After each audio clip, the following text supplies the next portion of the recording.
Well, good evening, everybody, and welcome to NFL Draft Night 2024. This is the NOLA.com NFL Draft live show. It's kind of Saints Insider, kind of Datitude, kind of both.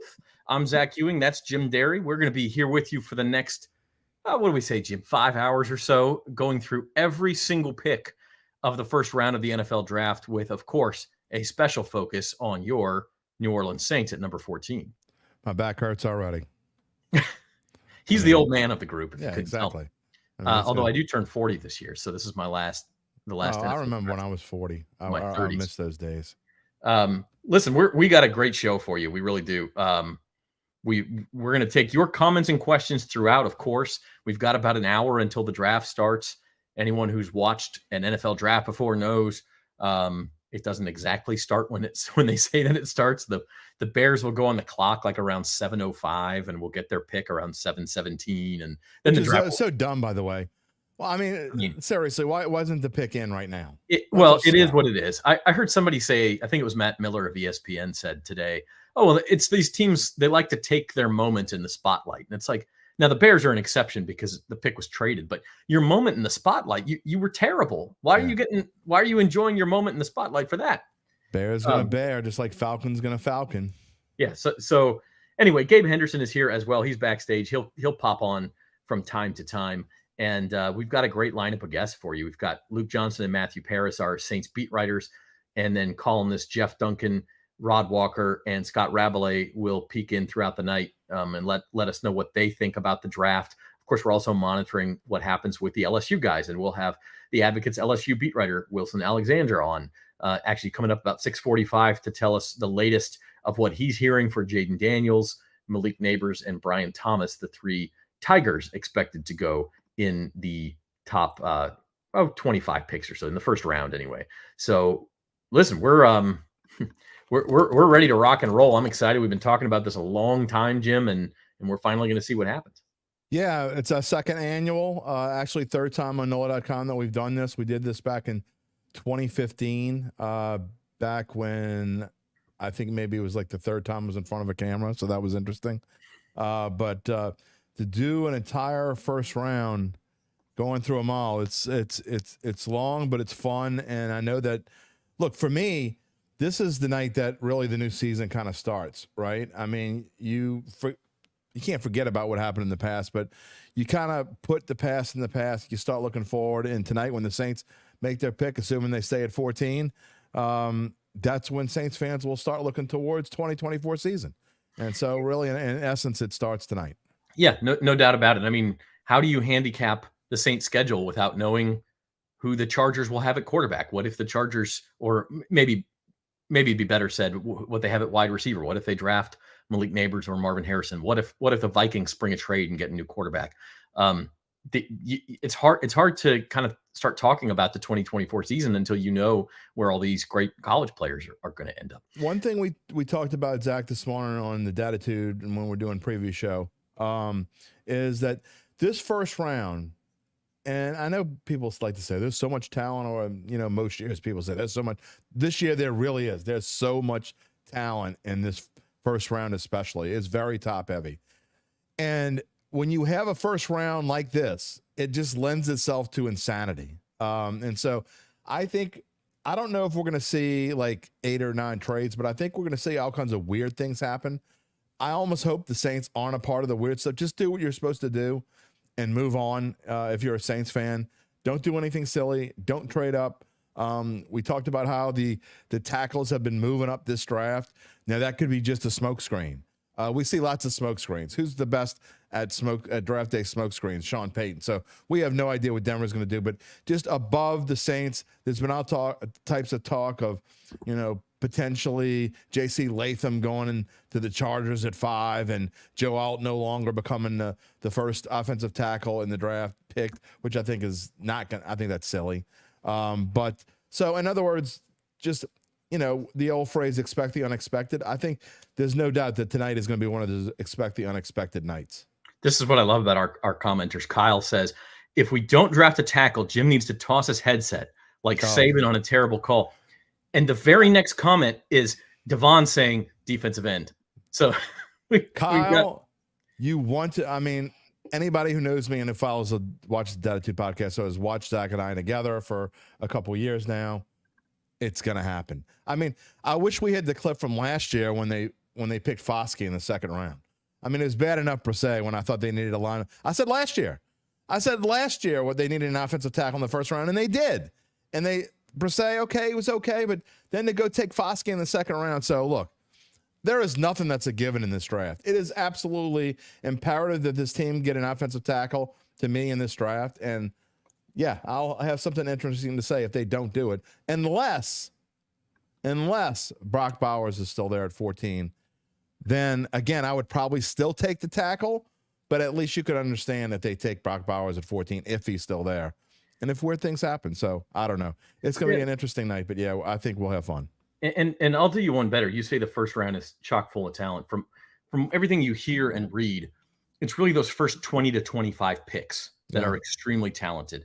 And then there's a drop off. And to me, that speaks crazy first round more than anything, because if you're not in the top 25 picks and you need to get in the top 25 picks to get a certain player, like that's when teams start overpaying and crazy things start happening. Oh, there's no doubt about that. And that's what worries me most about the Saints is we would joke this morning, and I was only kind of joking, but if let's say 3 tackles go in the top 11 or 12 picks and the Saints are sitting there at 14, or they go they were projected this morning in mock drafts and 3 tackles go in the top 10 or top 9. Do the Saints panic and trade up and mortgage future again? They can't afford to do it. I mean, I know look, they're going to have to figure it out, but you can't afford to trade up. You got to get a tackle. I know that's saying two things that might not be able to happen, but we know now that they're probably not going to trade down. I would be surprised if they trade down because they probably can't. But at the same time, you can't mortgage any more future. Duncan and I talked about this yesterday on Datitude. You can't keep trading up. You can't keep mortgaging the future. There is no more future to mortgage. This team is in a real bind, and they no longer – I know there were fans that keep saying, you're supposed to draft whatever the best player on the board is. No, you can't. This team is not in a position to be able to draft the best player on the board if it's not a tackle, in my opinion, or Brock Bowers. So, to me, those are the only 2 options. If they do anything else, they're going to suck again. They may anyway. But they might. But they're definitely going to suck again if they don't do that. So, and if they draft a defensive end, that's just asinine. Yeah. I mean, this team does not need a defensive end. I mean, you can say, Devon, I love you. Thank you for watching the show. Appreciated you. We can agree to disagree, but anything on the defensive side of the football would be an absolute travesty if they do that. You could always use more edge rushing, but given their needed tackle, exactly, not right now. Gabe, take the ticker off the bottom just for a second, where we can look at these Saints picks, so everybody can see them all. Thank you. So here's the Saints. They got 9 picks, which is not a bad haul, but the issue for the Saints is that only 2 of them are higher than pick 150. Right. And that's really, and that's more of a discussion for tomorrow. I think everyone thinks they'll take, like you said, Jim, they're either going to pick at 14 or they may move up a couple of spots. I don't see a situation where they would move back and feel comfortable that they'll still get their guy. And even Mickey Loomis on Tuesday at his pre-draft press conference was saying, we're comfortable that we'll get a good player at 14. And you start doing the draft math, right? Like here's all the picks. Okay. And you start doing draft math, and we'll fill in these names as we go throughout the night. You're going to have at least 4 quarterbacks go in the top 12 picks. That's Caleb Williams, Jayden Daniels, Drake Maye, J.J. McCarthy. You could even see Bo Nix or Michael Penix go. But we know there's going to be 4 quarterbacks. We know there will be 3 receivers. That's Marvin Harrison Jr., Malik Nabers, Rome Odunze. So that's 7. We know we'll have at least a couple of tackles. Joe Alt will go. Maybe it sounds like J.C. Latham's getting a lot of steam. He may go in those top 12 picks. So now we're at 9 players. So now you can't imagine the first 13 picks before the Saints are all going to be offense. Someone will say, oh, Dallas Turner's there. He's the best defensive player in the draft. Let's take him. And maybe a Quinion Mitchell or somebody else, a Terrion Arnold, one of these corners will go as well. So now you're up to like 11 picks, and you still have 3 really good tackles, and you still have Brock Bowers out there. I mean, like if the Saints stand pat at 14, they're going to get a good player.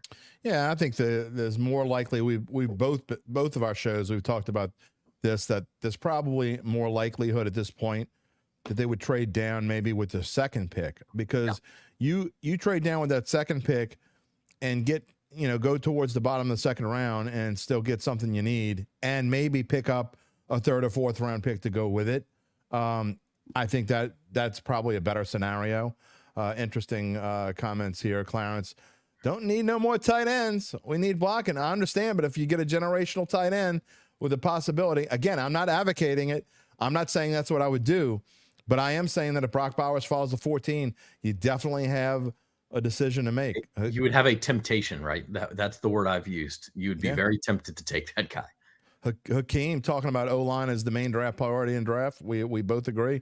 Got to draft at least 2 first round, definitely, maybe. Saying at least 2 in the first round and maybe also in the 5th round. Swallow your pride and call Andrews Pete. I agree. Our friend Jerry's back. OT at 14. He's with us. So I think most Saints fans, Zach, are agreeing that it's got to be tackle. Not all of them. And look, it's fun.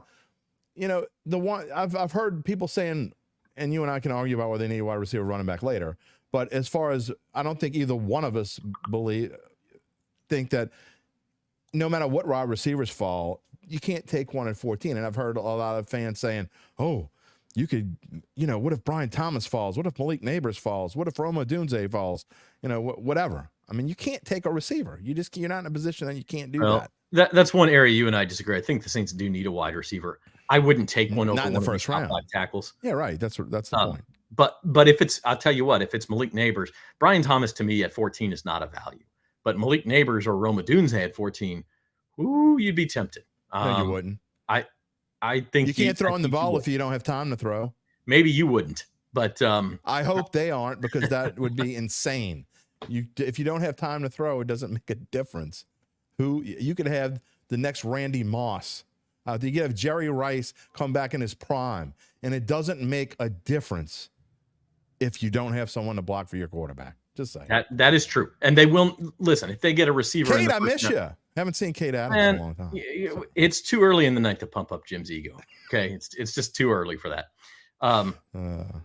Look, you do have to address offensive tackle somewhere, but wide receiver is also a need. If somebody like that fell, I think you'd be tempted. Look, we do have our NOLA.com team out at the Saints facility. Matthew Paris is there now. He's going to be our first guest of the night. Let's bring on Matt and ask what he is hearing and what he thinks may happen in this night for the New Orleans Saints. Matt, how are things? Did you get Little Caesars Pizza tonight, or what's going on there? It's actually Raising Cane's right behind us. Nice. No free ads, but they provided free chicken for us. So they can get a plug then. That's okay. We're going to provide you a Tulane doctor. Yeah.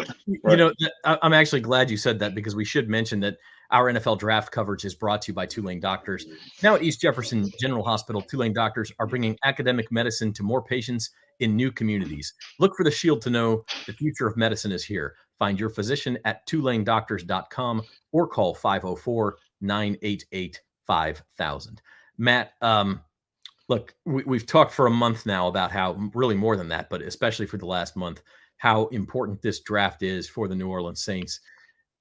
Do you get the feeling that vibe is in the building tonight? Is this just business as usual for them, or do they realize, like, man, we got to really nail this pick? Maybe you haven't seen anybody yet besides media. Yeah, no, I mean, the Saints have had their coaches and front office talk, on WL. That's the local radio station here, right? And they've been trickling in and out. That they seem a little bit relaxed, particularly Dennis Allen. But it was that doesn't change. Just because they're relaxed doesn't change the stakes of tonight. This is a very important draft for the Saints. I heard you guys just before this talking about tackles. I mean, that's the big question tonight is when are these guys going to go? When does that range start? And can the Saints get their guy? Because, they might throw a curveball here and do something we're not expecting, but the fit or the need is just so obvious that I think a lot of people would be disappointed if they didn't take a tackle. Matt, you haven't been around here long enough. There are curveballs constantly thrown when it comes to those guys that wear that flower on their helmets. They have curveballs out the wazoo. You just don't know. Sure. Well, look, Matt, as we mentioned on every single Saints Insider episode, used to cover the Washington Commanders. So the man is that's true. He is used to a circus. That's And true. I'll take this opportunity actually to ask you about that, Matt. What's your feeling on what the Commanders will do at number 2? Everyone knows Caleb Williams, number 1 to the Bears. The draft really starts whether the Commanders take Jayden Daniels or possibly Drake Maye at number 2. Yeah, I mean, it seems like the buzz has been building around Jayden Daniels. That's, I think, a lot from kind of the reflection of everyone just, looking around and taking a look at the options. I think he makes a lot of sense for Cliff Kingsbury, their offensive coordinator. But,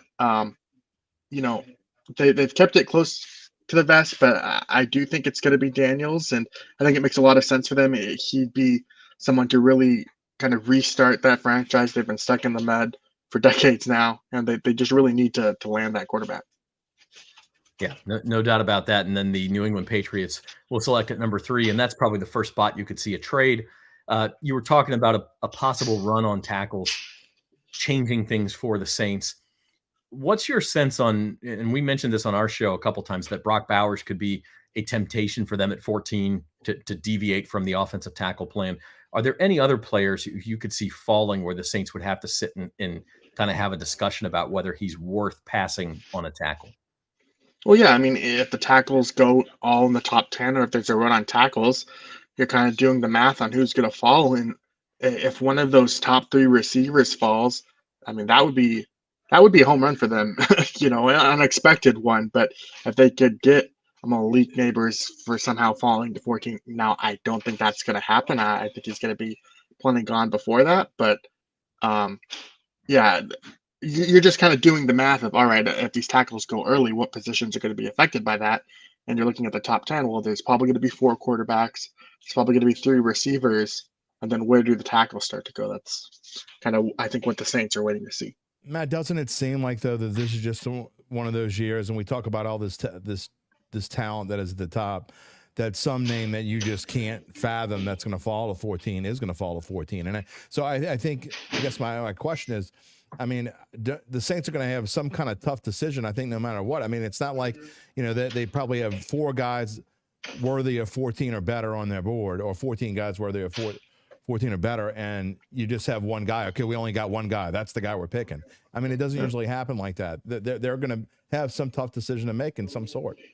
Right. Well, I think also the tough decision maybe facing them now, as it gets closer, is whether to trade up for a tackle. That's what Mickey Loomis likes to do.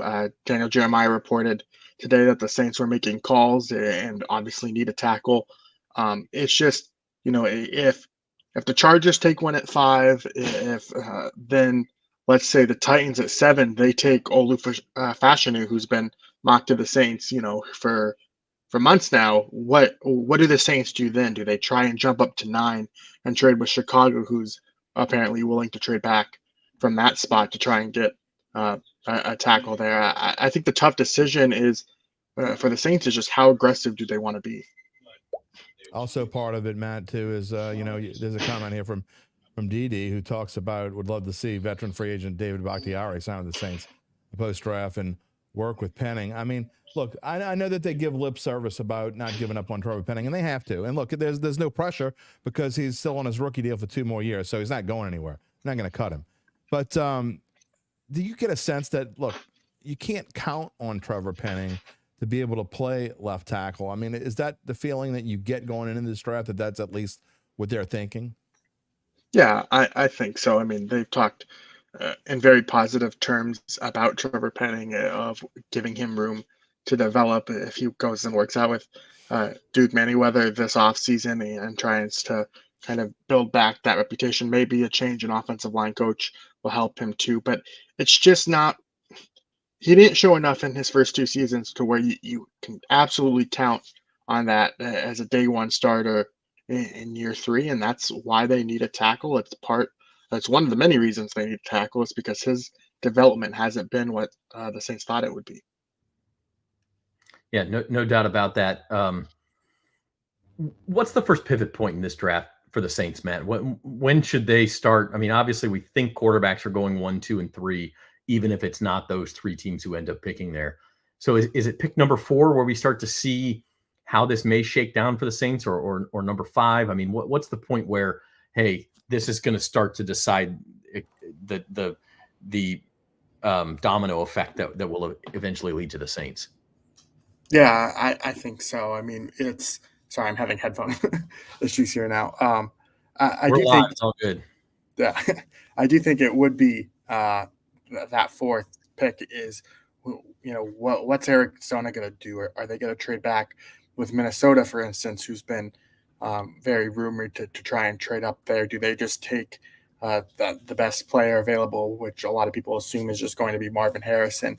I think they're kind of at an interesting stage in their rebuild, but just generally speaking, it feels like a lot of the teams in the top 10 are maybe willing to trade back. You look at a team like Atlanta at number 8, they need a pass rusher, but Kirk Cousins just got there. They're trying to surround him with as much talent as possible to capitalize on his window there. So, a lot of these teams in the top 10 maybe could move back, and that provides opportunities for others. And, you're looking at a lot of teams need tackles too. So, the Saints aren't going to be the only one if they want to jump up, trying to get up there. My friend Sav asked, if offensive players go top 10 or 11, would it be dumb to take a top 3 defensive player, even though we capitalize need O-line? What's your opinion on that? Yeah, no, I mean, you talk to others, just other draft experts. I talked to 3 draft experts and lead up to the draft this week, and a lot of them, I think 2 of them were pretty adamant that defensive end in particular is still a need for the Saints. They signed Chase Young, but they were kind of uncertain whether he would be the answer. I think rightfully so, especially given Chase Young is coming off a neck injury that he has to rehab through at least a portion of training camp. So, I think at this point, because tackle is the more pressing need, a defensive end or defensive tackle even, would maybe be seen as a disappointment. But I do think it makes at least some sense for where they're at as a franchise. Say this, not out of the question. That's for sure. I think Zach feels the same way, but nothing's out of the question with this. Well, I'd tell you this: if they draft an edge rusher, Jeff Duncan owes us all drinks at Clancy, so that's what I'm rooting for out of my own selfish interest. Matt, we appreciate you joining us. We'll have you back later tonight, but before we let you go, call your shot here. Who do the Saints get at number 14? And we've been saying Olu Fashanu, the Penn State tackle, for basically this entire month as number 1 target, who's realistic could fall to the Saints. Is that still where you're going, or have you changed your mind? Yeah, no, I would still stick with that. I think another guy I'm really interested to see where he goes in general, and I think he would be a great kind of plan B or backup for them, is Oregon State's Taliese Fuaga. Yeah. With James Hurst retiring at guard, even if Fuaga can't play right tackle, or if Ryan Ramczyk is healthy, for instance, maybe you slide in Fuaga to guard for a year. I don't think that would be a terrible option for them either. All right. He's Matthew Paris, Saints beat writer for the Times-Picayune. We will visit back with him later in the night, maybe after the Saints make their selection, and get his thoughts. Matt, enjoy the night. Enjoy the Canes, man. Thanks, Matt. See you in a bit. It's very interesting he says Fuaga, because Fuaga was actually the last slide that I worked on. And when I was doing it, I got this weird moment where that's the next Saint. So I had this weird, I don't think that's my prediction, but I just got this weird feeling that's who it was going to be. So okay. I had this strangeness that I don't know if these mock drafts this morning are right, but I think there's a possibility really that all Latham and Fashanu are all gone before the Saints draft. I think I actually think it's trending that way, Jim. I really do. I hate to say that, but I feel like Latham, Fashanu, and Alt are probably all top 12 picks at this point. And that leaves Fuaga or Troy Fautanu for the Saints. I think either one of those would be fine. And again, I'm not sure any of these players are superstars. It's kind of hard for a left tackle to be a superstar anyway, but I just think they're solid starters, and you can plug and play them, most of them, day one, which is exactly what New Orleans needs. Here's the problem I have with Fuaga, though, and it's not a problem per se. It's whatever, but he's a right tackle, or he's played right tackle. Now, of course, we talked about Ramczyk was a left tackle at Wisconsin, and he moved to right tackle, and he moved fine. I think that it's tougher though when you're a right tackle and you move to left tackle from college to the pros. Now we've seen a couple of these top tackles as well that have played both right tackle and left tackle. J.C. Latham's one of them. Yeah. He's more of a right tackle than a left tackle. So, but then again, we're saying that, and the Saints, in theory, I mean, they might not have a tackle at all. I mean, if Andrews Pete doesn't stay, Ryan Ramczyk, we don't know when he's coming back. I mean, we just don't know. So I mean, they might need both. If he's coming right, back. I mean, he might not come back at all. So I mean, and Kyle's talking about re-sign Pete. I think the Saints are kind of, if you're Andrews Pete, you're in a good spot, because I don't care what the Saints do in this draft. They're kind of like, their backs are up or against the wall. They kind of really need to re-sign them, to be honest. Yeah. Let's bring in Gabe Henderson, get his thoughts on what may happen. He just had a couple of interesting things in our little group chat here. Gabe, you said Ian Rappaport is saying the Falcons could be in the market for a quarterback, that Arthur Blank values the succession plan. That feels like a smokescreen to me. That hey, if we're going to take a quarterback if you don't come overpay us for number 8. That's what that sounds like to me. Yeah, exactly. I mean, it's really hard to imagine, especially after they just forked over all that money to Kirk Cousins. The guy that he mentioned specifically was Washington quarterback Michael Penix. I just don't see them taking him. But, we've talked about for the last few days, the one word that's consistently come up has been crazy, and that would be one crazy move in Atlanta. Hey, Zach, we got haters in the house, I saw Minnesota Miracles. You know what? We'll take the like button from whoever wants to give it, but I mean, aren't you like 80-something years old, Elvis? I mean, dude, where you been for like the last 40-some-odd years? Saint for Life says Troy Fashanu is legit. I will say this. I was starting to look at guys beyond those top 5 tackles, and some of them are still. I think could be 9 tackles taken in the first round. So you guys like Tyler Guyton and Amarius Mims are a little bit more of projects, but they're not really your plug and play. But you start talking about the Saints' second round pick at 45, and I still personally think the best thing to do there is to trade down. But if they do stick at 45, there's some guys, Kingsley. I'm gonna totally butcher his name. Suamatea, I think it is, from BYU. Yeah, I think you got it. Kingsley Suamatea. I really like his game. There's a couple of others. Graham Barton from Duke is probably more of a guard, but some of these names may slip into the second round, and that's a conversation that we'll start to have later in the night about, after we see what the Saints do at 14, who could be available to them at 45. And that's really, if you're a Saints fan, once we get to pick 24, 25 tonight, start paying attention to who may be left. And Hakeem has, probably the most popular name for the Saints in the second round is Keon Coleman. He's from Opelousas. He absolutely torched LSU in the season opener.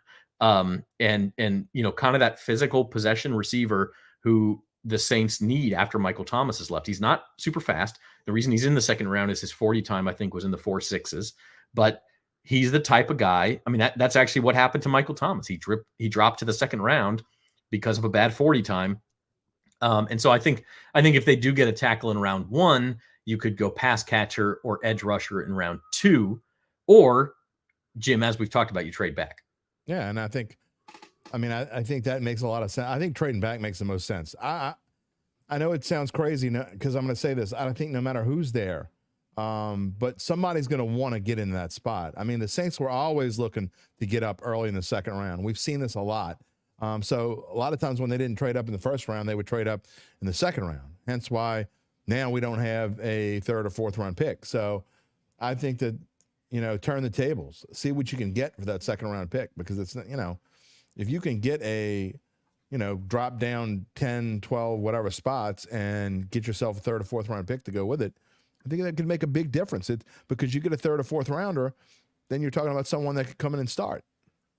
Gabe is a Houston Texans fan. They're one of the few teams that does not have a first round pick after they picked at number 2 and 3 last year. With it. Yeah, they did all right with it. Are you yet? Are you expecting the Texans to jump back into the fray here tonight? Yeah, I am, just because it's Nick Caserio's MO. I think he's made 8 trades in the last 2 drafts. He's a guy who loves to trade up, and talk around the NFL all day has been that the Texans are wanting to move into the first round.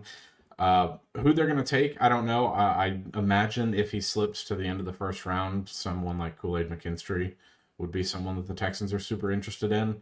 But yeah, I'm expecting the Texans to make a pick tonight, even though right now, looking at the draft board, we don't have one. Yeah, it's they're one of those teams that just, I mean, sometimes trading up is such a great thing for a franchise. You can get those couple of players who change things. And Texans, C.J. Stroud and Will Anderson last year pull the surprise of the draft and end up being a top 10 NFL team by the end of the year. I would say at least top 12. And that's from being the second worst team the year before. So things can change quickly. Look, which one of these three quarterbacks though on this topic, which one of the top three quarterbacks is going to be the CJ Stroud of this year? Again, and I say this, it bears repeating because I know people like to say, hear me say I was wrong, because I was wrong about CJ Stroud. I've said that multiple times. Who is going to be? Is it going to be Jay? I think it's going to be Jayden Daniels. And I think actually, even though the Commanders are in a tough division, man, the moves, I think that, because I think, look, we don't know what's going to happen with the Cowboys and Philly. Are they going to struggle again? The Giants aren't any good. They got a lot of issues to take care of. They're going to be awful, I think. So, I mean, the Commanders are in a position to where if they take that next step offensively, I really think Jayden Daniels could take that team. If the Commanders have a really good draft, I think they could be that team like the Texans were last year. Hakeem with an interesting comment here. Do you think we can move up to round 3? And how do you feel about Mason Smith? I will say this. I think one of the Saints' kind of underrated needs, and maybe even above anything besides offensive tackle, is a run-stuffing defensive tackle. They have got to get better against the run. They don't have a lot of good run defenders on that line. Brian Bresee, we'll see what he turns into. I think they just got 2 guys in free agency last year, though. Yeah, well, neither one of them was any good. I mean, look, Bink Saunders was fine. I think he was, but I don't think he was a star. And Nathan Shepard was like the invisible man. I mean, he didn't do anything last year. So I think that's what an about the great need. Isaiah Foskey? I know he's not an interior guy, but what about him? Isaiah Foskey needs to get healthy. Number one.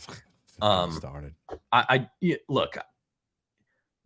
This just goes back to the point that they got to nail this draft. But speaking of LSU guys like Mason Smith and like Jayden Daniels and Malik Nabers and Brian Thomas, our next guest is going to be Wilson Alexander. He's our LSU beat writer. And so we'll shift gears and ask him where he thinks the best fit for those purple and gold Tigers is, and where he thinks they may end up falling to. But let's take our first break of the night. I want to hear this message from Tulane Doctors, and we'll be back with you in just a minute or two.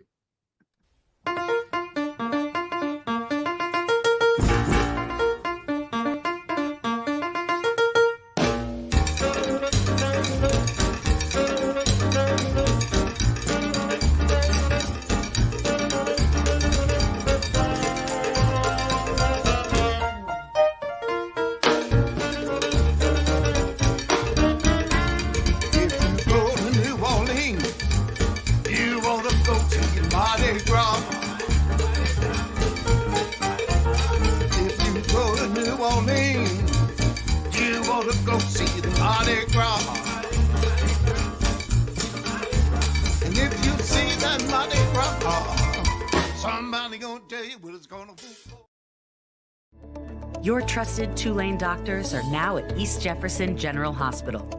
Within these walls, you'll find our region's leaders in academic medicine, where state-of-the-art facilities house the innovation powered by Tulane medicine, where collaborative care and compassion meet, and where our commitment to patient outcomes means a healthier future for our community.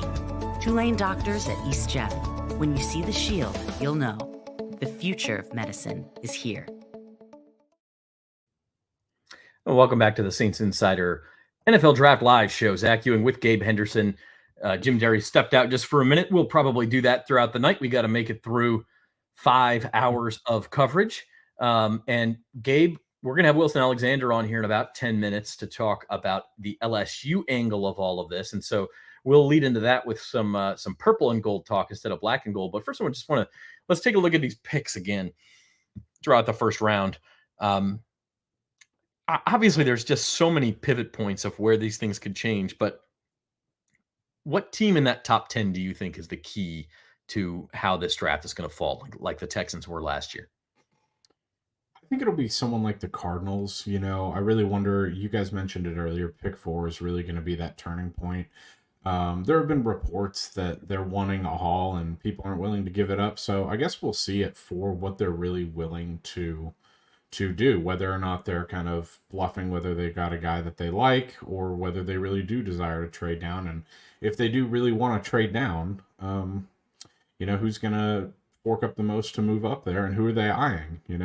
JJ McCarthy is a guy that has been rumored to go at 4. And if I had to put money on it, I would probably say that someone is going to trade up for JJ McCarthy and get him at 4. Yeah, he's the interesting one. And I was going to take the other side of that and say the Vikings, because they're the team that everyone keeps rumoring is going to move up at some point to replace Kirk Cousins at quarterback. So where do they pick their spot? Who's going to give them the best deal? Is it the Cardinals, Chargers, Falcons at number 8? Does he last that long? So yeah, just very interesting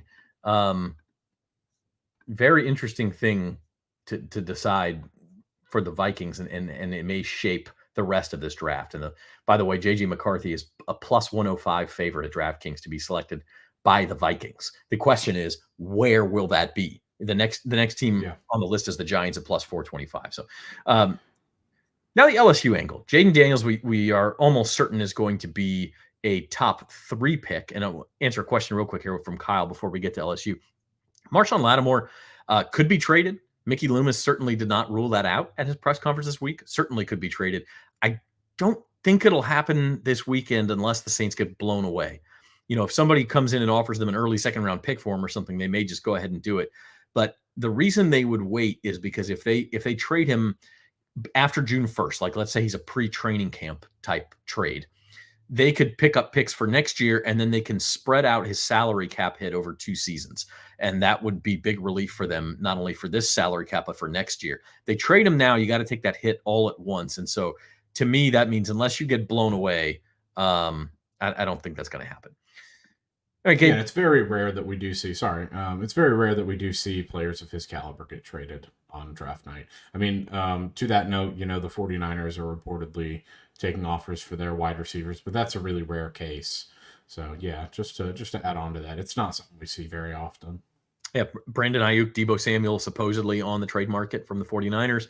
I don't know what those guys will fetch, but that is one opportunity for the Saints. If you say, hey, we don't like any of the pass catchers in the draft, do you go trade that second-round pick and get Deebo Samuel or Brandon Ayuk for Clint Kubiak's offense? And he used to work with them. I mean, there is a connection.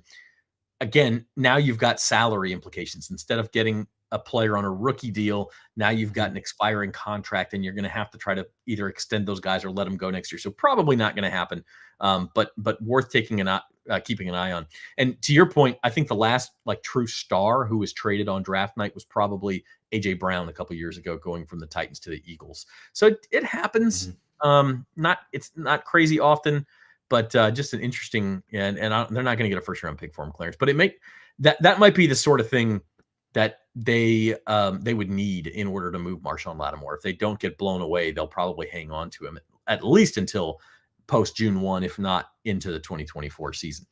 Okay, LSU guys, Jayden Daniels, we know will go top 3. Gabe, just a meteoric rise for this guy, and we'll talk with Wilson about it here in a few minutes. But nobody, what was he, a fringe first rounder a year ago, and now we're talking about him as a savior of an NFL franchise. Yeah, I think he was talking about it earlier this season, and when he talked to scouts, one benefit of being a prospect, no matter what round it is you can go and get evaluated by NFL scouts and then return to school. And that's what he did.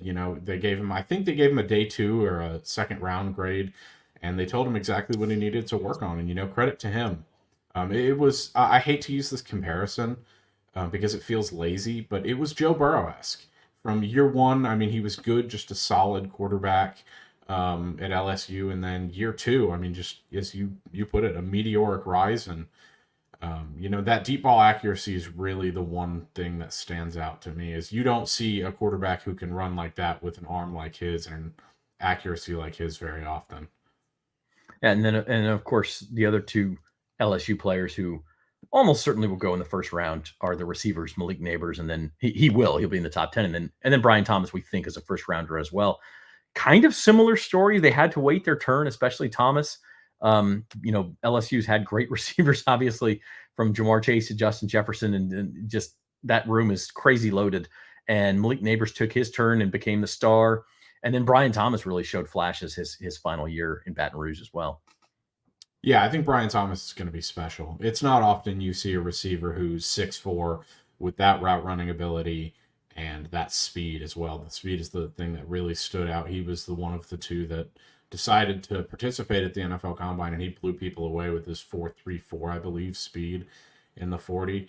I think just because of how much tape they have on Nabers and just the things that he was able to do last season as the number one at LSU, that's the reason that he's a top 10.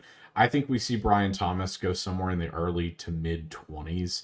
I think he's not going to fall out of the first round. I'm almost certain of that. I think if he's there at 28, Buffalo is going to turn in their pick in historic speed, because after losing Stephon Diggs, he's a guy that could easily become a number one. And I think Brian Thomas is going to have a lot of success in the NFL. Yeah, they would be. I think the Bills or a lot of different teams would be crazy excited to get him in that late first round spot.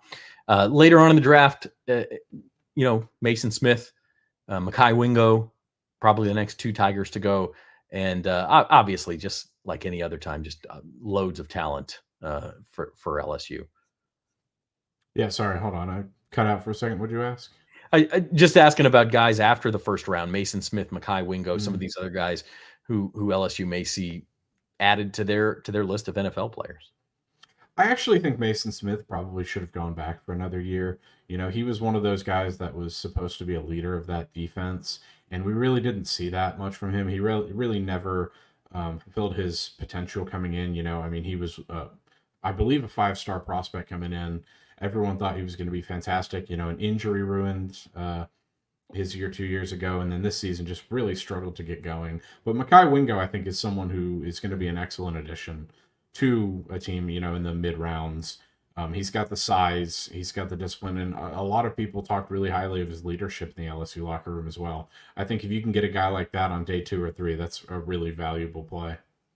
Yeah, no doubt about it. And Wilson's actually going to check in with us twice tonight. We'll check in with him on the 3 first-round guys here in just a few minutes, and then later on after the first round, and talk about some prospects for Mason Smith and Mekhi Wingo and some of these other LSU hopefuls. So bring Jim Derry back in here, and as we await Wilson Alexander, Jim, just talking to some LSU guys, but I don't know, any LSU guys that fit with the Saints? We had a commenter mention Mason Smith, maybe in like a 3rd round type thing if the Saints can move back into that position. Obviously, if Malik Nabers falls, you have to consider him. I know Jim wouldn't. He's going to roll his eyes. Have to consider him. But the Saints will have to consider him. Other than that, I don't see them taking Brian Thomas. Brian Thomas would not be a value at 14. Obviously, Jayden Daniels is out of the question. So probably yet another year. We talk about values and draft picks for the Saints. We talk about values in betting, but I don't know if it works the same in football. I mean, just because someone, and I'm not saying Brian Thomas is the player to pick, because I don't want him to pick a wide receiver.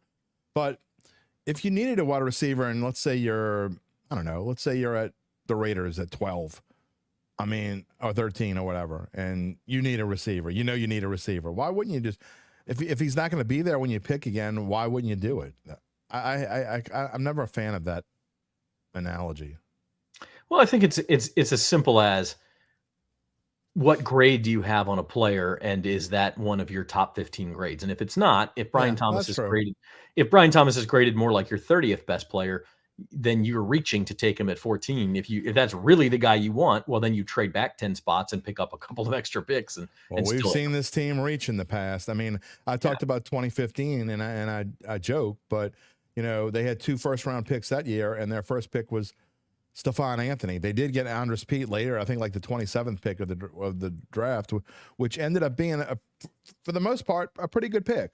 People brag on Andres Pete, and he's been hurt, but it's been worth it, I guess. But obviously, Stephon Anthony wasn't. So, but both of those guys, my point is, both of those guys that year were ranked by most quote-unquote experts much lower, many picks later. Andres Pete was like a top 2nd-round guy, like, 5th or 10th pick of the 2nd round kind of guy, and the Saints picked him at 27 or whatever. So yeah, they will follow their grades. They certainly will. All right, we're going to move. Gabe. Oh, no, go ahead. Sorry, Gabe, go ahead. I was going to say, I think if someone does reach on Brian Thomas, it would be Indy at 15. You know, there were a lot of rumors about Indy potentially moving up to try and get Marvin Harrison. While the sentimental value would be there, I don't see it. But if they are in the market for another receiver, I could see them going for Brian Thomas with the other 3 top receivers off the board. But other than that, I don't think he goes any higher than 15. Yeah, that's a good point. That it's a team that needs a pass catcher. All right, we're going to move Gabe backstage. We do have Wilson Alexander here. Wilson is the Advocate's terrific LSU beat writer. You can catch his work story on Jayden Daniels this morning about the AI program that helped Jayden. Wilson, welcome in. Hey guys, thanks for having me. How y'all doing? Hey, good. Glad to have you, Wilson. We're only 45 minutes into 5 hours, so we're still fresh. You haven't ready. Lost your minds yet? No, I just had pizza, so I'm good. So, let's start with Jayden Wilson. He's obviously a guy. Gabe and I were just talking. A year ago, no one would have imagined he was in this position. Heisman Trophy winner, top 3 draft pick, and it certainly looks like now he's going to be number 2 to the Washington Commanders. And we've seen this story before, but specifically with Jayden, what did he do, and maybe what did we miss beforehand that led to him having such a fantastic year?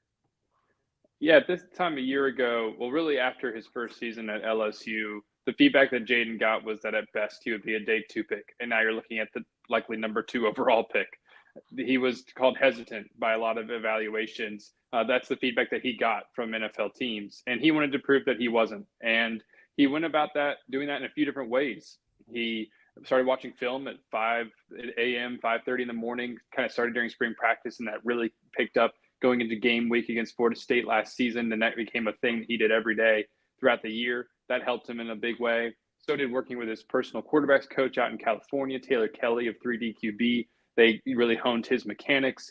He added weight. He also went through a sort of an overarching, all of this fit into, I should say, an overarching developmental plan that he designed along with, quarterbacks coach Joe Sloan and LSU's quarterbacks analyst at the time, Dean Petzing. And that they sort of charted this throughout the season. Because as Jayden said to me at one point last year, if I was going to come back, I didn't want to be the same quarterback.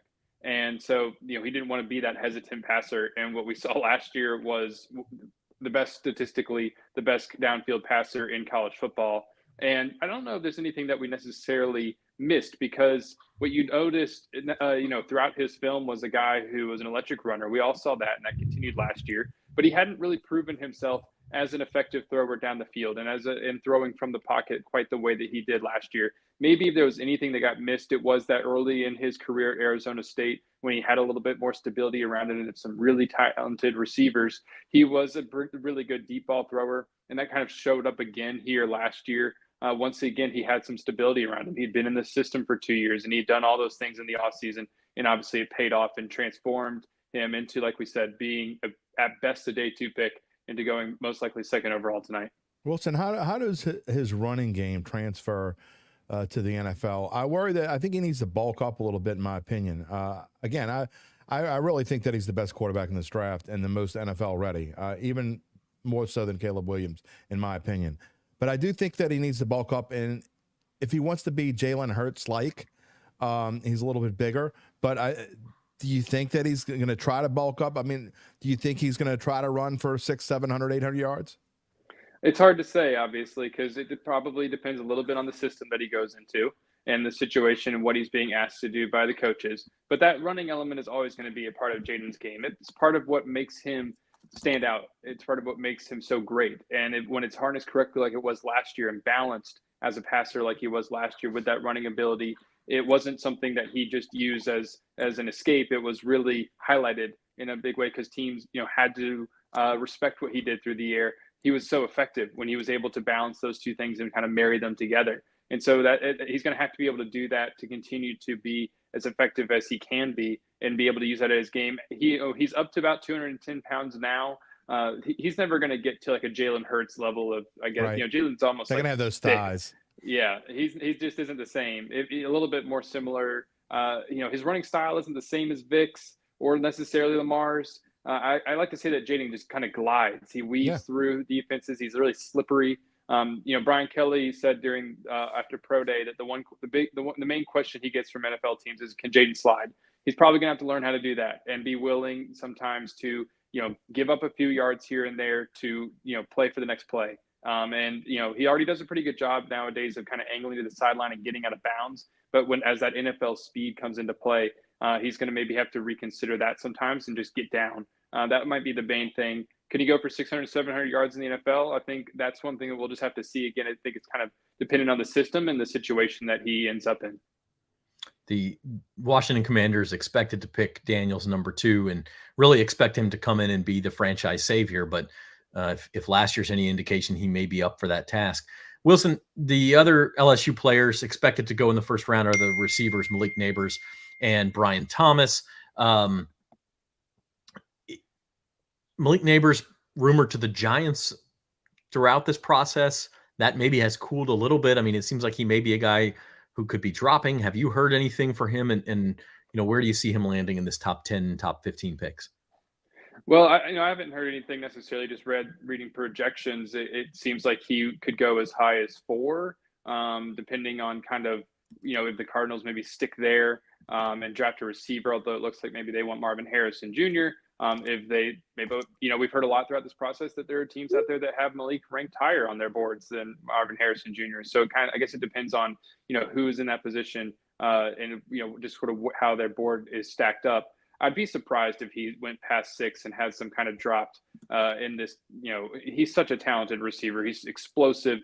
He's fast. The way that he is able to pick up yards after the catch is incredible. Last year in particular, he really showed that element of his game.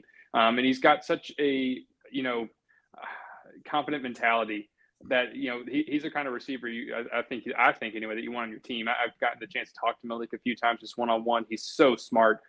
Drawing up plays and X's and O's. He really understands the game well. He's got massive hands. He wears 4XL gloves as a 6-foot receiver, and they're reliable. It's not just they're big. And so I feel like he'll probably go around 6 in that range. But again, probably depends on what the Giants do. If they try to get aggressive and trade up for a quarterback, or if they stand put, depending on how some of this stuff shakes out, that would certainly seem to be a possible landing point for him. The Giants had, I think it was Brian Daboll and a lot of their reps at LSU's Pro Day. So it's certainly someone who has gotten a good look at Malik throughout this process. And the way that the kickoff rules are changing, Wilson, I could see Brian Thomas being, and again, I say this because I saw him play at Walker for a couple of years, and he was just one of the most incredible return players I've ever seen in high school. I think that at the next level with these new rules, I don't think I would say this if they hadn't changed the rules, but the way that the rules are going to be now, and it's kind of more of a, it's almost a line of scrimmage kind of thing that you got to get through. But I think Brian Thomas could be an excellent return player in the NFL. That's interesting, because he didn't do it at all at LSU. Exactly. He hasn't had been asked to do that for so long. And gosh, when do you see 6'4" returners? But maybe, who knows? With these new rules. Yeah, because we haven't gotten a chance to see how these new rules, how teams are going to adapt to that, and what kind of personnel they're going to want in their returners. He's got the speed for it, 4.33 at the combine. Especially if you just want like a straight line vertical speed, we know he's got plenty of that. Well, Brian Thomas, he'd be fun to watch with Joe Burrow, though. Oh, absolutely. Him and Chase going deep for Burrow, that would be electric up there in Cincinnati, as long as, of course, Burrow had time to throw. Speaking needing time to throw to hit good receivers. Wilson, Brian Thomas is another guy, kind of like Daniels, who a year ago, hard to imagine him being in this position. What's been key to his emergence? It was even harder to see, I think, Brian in this position than it was Jayden a year ago, because you look at Jayden last year, he had been at that point a 4-year starter, essentially. One of those years they only played 4 games at Arizona State because of COVID, but still a 4-year starter since he was a freshman. He had a ton of tape. Brian had not really emerged in any significant way coming out of last season. He had yet to eclipse 400 yards receiving in either of his previous 2 years at LSU. It was everybody last year at this time was kind of waiting for him to have the breakout that, he was clearly capable of physically, but it just hadn't come yet. And last year, it was kind of just a matter of being able to play more football. And, he is a guy who, as Jim, could probably speak to as well, he comes from a basketball background and played a lot of basketball, kind of got into football a little bit later. Exactly. And then those basketball skills really showed up last year. We already had, he has that speed, like we mentioned. He can also jump, and he's really great at high pointing the football. Last year, it just seems like kind of everything in that third season, as times it often happens for people in college, going to that junior year, everything just kind of clicked and blossomed. He got good coaching from Cortez Hankton. He was around Malik and some other good receivers, and everything just kind of came together for him to finally kind of have that breakout that people had anticipated for a few years, but it hadn't quite shown up yet. It just sort of finally emerged last year there as a junior, and it propelled him to this place where it looks like he'll be at the very least a top 20 pick, if not higher than 15, 12, something in that range. Who's the best post first round LSU Tiger? The best post first round. Well, it's interesting because I think as they are at this exact moment, Mekhi Wingo would be the best day 2 pick from this roster. But if Mason Smith can get some good coaching and somebody can kind of bring out that potential in him, then long term, maybe he ends up being the best day 2, day 3 pick from this team. 6'5" defensive lineman, got to get his pad level down, needs to improve in a lot of ways. But if he can get there, if somebody can kind of coach that out of him finally, then he might long term be the best pick. But as it stands right now, looking for someone to maybe contribute to a team next season, I think it would be Mekhi Wingo. Sorry, Zach, I was beating you to the punch. No, that's all right.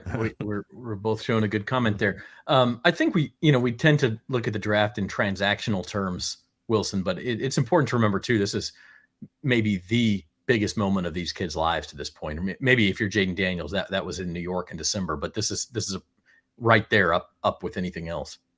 It absolutely is. I mean, I think when you're looking at it from the college perspective, like I am as the LSU beat writer, and anybody who's really follows LSU and maybe loosely follows the NFL, this is more so like a celebration of these guys in a lot of ways, because like you said, I mean, they've worked really, really hard to get here. And now once they get on the team and they sign a contract, like, people have every right to scrutinize them. They're going to be making millions of dollars. But, to this point, there's still amateurism is kind of dying. I think kind of is even probably not even is probably a unnecessary qualifier there. Amateurism in the NCAA is dying, but, these guys have made quite a bit of money off of NIL and, and all of that, but they are still, kind of college students now transitioning into professionals, and they've worked really hard their entire lives to get to this point, taking different sorts of paths. Jayden, of course, the California guy who goes to Arizona State and transfers looking for a little bit more out of his career. And Malik, somebody who was committed to Mississippi State going into signing day in high school, wasn't even the highest rated receiver in LSU's class. It took, I think it was 4 or 5 receivers in that class, along with Brian Thomas and Malik, who had to sit out his senior year because of transfer rules in Louisiana in high school. He ends up being the all-time leading receiver in LSU history in terms of catches and yards. And then Brian Thomas, like we sort of talked about his journey a little bit, basketball, gets into football, and ends up having this rise here to being, a life-changing moment for them tonight. And so it really is exciting for all of them and for their families who have worked so hard to get to this point. Absolutely. Wilson Alexander, our LSU beat writer, catch his work in The Advocate, Times-Picayune, also on the LSU Insider podcast, which he's a regular guest on, especially during football season. You can check that out on these same social media channels. Wilson, we'll invite you back on a little later to talk about where these guys landed and maybe some day 2 stuff. Sounds good, y'all. Have a good day. Don't get too stir crazy until I see you next. Yeah, we'll try not to. That's what we do, is stir crazy. Yeah, pretty much right. Speaking of which, the draft's about to start, Jim. We got like 2 minutes. I'm having like flashbacks from when we were in Vegas a couple years ago. I know you remember when we would walk out like over that bridge to go to the room where we had no Wi-Fi, that awful Wi-Fi that we had. What? And but seeing that sea of people, I think that there's more people in Detroit than there were in Vegas, I think. Somebody said 150,000. Insane. I think Kansas City. I actually heard the commissioner say that. Yeah, the commissioner next year, like Green Bay is going to be awesome for the draft. It really will be. That's kind of cool. The whole area around Lambeau Field they have built up as this whole Titletown facility, and it's going to be awesome. And I actually really like that the NFL has taken some of these cities where, and Detroit has hosted a Super Bowl, I believe, but yeah. Some cities where a Super Bowl is less likely to ever go there. Like you're not going to go to Kansas City or Green Bay for a Super Bowl just for weather reasons and hotel reasons and stuff. But give them a slightly smaller, although it's become so huge in its own right. Give Detroit the NFL draft. Give Green Bay and Kansas City the NFL draft. I could see, I think Cleveland had it once. That's a great. Philadelphia did a great job with it. Like give these cities a taste of. Can you imagine Buffalo? NFL draft in Buffalo. Might still snow on you is the problem. That's crazy. It would be fun. It would be a lot of fun in Buffalo. I was trying to think, where would they do it here? I don't think Champion Square is big enough. Well, and the issue with New Orleans, from what I've been told, is Jazz Fest. That you've already got this massive event in town where police forces, hotels, they have the Zurich Classic, tourism, and they have the Zurich Classic. It's always the same weekends, and the NFL is not moving for anybody. So until the other events change their calendars, especially Jazz Fest, then I don't know that we'll ever see an NFL draft in New Orleans. But where would it be though? Like logistically, where I just have Champion Square, right? I just don't think Champion Square is big enough. Put it in. I mean, you can't really put it in the quarter. You couldn't put it in Jackson Square. You can't put it in the quarter. I mean, you have to like shut down Poydras Street or something and have it like at the foot of where our old offices used to be on One Canal Play, like down that area. It's like where Harris is. I don't know where it would be, to be honest. Fun topic for City Park. City Park, maybe.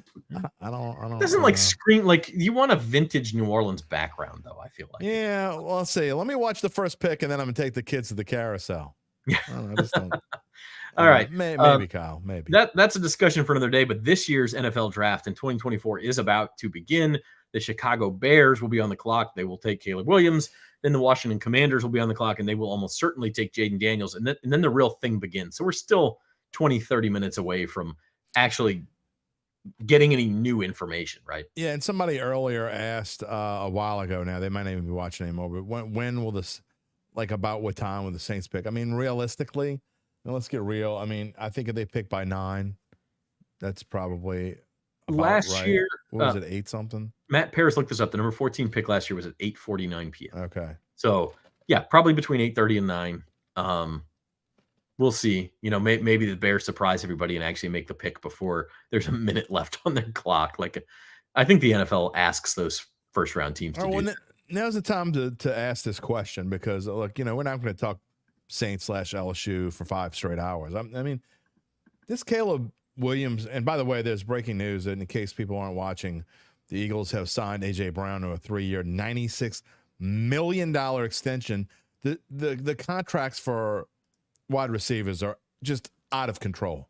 Okay, they're just out of control. By the way, speaking of the draft night in Vegas a couple years ago, A.J. Brown was the big deal that night. That's right. The Titans traded him to the Eagles. Now they extend him. The Eagles are just an example. And the Saints, by the way, the Saints were like this for many years. The Eagles were such a great example of the way an NFL franchise ought to be run. You play it smart.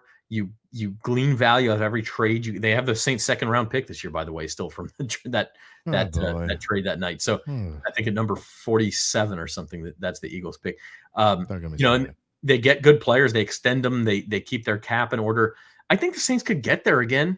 Mickey Loomis, Jeff Ireland, they've got the brains in the building to do it. How sad is that? We're like, they could get there again. It could happen. They've got to get themselves out of jail a little bit. And Jim, I don't think it was the wrong thing for them to sort of continually roll the dice and say, let's mortgage the future a little bit to make one more run with Drew and then do it again and again, because they came pretty close a couple times. But I will say they're probably overdue, not for an entire rebuild, but they need to hit the reset button a little bit.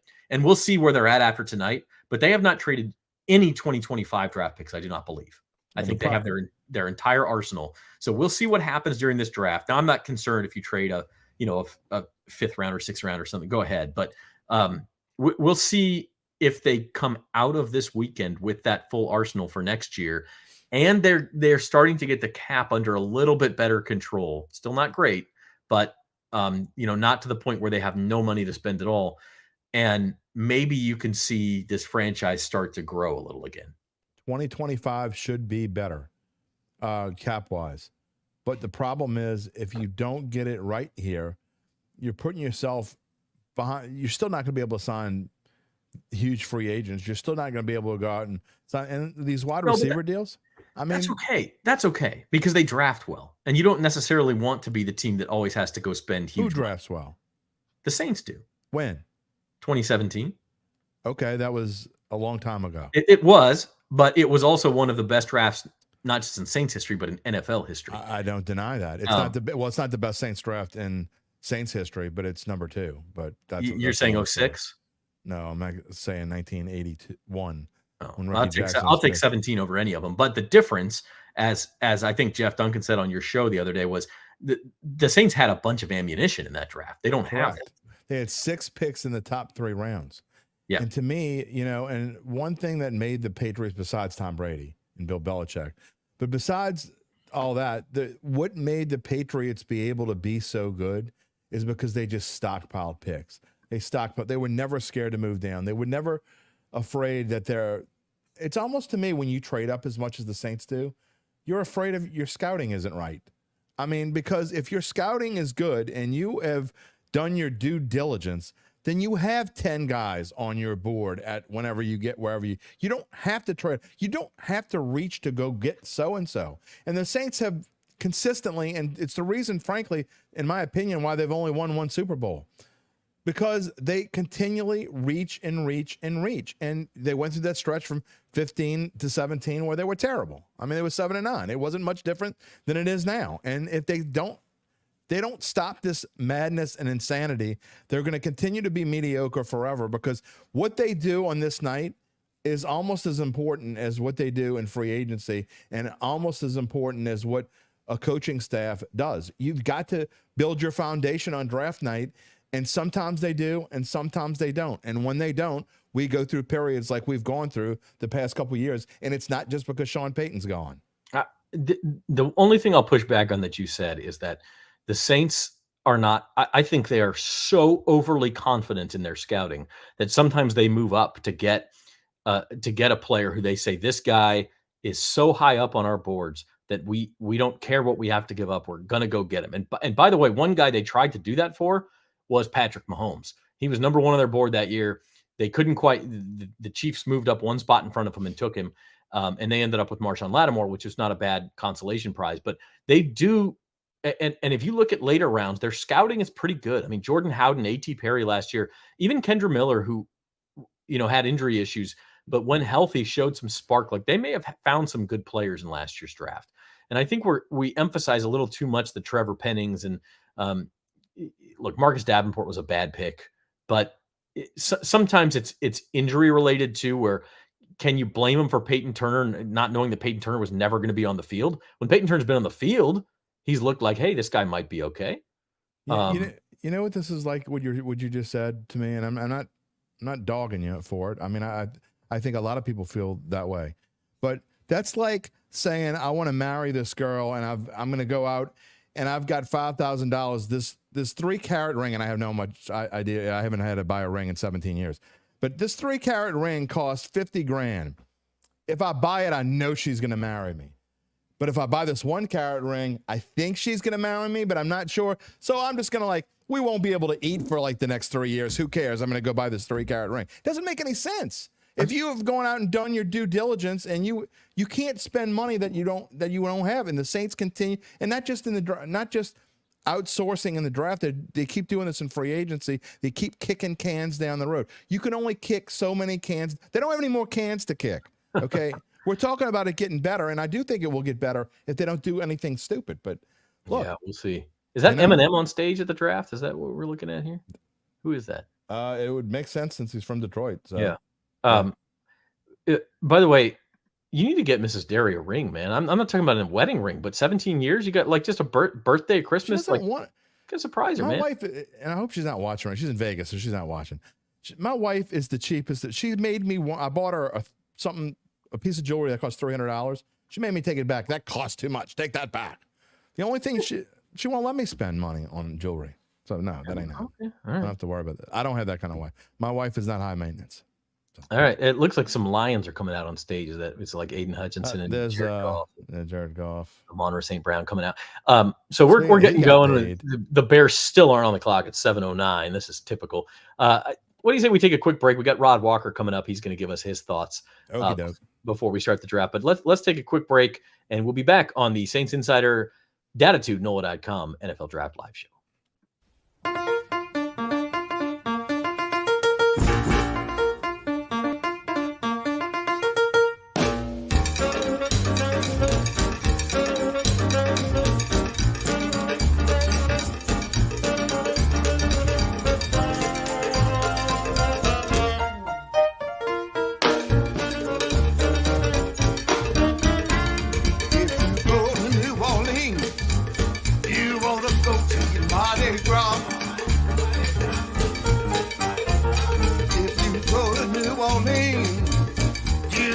go see the Mardi Gras.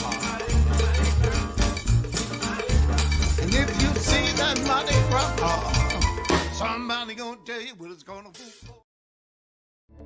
Your trusted Tulane doctors are now at East Jefferson General Hospital.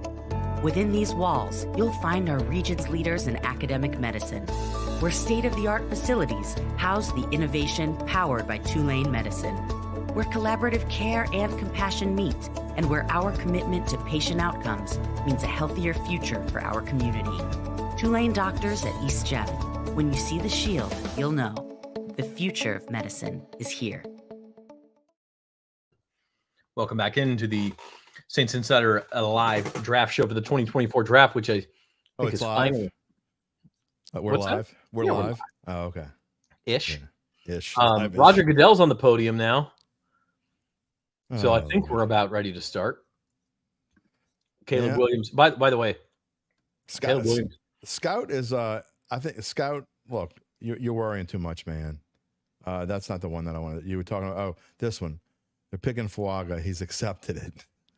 Is that a bad thing? I would have liked Latham. Latham's not going to fall anymore. I actually was thinking that about a week ago. JC Latham could fall to 14, and that would be a great pick. Cheer up, man. I don't think he's going to. Look, People are getting down already. I mean, we're stir crazy. Wilson warned us against this. You gotta I'm wait trying it to out. think like how Okay, we the did Bears are on last the year. clock. The Bears are on the clock. I'm trying to think last year and what was like. I think once it got started, like we were just free flowing, and it's like you don't think about it anymore, and you just you talk about that, you do this. Oh, the Saints coming up with 2 picks, but man, it is a little rough when you're just sitting here waiting for them to get started. I mean, I don't think this is going. quite right from Saint for Life. I could be wrong about the exact logistics, but I believe it was Olave they went up to get, and Penning was their original pick that year. But they did give up a lot. They gave up what ended up being last year's number 10 pick. They gave up the second rounder this year. So they gave up a lot. Well, that one worked out. I mean, my opinion. And look, I'm critical, but I think they had to do that. We talked about that on our shows back then, and we weren't live for 5 hours because we were all over Vegas. I think you and I probably walked about 20 miles in 2 days.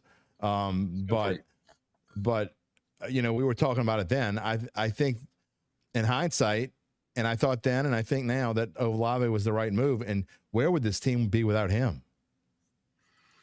Yeah, well, I'll tell you. I mean, we did our show this morning, and you were saying running back's a big need because if a running back twists his ankle, what are you left with? If a wide receiver twists his ankle, what are you left with? Wow. I mean, you got Rashid Shaheed, who is a very solid player. He's not a wide receiver one.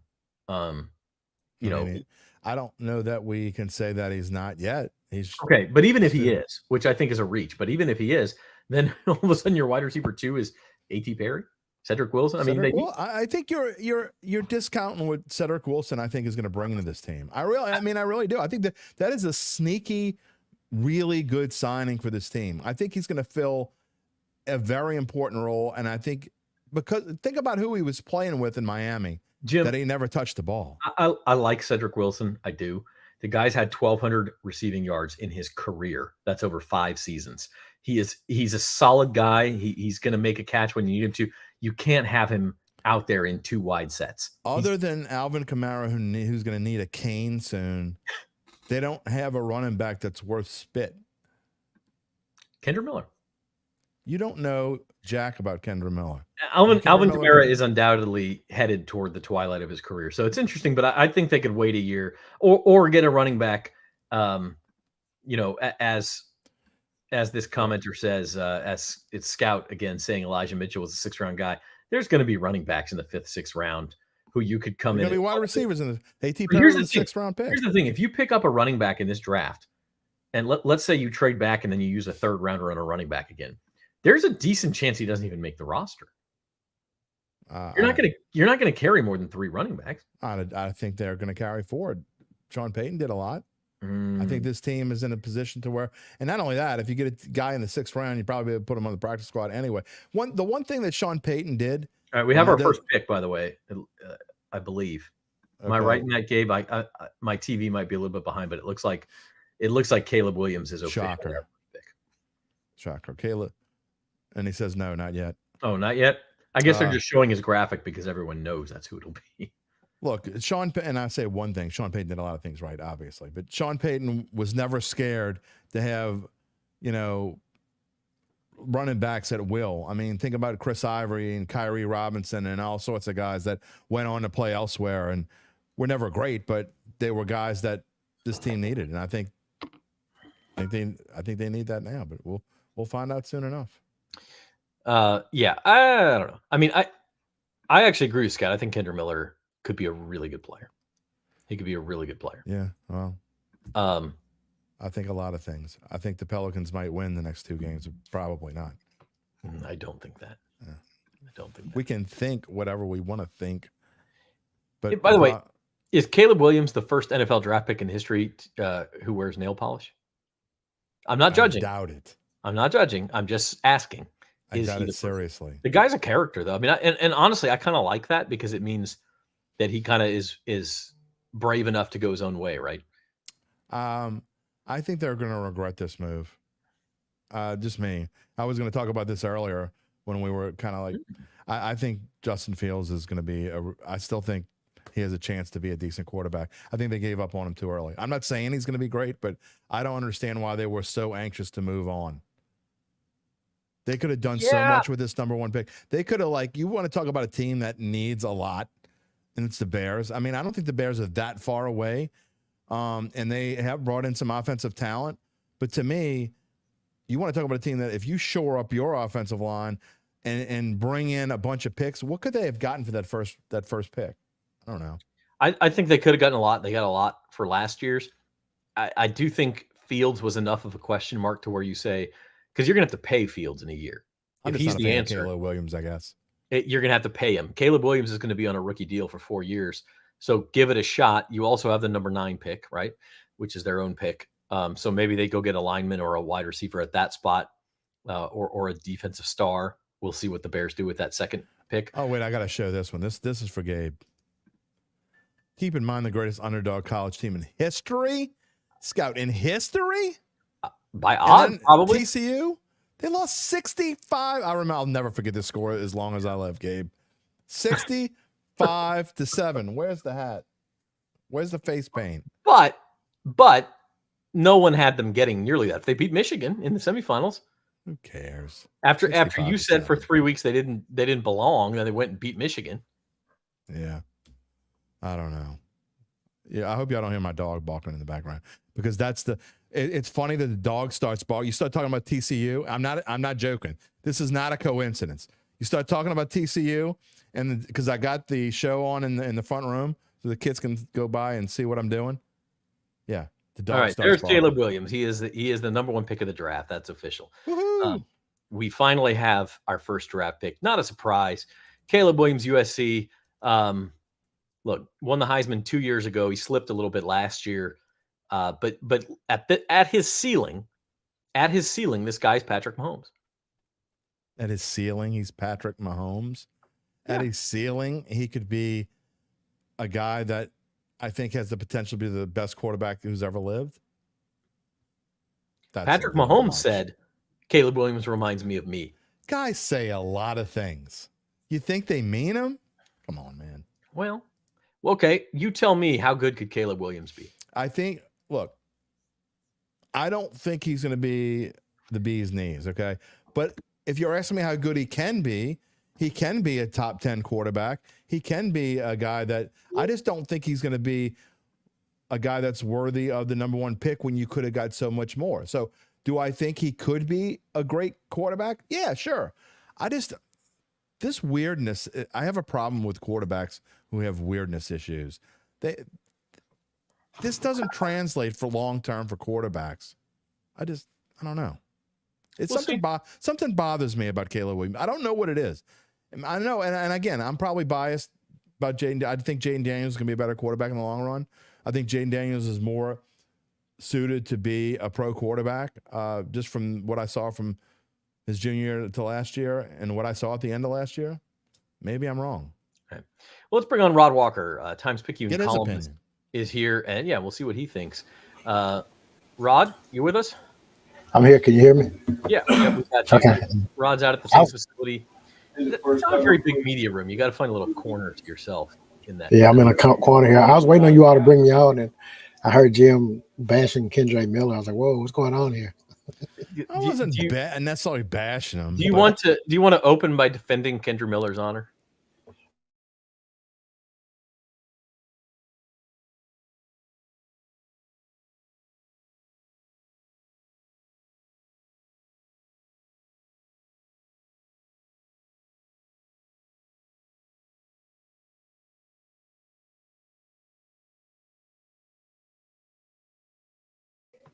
Rod, can you hear me?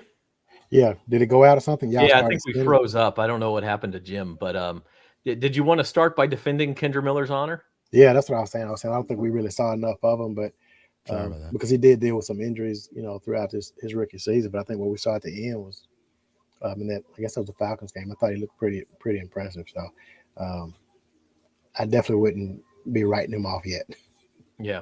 Y'all talking about you wouldn't write off Kendre Miller? Is that we're still talking about Kendre Miller. Okay. All right. We all froze up there for a minute, but we're back. Oh, I didn't know I thought it was just me. No, we all froze. I don't know what happened. That was kind of weird. Rod, because Rod say that's the karma gods talking about Rod's idea of Kendre Miller is going to be, as soon as we mentioned Kendre Miller, the stream got injured. Exactly. Just like when we talked about TCU and the dog started barking, and Kendre Miller we start talking about Kendre Miller and we just lock up. It freezes up. All right. Just don't mention the Trevor Penning name and we'll be okay. Maybe are you trying to stop the show entirely? Exactly. Caleb Williams, just the number one pick to the Bears. It's finally official, Rod. And we were also talking about that decision the Bears had to make. Do you stick with Justin Fields, who's now a Pittsburgh Steeler, which is your team, or do you go kind of start fresh with Caleb Williams? Caleb Williams has got to be pretty good to prove them right here. Yeah, because I thought they kind of gave up on Justin a little too soon, but that tells you how highly they think of Caleb for them to make that decision. So hopefully he pans out for the Bears. They've had some tough luck, I guess, in recent years. So, but I think Caleb's the guy that everybody would have picked first. So if you think he's going to be a franchise guy, I guess you go ahead and move on from Justin Fields. But I don't know if I would have made that move. But. Scout says Russell Wilson. I think that's a good comp. You want to? I think. And look, that would be great. And I'm talking about not today's Russell Wilson. I'm talking about the Russell Wilson from when he was a rookie and won his way, won the job, and became a pretty damn good quarterback. I think he could be that. Is that worth the first pick of the draft? If they win a Super Bowl, and honestly, Russell Wilson should have won too, then yes, it's worth the first pick in the draft. But I don't know. Who do you think, Rod, is going to be a better pro? We can sit here and debate this, and it doesn't really matter until they start playing. But of the three top quarterbacks, who do you think is going to be the better pro? That's tough. I think I probably would lean towards Caleb just because I do think the Bears are probably going to have more around him than I think they will have weapons now. Yeah, I don't know if Drake May is at New England, and I'm assuming they're going to pick Jayden here for Washington. I probably lean towards Caleb. I think he's probably a little better than the other two guys. But a lot of it just depends on the team you're on. You can get on a bad team and your career just kind of flames out. So Saints-wise, I agree wholeheartedly with your column about this draft can basically be graded upon what they do tonight and whether they get their starting left tackle. Just reiterate how important it is. The theory of going into this season not knowing what's going on at tackle, Ryan Ramczyk may never play again, and Andrus Peat is a big question mark whether he signs or not. You hope that they can find a way to bring him back, but right now this team doesn't have a starting tackle. Yeah, and you got to throw in James Hurst, who he can do a little of both, and he retired yesterday. So as long as I haven't covered the team, but 6 or 7 years, but I've never seen them come into a draft with this kind of a need. Everybody knows what they need. You look at every mock draft, it's for a tackle, and if they go any other direction, I think we'd all be shocked. There's some people that think Brock Bowers will be the guy just because he's such a once in a lifetime kind of tight end, or once since Travis Kelce, kind of tight end. But I think offensive tackle is where I think they'll go. Boy, if Brock Bowers falls, that's going to be mighty interesting. It's going to definitely, it will make it very interesting, and I think everybody will be kind of like, it's a win-win. I think, But is the pick in? The pick we is got our in, second by the pick way. here. Go ahead and throw it up there, Gabe. Jayden Daniels is our number 2 overall pick out of LSU. We talked about him with Wilson Alexander. What a terrific rise for Jayden. So we have the past 2 Heisman Trophy winners going 1 and 2 in the 2024 NFL Draft. Rod, Jayden. Oh, we got a bar in your face. A bar in your face. Look, Rod, the Commanders are counting on Jayden Daniels to be their savior. Is he capable of doing that? I guess that's the $1 million question. I think so. I think the biggest concern I would have is just, we saw him at LSU. We saw how much he could take off and run. And, you wonder if that can hold up in the NFL, because I just remember some really hard hits he took during this season. And I can't imagine a guy taking those kind of licks in the NFL. So he's going to have to, probably not going to be as dangerous with his legs, but I think he can definitely do enough to, to make this team succeed. But obviously, just like we talked about Caleb, they got to have some weapons around him to make him better. But I think he definitely has the tools to be really good. I thought he really came on in his second season at last year. First year, I don't know if I was as high on him, and then all of a sudden he just started. You watch some of his passes, he's just dropping dimes, and I was like, whoa, okay.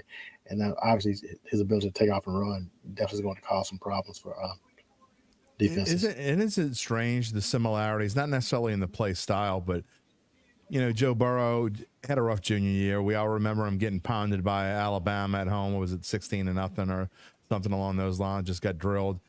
And then the next year, that offseason, and I'm not sure what Joe Burrow did, but whatever it did, the switch flipped. And it was the same for Jayden Daniels. And I actually think Jayden Daniels was better in his junior year than Joe Burrow was in his junior year. And you could make an argument that Jayden Daniels was better in his senior year than Joe Burrow. That's blasphemy to some people, but he's a different kind of quarterback. But just talk about how crazy that is that in a span of 4 years, how you could have those 2 almost identical stories. Yeah, I remember covering Jayden Daniels, the Florida State game that was in the Dome, which I guess would have been his first start. People were booing him and wanting to run this guy out of town. And just kind of goes to show that you got to be patient with these guys and just let it kind of play out. And that's what it did for him. And but for LSU to be able to get 2 Heisman Trophy quarterbacks in that short of a span, a team that, we know how they were in the Les Miles years and how quarterback was such a big issue for them. They were kind of a run heavy team. And now all of a sudden they produced, a number 1 draft pick and a number 2 draft pick in a short span. That's just pretty incredible. And I think it sets LSU up for the future. I think guys will want to go there and play quarterback because, just like they want to go there and play DB, they want to go there and play receiver. Be patient like podcast hosts should be with running backs. Just saying. Yeah. We have a comment here, and we'll leave That's you my with friend this, Rod. Terrence. From Terrence, other than potentially getting hurt, what are Jayden Daniels' weaknesses? Yeah, that was mine. That's the one I just said. Other than that, I don't have any concerns about him. I think he showed this year that he has the tools to be successful. Obviously, again, they just got to be able to put some guys around him that can, make some plays. I asked this of Wilson. Do you think he bulks up a little bit? And he's a little thin to me. He's gonna. You talked in your first comments about how he's going to take some licks, and you don't know how he's going to be able to handle the NFL hits. I think to me, going in, that's the first thing you got to do is put a little beef on you. Yeah, that'll happen. That'll come. That comes. That's going to happen. So I don't think that would be a concern at all. Anybody who's turned 30 knows that the beef comes. It just naturally I don't even remember 30. All right, Rod. Before we let you go, call your shot. As we asked Matt, has your mind changed with some of the news that there could be a run on offensive tackles, or do you still see the Saints taking Olu Fashanu at number 14? Fashanu is my guy, but I feel like I do think that run may come with tackles, but I think they're still with the depth in this class. I think, if you get one of the other guys, JC Latham or whoever it is, I just think that's the direction they have to go. And again, if Brock Bowers is there, that does make that 10 minutes on the clock very interesting. I think a lot of people in New Orleans will be kind of like, they'll be excited either way, I feel like. Yeah. But they do have to address the tackle position, no doubt. All right, he's Rod Walker. You can catch him on the Saints Insider podcast and in the pages of Times-Picayune and Advocate. Rod, we'll check back with you later tonight.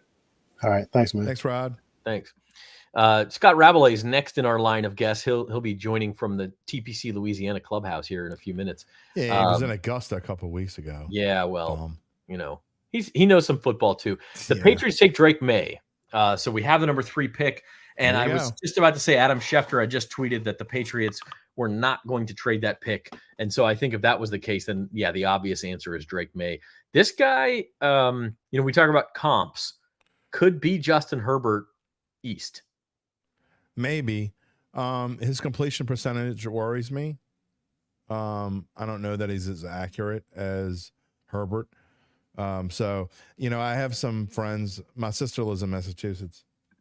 And so I have some friends on Facebook that are Patriots fans, and the poo-pooing of this team from them, you'd think they haven't won a Super Bowl since like 1976. It's really funny. And they were like talking about how I've been hearing rumors we're going to draft Keon Coleman in the first round. Like, come on, dude. Really? I mean, so it's not just the Saints fans that do that, but I think Drake Maye is going to be, I do think he's going to be a good quarterback. I am a fan of his, but again, that completion percentage does worry me a little bit. That's a lot of yards passing though. You put those numbers on the screen, and he can also run as well.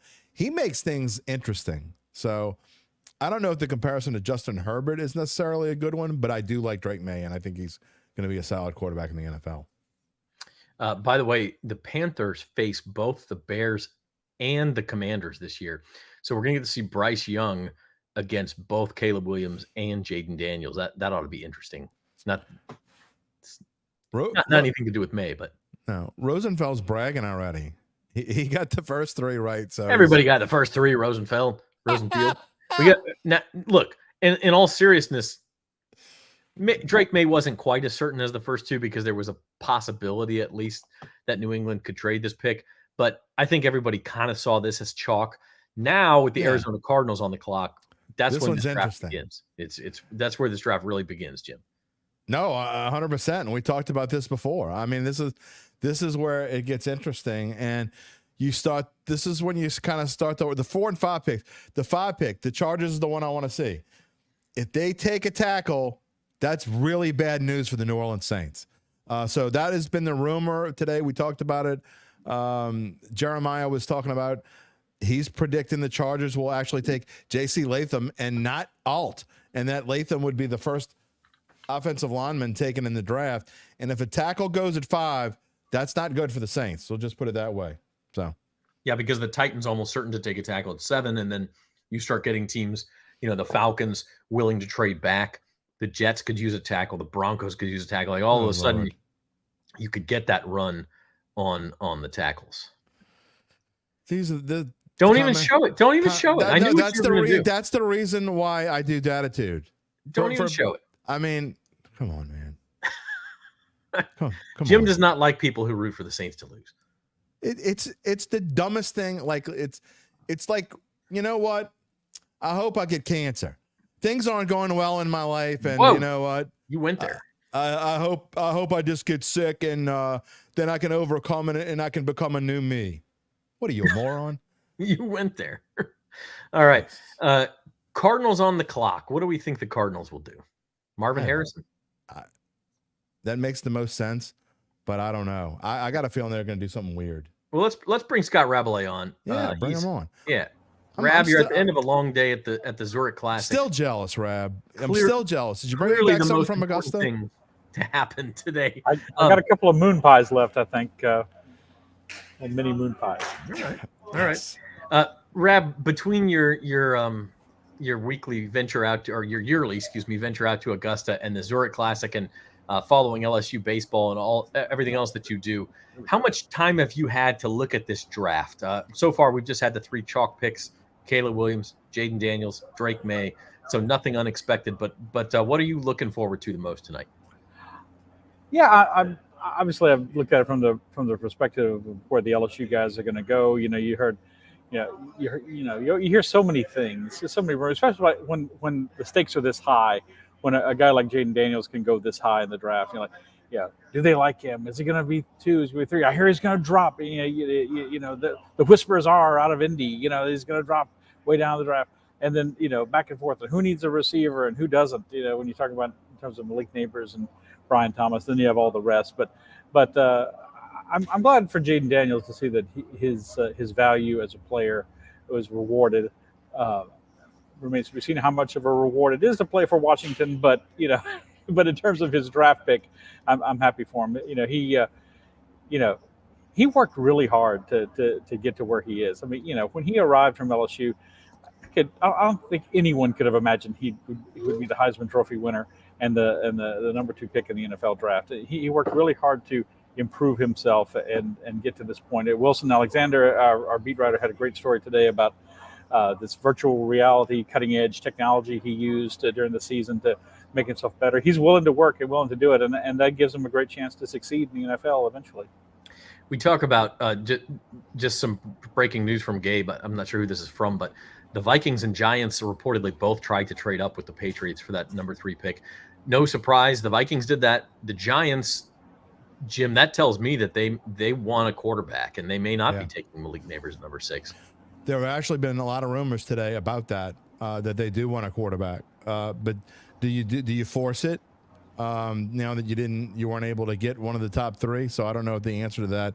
Do you reach for Penix? Do you reach for Bo Nix? I don't know.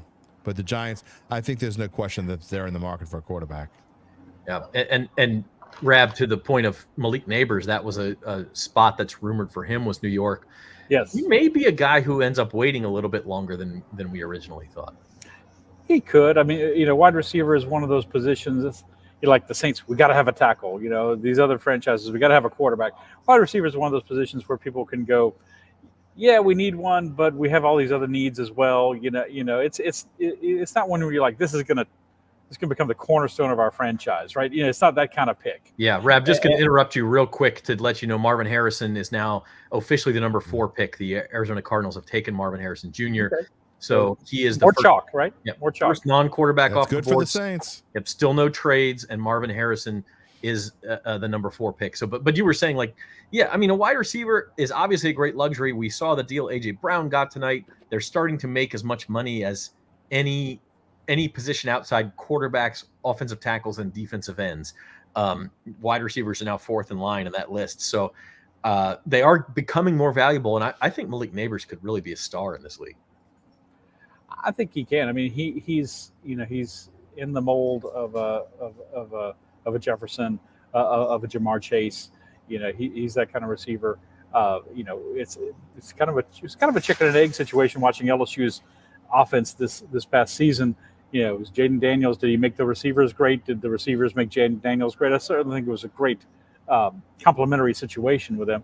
But he's a tremendous talent. And so is Brian Thomas. Talk about a guy who finally blossomed. You're like, Brian Thomas was like, if he was the first team all airport team, right? The kind of guys they say you see him walking to the airport and he looks like he was chiseled out of stone.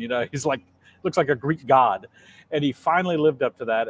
But Malik Nabers has always been that player you thought had that star potential, and I hope he goes high. But it starts to get a little weird, right? It starts to get what team in this spot needs this guy or not. And hopefully him. Before I came on with y'all, I saw a draft like you talked about the New York Giants. The New York Jets could at 8 could be a team in line for Malik Nabers. So we'll see. Hopefully he goes off there pretty soon. Yeah, Jets actually pick at 10, so we'll see. We'll see. 10, excuse me. Yeah, but it's interesting, and Ian Rappaport, by the way, now reporting that there were no trade talks with the Cardinals, and it's hard to tell. Was that the Cardinals just sending out the message that, hey, we're not listening, we're going to pick Marvin Harrison, or was it teams who knew the Cardinals would not take a quarterback, so they're not worried about that spot? And that tells me that there could be a little run on quarterbacks. Maybe the Vikings try to move up to 5 to take J.J. McCarthy. Then what do the Giants do? And it all has to do with Malik Nabers. But just super interesting. We'll ask your opinion before we let you go, Rab, on the Saints. Are you with everyone else kind of in lockstep and saying you got to go get the best offensive tackle available? I suppose. I mean, I'm still thinking about last year's draft and wish they'd gone that route and drafted a young quarterback to build the future of the team around, and just kind of had a fire sale and decided to start over. But it hasn't been the Saints' MO, right? The Saints' MO has been, well, we're close. We just need one more piece. We need one more piece. So this is a big piece that they need. And obviously, Olu Fashanu, am I saying that name right? The guy from Penn State? Fashanu. I'm glad you just have to spell him. I don't always have to say him, except in a format like this. It was it's a good place as any to start. So, maybe he can help them be better. I still don't think he makes. I still don't think that's a position or that's a player that makes the Saints a Super Bowl caliber team with Derek Carr playing quarterback. But that's just me. I'm a little pessimistic in that regard. That's just mean, Rab. That's just mean. Let me ask you before we let you go. What is it like covering a golf tournament that Scotty Scheffler can't win? I'm not so sure. He can't win. Scotty is not playing this week. Exactly. Yeah, he's won 4 of his last 5 starts. He is just playing amazing golf right now. But the number 2 guy in the world, Rory McIlroy, is here, and he's tied for the lead. He and Shane Lowry are tied for the lead. I think Irish. I don't know if Irish eyes are smiling, but Zurich Classic tournament organizers' eyes are smiling that Rory and Shane got off to such a great start. He's obviously the biggest name. It's his first appearance here in New Orleans. So, but yeah, Scotty Scheffler doing some amazing stuff. Right now on the PGA Tour. If people are starting to compare him to Tiger Woods, that's not fair. Yeah, that's not. We're not quite there yet. A little early.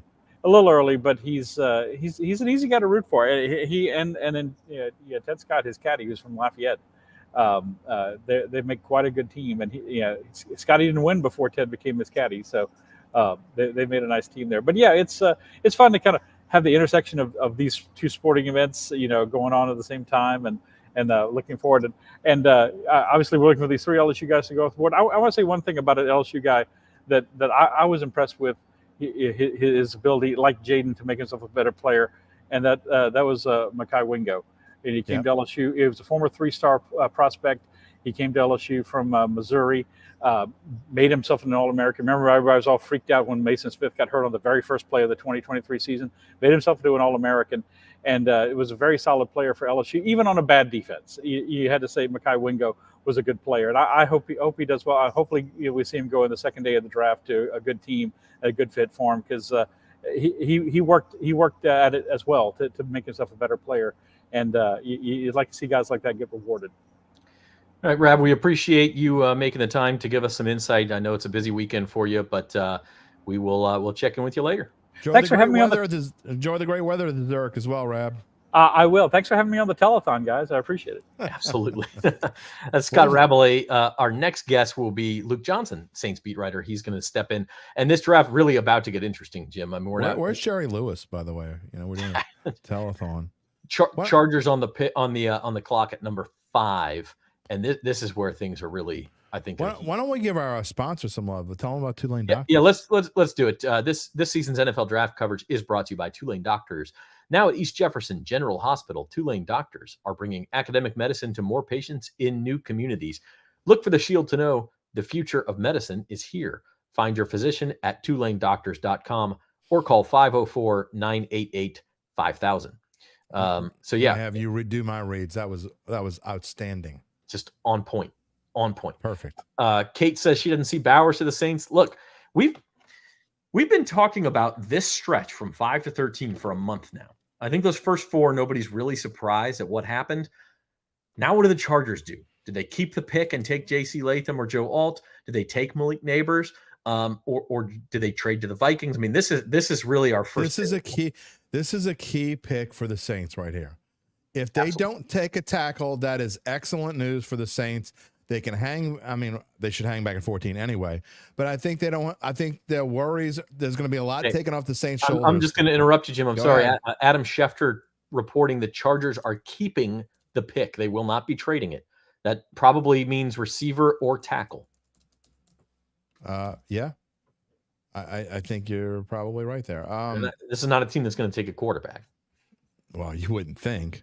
I mean, wouldn't it have been funny though if Harbaugh traded away the rights to someone that came up and traded for McCarthy? That'd have been pretty funny. It would have been. He would have been able to choose where his guy went, right?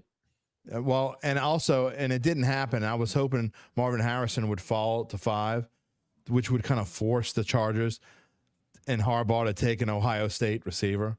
That would have been awesome too, but didn't happen. Yeah. So I think it's going to be Nabers here. I really do. I think they need receiver.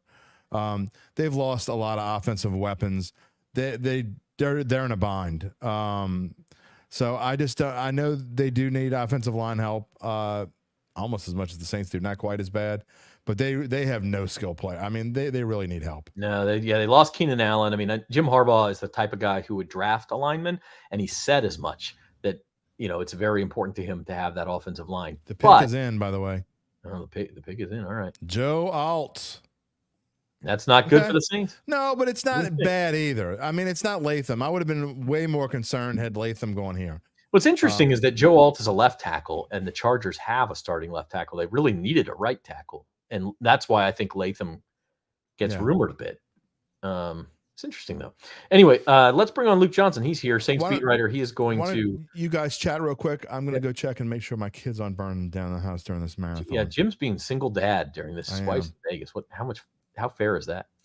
All right. Let's bring in Luke. Hi, Luke. Bye, Luke. Luke from the Saints facility. Joe Alt, the pick to the Chargers. Let's get your instant reaction to that. Well, I think this is exactly what the Saints didn't want to happen for the first tackle to go off the board at number 5. I think a lot of the scenarios we were looking at, and your you guys audio got me? just cut out for a second, but we got you back, I think.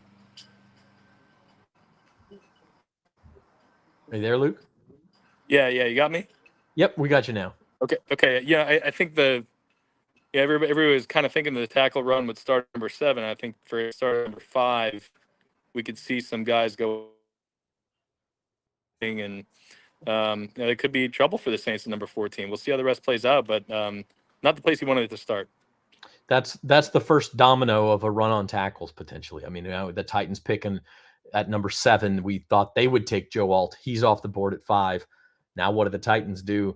I don't know. No other surprises so far, but the key pick now to me becomes Tennessee, because if they take the second tackle, now we start to see some trade up possibilities. Yeah, I think so. And one of the problems with the position the Saints are in is everybody knows they need a tackle.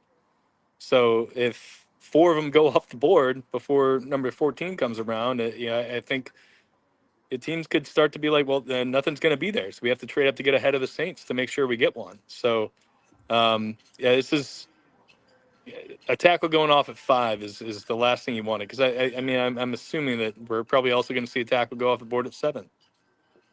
How was the Canes, by the way? Matt showed us the Canes in the Saints draft room earlier.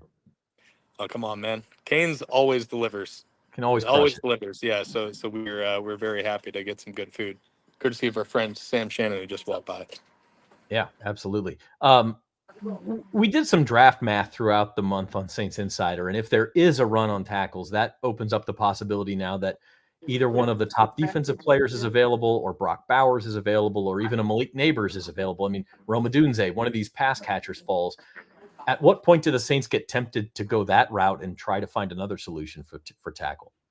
I think you got to see how the next couple picks play out, because there's definitely a possibility. I mean, it's remote, but it is a possibility that the top 13 picks are the 4 quarterbacks and the 3 wide receivers and the tight end, 4 tackles, and defensive player, right?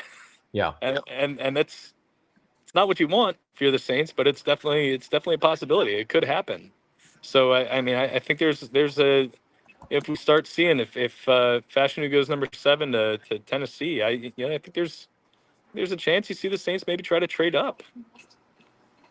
What would they have to give up?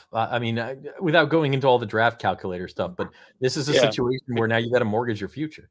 Yeah, and I would imagine that it would obviously involve their own first round pick and probably some future asset, but the future second and third, they're less valuable now in terms of like the value chart than they would be next year, obviously. So they kind of get slotted in toward the back of that round in terms of value, because you don't know where they're going to land.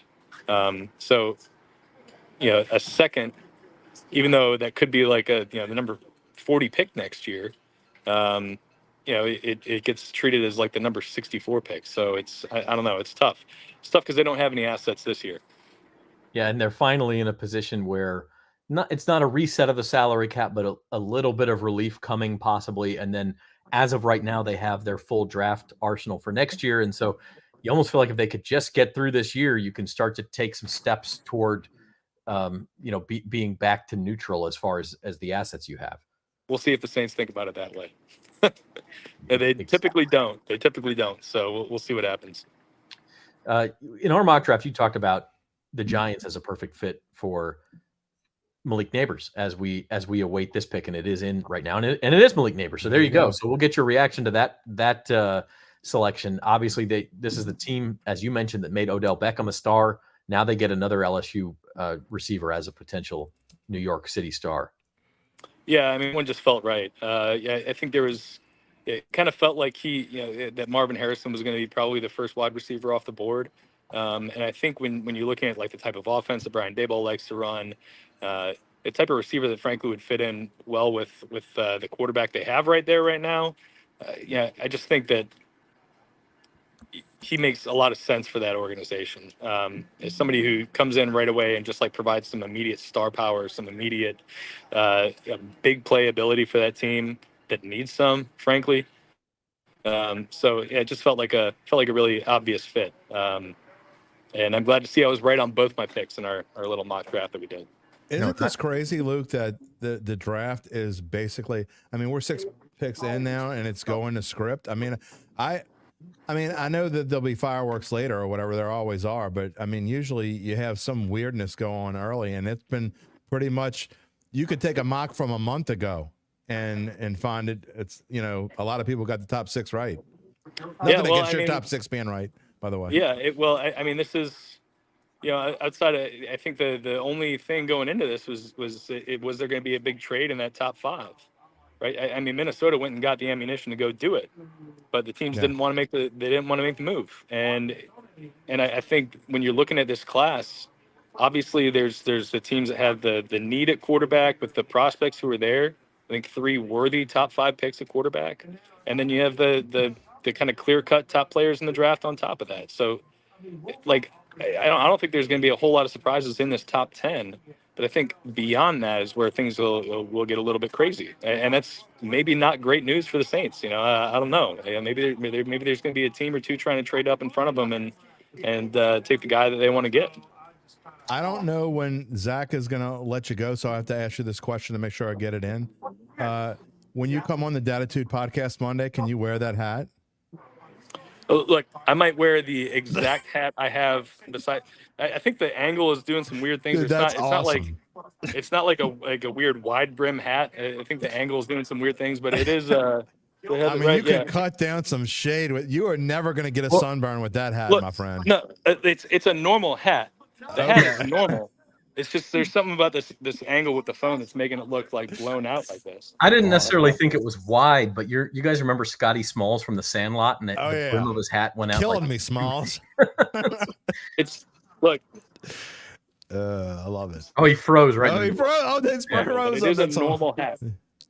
All right. Okay. It is a Zurich Classic hat, so it's normal. Okay. I promise.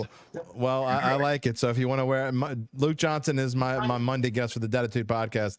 And we're at 11 a.m. Monday. We're going to go over all the Saints picks. And I can't wait to talk to you then. And you wearing that hat. Before the Titans pick, Luke, and before we let you go, let's have you call your shot too. Are you still with Olu Fashanu at number 14, or do you think something changes at this point? Yeah. Number right here. I mean, if he's there, yeah. But I just don't know. I don't know with Alt going to number 5. I think that makes it a little bit more tricky about him potentially being there. Saints might have to go to option 2. Yeah. All right, Luke. Thanks for joining us. We will check back in with you probably after the Saints pick and get your reaction. Yeah. Thanks, Luke. Thanks, guys. Talk to you later.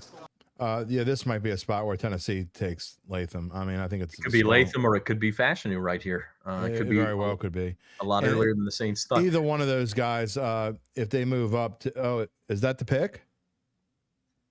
Oh, that was the pick from before. Okay, I thought I saw it, but I didn't see it. If either one of those guys go, man, has their stock risen over the past couple of weeks? I mean, it's impressive, honestly, that those two guys, because we were talking, just 3 weeks ago, Zach, that Latham Saints might be able to trade down and get Latham. We were talking about the Saints having their choice of Fashanu, Fuaga, Fashanu, Latham. Right. Oh, hey, all four of them might be there, and then go ahead and get whoever you want. Now it's like you just hope one of those guys is no doubt the team. I mean, that's kind of where we are right now. So, but yeah, I mean, look, Tennessee needs a tackle. I mean, so it would almost surprise me if they don't take one. They need a tackle, and the other thought, as Rosenfield says here, is Odunze, a wide receiver, but they did get Calvin Ridley this offseason. Yeah. So I think the thought is probably they would go more tackle, and especially now that Joe Alt's already off the board, do they feel like, boy, we better grab somebody? I don't know. We'll see. Or unless they had Alt graded much higher than everybody else, in which case maybe they trade down here to someone who needs a tackle or a wide receiver. So we'll see what the Tennessee Titans do. This is pivot point number 2. We had, and the first one did not go the Saints' way. The good news is that I think this is the last team that might need a tackle for a while. So unless somebody trades up in front of the Saints, okay. With the pick is in here, it is Alabama offensive tackle J.C. Latham. So there you go. His stock has really, really risen. Look, it's not. It was one of the Saints' targets, but it was really only one of 4 targets. So, but I'll tell you what the bad thing about this for the Saints is that if there are teams who want to trade up and get a tackle, they're going to get a little bit more desperate now that 2 are off the board in the first 7 picks. They're going to be calling the Falcons. They're going to be calling the Bears and the Jets. And they're going to say, look, what does it take for us to get to number 8 or 9 or 10 so that we can get a tackle? And if 3 teams do that, the Saints are in a world of hurt. Yeah, well, if. I mean, it's a lot of ifs. I mean, again, it's not that far off from where we kind of thought we would be right now. Latham is the first guess kind of surprise. It's not that big of a surprise, though. I mean, Tennessee, again, it was either going to be tackle or receiver. They took tackle. It's so far, this draft is going to according to script for the Saints. It's not that big of a deal yet. Now, you're right. If another one goes, then maybe you start worrying a little bit. But even then, I mean, you still there are 3 major tackle targets. The possibility of all 3 of them being gone before 14 is slim. Yeah, I mean, the only thing I'll say is that most mocks, you say it's gone according to script. Most mocks had the first tackle at number 7 to Tennessee. So now we're at 2 instead of 1. Is that a big deal? Maybe not yet, but it could be a sign of things to come. So with that said, we're going to take a quick break here. I've got some canes I'm going to try to crush here in the commercial break, and then we'll be back and see what the Atlanta Falcons, the Dirty Birds, do at number 8. Be back on the Saints Insider live draft show right after this.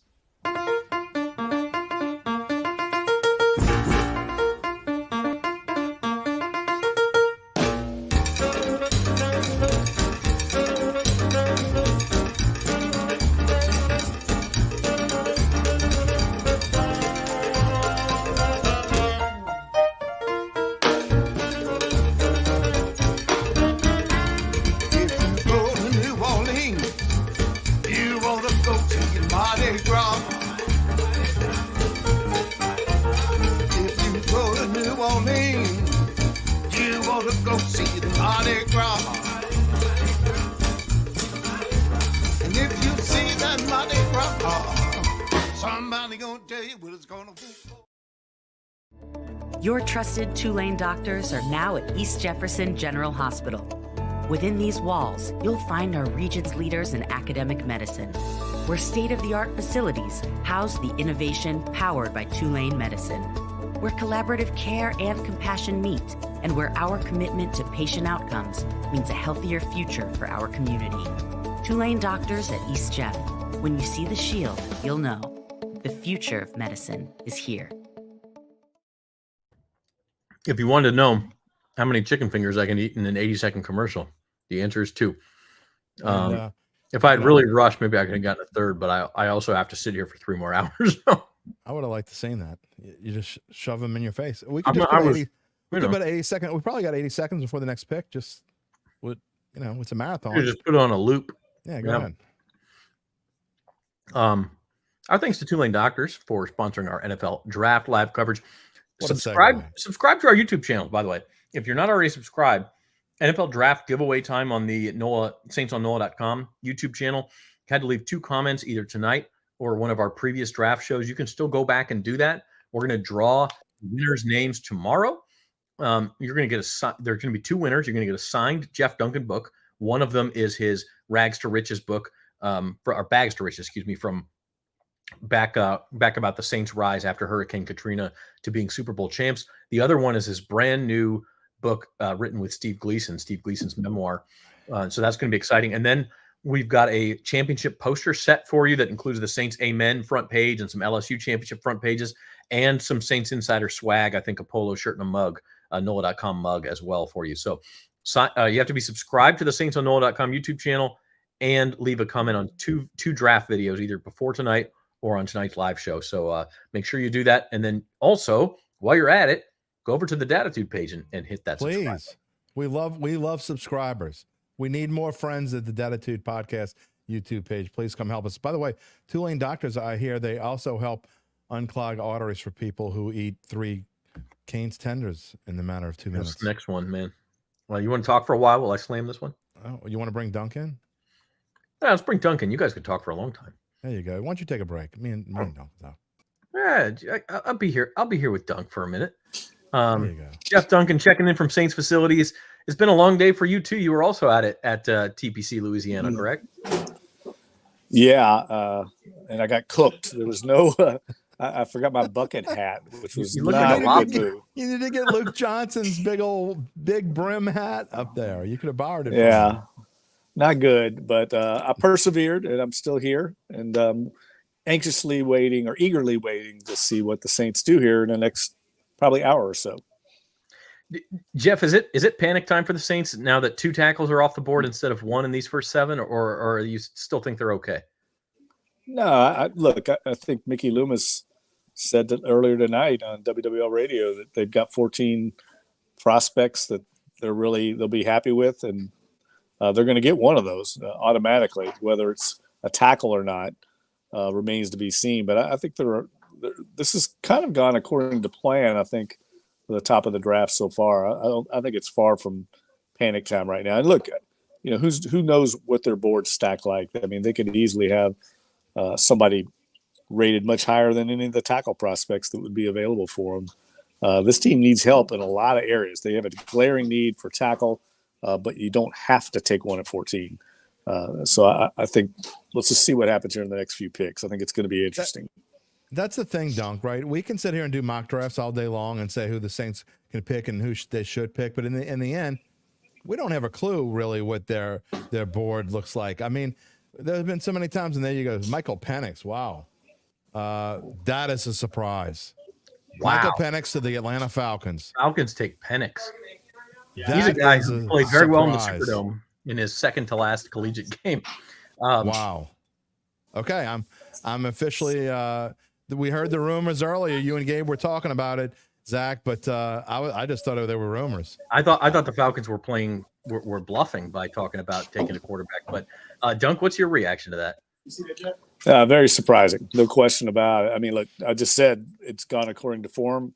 Not any longer. I think this selection was definitely a bomb, especially considering the amount of money that the Falcons invested in, Kirk Cousins in the offseason to go quarterback again.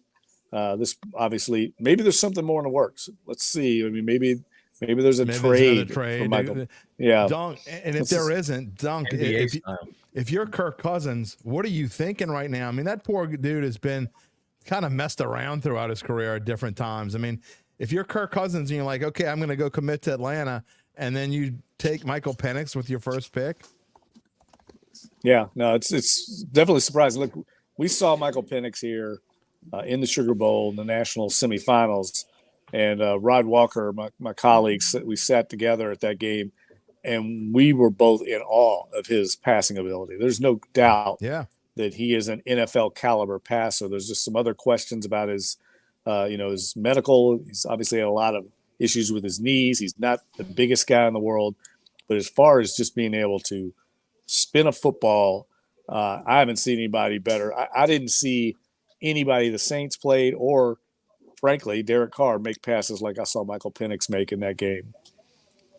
No, I agree wholeheartedly. And I've been saying, I think quietly behind the scenes, I think if you talk to a lot of people who really know what they're talking about, I think a lot of people think that Michael Penix could be the guy we talk about later on in a couple of years or whatever. That was the steal of this draft. And whether he stays with the Falcons or that's just a draft pick that they're making for a trade or whatever it is, I honestly believe that Michael Penix, outside of the top three, which I think are all pro ready, I think Michael Penix could jump in, which is weird why to go to Atlanta, because I think he's an NFL ready quarterback.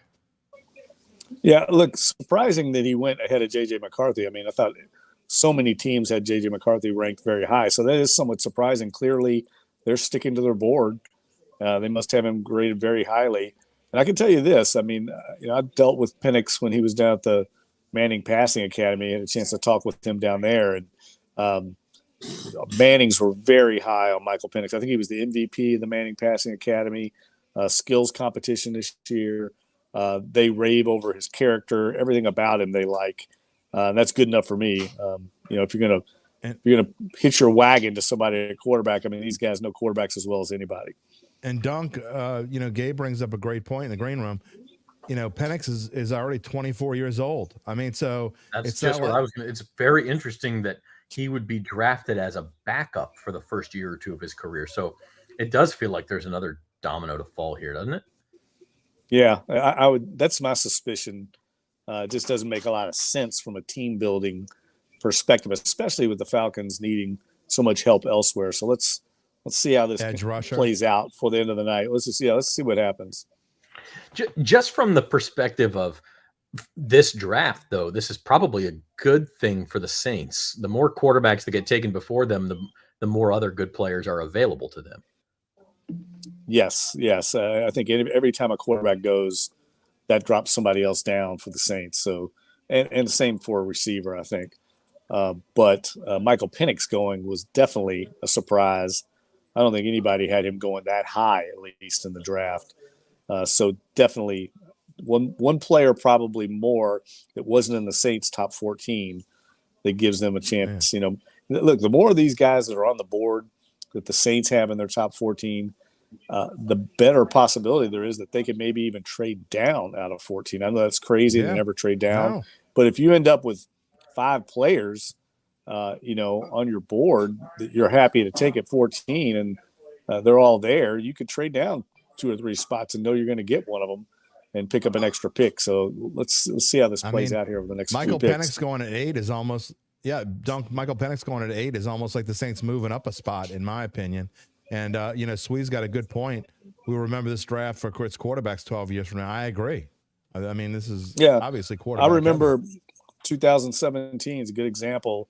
Saints had Patrick Mahomes number 1 overall on their entire board.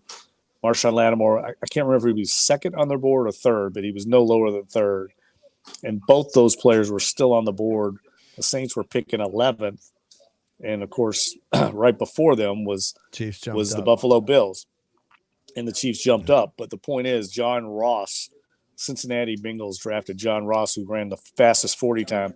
No one had him in the top 20 picks in the first round. And that knocked down players like Mahomes and Lattimore to the Saints. So a very similar situation. Dunk, do you think the Bills wish they would not have traded that pick and not had to play Mahomes in the AFC? Yeah. Let the Saints just draft Mahomes. Yeah, that's a great point. I mean, we all look back now, the benefit of hindsight, everybody knew Mahomes was going to be that good. He would never have lasted to 10th. He'd have been the number 1 pick. There was a lot of questions about Mahomes back then. Sean Payton loved him. He would have been a Saint had they not done that. Yeah, well, they'd had a decision to make. If both Lattimore and him were there, I don't know. They might have still taken Lattimore. I mean, you can remember back in 7. We got our number 9 pick is Rome Odunze to the Chicago Bears. So another good one for the Saints. Yeah, Caleb Williams gets his number 1. Well, actually, DJ Moore, Rome Odunze maybe number 2. But an interesting pick there for the Bears. Yeah, defensive players. People very high on Rome Odunze. I know a lot of evaluators think he's the safest pick in the entire draft. So to get him at that spot, a great pick for the Bears. Yeah. And again, as you say, Jim, we expected those 3 receivers to be gone before the Saints. But now you get into the Vikings are in a spot. We'll see what the New York Jets do. But the Vikings are in a spot where people were saying they would have to trade up and give up tremendous amount of assets to get J.J. McCarthy at 4 or 5. They may very well get him at number 11. Yes, very much. And, Brock Bowers still out there, everybody's favorite tight end. A lot of people salivating over the chance to get him and work with him in an offense. I've got a feeling he's going to go very soon here in the next few picks. David Bordelon asked if all our tackles are gone. TE gone. Well, I mean, that's impossible now. I mean, that's the one thing about all the weird things that have happened so far. I mean, the Saints are really in a kind of a good spot now, Dunk, to where if their boards are what we think they are, if they're what we've been saying and they want a tackle or Brock Bowers, which is what we talked about, I think was yesterday when you and I talked. If they something's going to fall to them now. It's almost a sure thing. Yeah, it's exactly what Mickey Loomis was referring to. There's going to be one of those players that's on their board still there. And, so I think they're going to stick and pick here. I'll be surprised. The Jets have traded their pick, guys. I'm sorry to interrupt. The Jets are trading. So number 10 will not be New York.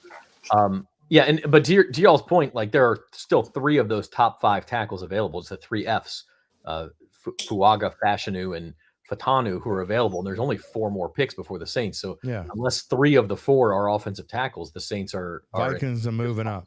Okay, so the Vikings move up just 1 spot. Vikings move up a spot. Is that the quarterback? No. Did they take Bo Nix or J.J. McCarthy?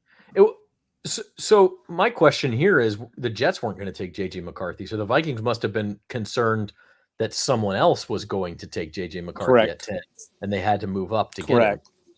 It's gotta be Jets might have been playing a little game of cat and mouse with them, telling them, hey, we've got a team that's calling us that's also interested in moving up. What do you want to do? That's how it works. I guess that really works then. I didn't think that stuff worked. I guess it does, huh? It worked. Yeah, well, if you really want somebody too, you're gonna you don't spend all those months planning and then have them snatched out from under you like that. So I could see that happening. Yeah, and if the Jets decided that they really wanted, let's say Brock Bowers, or Dallas Turner or whoever it is, and they weren't concerned the Vikings were going to take him, well, this is just a free pick for them. We'll see what they get out of it. Exactly. I've heard many times GMs say they've done that exact trick just to pick up an extra pick. It's not going to be a huge pick, but it's something, right? It's an asset you can use down the road. So then the Jets take Brock Bowers at 11. Yeah, that would be my sense. My pick, but we'll see. We'll see what happens. And that would mean, then the Saints will get one of those top tackles and they can just take their pick of them. Or as you said, Jeff, maybe still a small possibility of a trade back. Yeah, I mean, depending on what their boards stack like. And I wouldn't be shocked if the Jets took somebody else, besides Bowers. I wouldn't be shocked, put it that way. I don't know the answer to this. And when is the last time that we had a top 10 that didn't have a defensive player in it? I know. I don't know if that's ever happened. But it figured to be close to that. I mean, there's too many question marks with every defensive player in the top. There's a question mark there. I don't think there's any sure thing. There's no Aaron Donald for sure in this draft. There's no Darrelle Revis, Marshawn Lattimore. There's nobody like that is graded to where they deserve to go in the top 10. There's too many question marks. Terms of the trade are the number 10 and number 203, which I think would be a 6th round pick. And in exchange, the Jets receive number 11 and then 2 5th round picks, numbers 157 and 159. So they really didn't have to pay a lot to move up that one spot. Right. Yeah. It's figured to be not much when you're just moving one spot like that. But you get what you can get. I mean, if you don't need a quarterback and they do. And actually, there's a correction. Gabe says it's 129 and 157. So that's a 4th round pick. So they do get a fourth and a 5th rounder and only have to give up a 6th rounder. So not too bad for when you're going to end up with the 1st round player you wanted anyway. Jeff, before we let you go, as we've been asking everybody else, you still think is Fashanu still your guy? And it is J.J. McCarthy to the Vikings. He is Okay, the pick. that did make sense, right? So the Vikings obviously worried about somebody else. But yeah, is it still Fashanu in your mind, or is there some other direction you're leaning at this point? I think just one of those tackles. I don't necessarily have one above the others. I think they'll be fine. They're going to upgrade that position if they can get one of those guys, and that's what matters. This team's got to get better up front. There's, losing Hurst recently as well. They've got some depth issues there, so I think they're going to have to go multiple players in this draft to address the offensive line. And starting here in the first round with such quality and depth at that position, I don't think it matters any of those three. I think the Saints will be happy. There's the board as of this moment, the top 10, all offensive players, 3 picks left before the Saints select, and you still have 3 of the top 5 tackles on the board as well as Brock Bowers. So Saints will certainly have the option to choose one of those players. They're going to be and the only one that I would say, the only player that I would say that would be, somewhat other than Bowers would be potentially, say, Byron Murphy, a defensive tackle from Texas. I think defensive tackle is a bigger need than most people think for this team. They need defensive interior, not only run stuffing, but also playmaking ability along the defensive interior. And it's not a deep draft for defensive tackles. And if you look around the league, there's only like 5 or 6, maybe 7 elite guys in there. So if you can get one of those guys, if you think that guy could be, and maybe not Aaron Donald, who's a generational player, but somebody with that kind of playmaking ability, there's certainly value in getting one of them high in the draft. That would be the only other position I think would be considered at that spot. Yeah, I agree. We talked about that earlier. I think defensive tackle is a big need. All right, Jeff, we'll check in with you maybe at the end of the night and get your full thoughts on this first round. Thanks for joining us on what I know it's a long day. All right, guys. Have a great show, man. I'll talk to you after a while. Thank you. Brian Cavett is waiting to lose my mind. Yeah, it's going to happen if that happens. I don't think they're going to – look, I've said this for weeks. I mean this wholeheartedly. Cut this out, post it back. Even the Saints can't screw this up now. That's where we are right now. There are only 3 more picks before the Saints. Boy. Even the Saints can't screw this up. They boy. can't. Famous last words right there from Mr. Jim Derry. Famous. They can't screw it up. Last words. I mean, they what are they going to do? Who are they going to take? Keon Coleman? No, but they still have Fashanu, Fuaga, Fatanu, Right. Brock None Bowers, of those would be screwing it up. None Dallas of those Turner, names. Laiatu, That would be Latu, all screwing these it up. guys who at times have been mentioned in the top 10. I think they get a top 10 quality pick with this pick, whether it's a tackle or not. I mean, again, I'm going to repeat this. The problem with the Saints is this.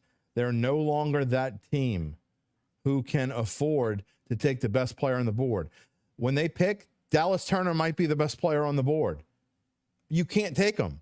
You can't take an edge rusher. You simply That's can't. where I'm at, man. Barry has it. Never say never. They can screw it up. No, they're not going to screw it up. All right. Well, I'm gonna go confidence. finish eating before the Saints pick. I'm gonna let you okay. talk for a little while. All right. Can they screw it up? I think you can always screw picks up. I'm a Houston Texans fan. I've seen my team draft Kevin Johnson with a first-round pick, Xavier Su'a-Filo with a second-round pick. So I would, like they said, never say never. And welcome to the NFL Draft Show. The Saints are just, in case you're just joining us, you've been living under a rock. There are only 3 picks left until the Saints pick. There haven't been a whole lot of fireworks, a whole lot of surprises, but there have been a couple, including the Atlanta Falcons taking quarterback Michael Penix, which to me is the shocker of the night. The second biggest surprise to me is that we're getting to pick number 11, and there still hasn't been a defensive player, and I don't think the Jets are going to take one, and I don't think the Broncos are going to take one, and I don't think the Raiders are going to take one either. The Saints might pick, and there hasn't been a defensive player off the board, and that kind of scares the hell out of me. I don't think they're the most likely of that group to go defense. I think it would be the Raiders just because of who Antonio Pierce is and the fact that some of these quarterbacks have gone early. There was talks of them liking Daniels, them liking Penix. I don't think they obviously wouldn't take Bo Nix. I mean, never say never, as we just said. We saw Penix go to 8 to the Falcons, which I never thought we'd see. So Bo Nix could go here, but I don't think we'll see a defensive player until maybe 15. If Dallas Turner's still there for Indianapolis, I could see them taking him. But I think definitely I'm in agreement with you. Penix is the surprise of the draft so far. DD, Saints should trade down and pick up a second or a third. We've been talking all week. Like I said, I didn't think they could anymore because I thought the way that this draft was trending and the mocks were trending and all the talk was trending, that there wouldn't be a tackle there, that you couldn't take that risk. And now, if no tackle goes before 14, you're certainly at the minimum answering phone calls. I think you could trade down to 16, at least trade down a few easily, picks, if not 17. Yeah. I mean, so you have to hope that Mickey Loomis is answering the phone right now. You would think that he is. I mean, I guess we don't know. But, Scout says Broncos could take a top edge rusher, cornerback. We've seen Peyton target those positions early. Have you seen their quarterback room? I don't think that's not what he's gonna do. I don't think he's gonna do that this year. I Jarrett just don't. Stidham is their starting quarterback, right? This is lining up though. Look, I've said this for weeks as well. My top target has been Fashanu from over a month ago, and I'd be surprised now unless somebody trades ahead of the Saints, because it's clear that that's what they need. No one has to give them any hints or whatever. But if he's there at 14. I don't know if you think about trading down. Do you trade down and get an extra third round pick to move down and not get Fashanu, or do you just take Fashanu? I mean, do you take Fuaga and a third round pick, or do you take Fashanu at 14? I would take Fuaga and a third round pick personally. Yeah, I mean, I couldn't argue that if they do that. Rosenfeld says the Jets could go Fashanu. They could, but I don't think so. I think they'll go Bowers. Yeah, I think they're going to go Bowers too. We'll get there, but I think that's their pick's going to come in any minute. As soon as it does, we're going to put it on the screen here. But look, I just think, and again, I don't think you can go wrong if you choose that route. If you go Fuaga, Fautanu, and get a third round pick out of it, but Rap says no trade. The Jets. He did go. Okay, well, I'll put it up on the screen. That's bad news. So. Here we go. The pick is in. And you want to put it up? Yep. Okay, there it is. Now. So the Saints will not be getting Olu Fashanu. He is going to be a New York Jet. And now what I've been talking about for a few weeks as well is now suddenly a possibility where, again, the two tackles are still going to be there. You don't have to worry about tackle. But you do have to worry about Brock Bowers coming into play, and you have to decide on whether you want to take if you get there, 2 more picks. If he's still there and 2 more picks, do you take the generational tight end that fits Kubiak's offense as much as anybody? That's tough. I like Bowers a lot, so I would personally. I don't know. I mean, that's an impossible question to ask. This is why I don't get paid millions of dollars to make these decisions. It's going to be a tough decision again, and I don't advocate that they do that again, because I think tackle is too big of a need. But when you're talking about a Fuaga or a Fautanu, because those are really the 2 options now. Those 2 players are Brock Bowers.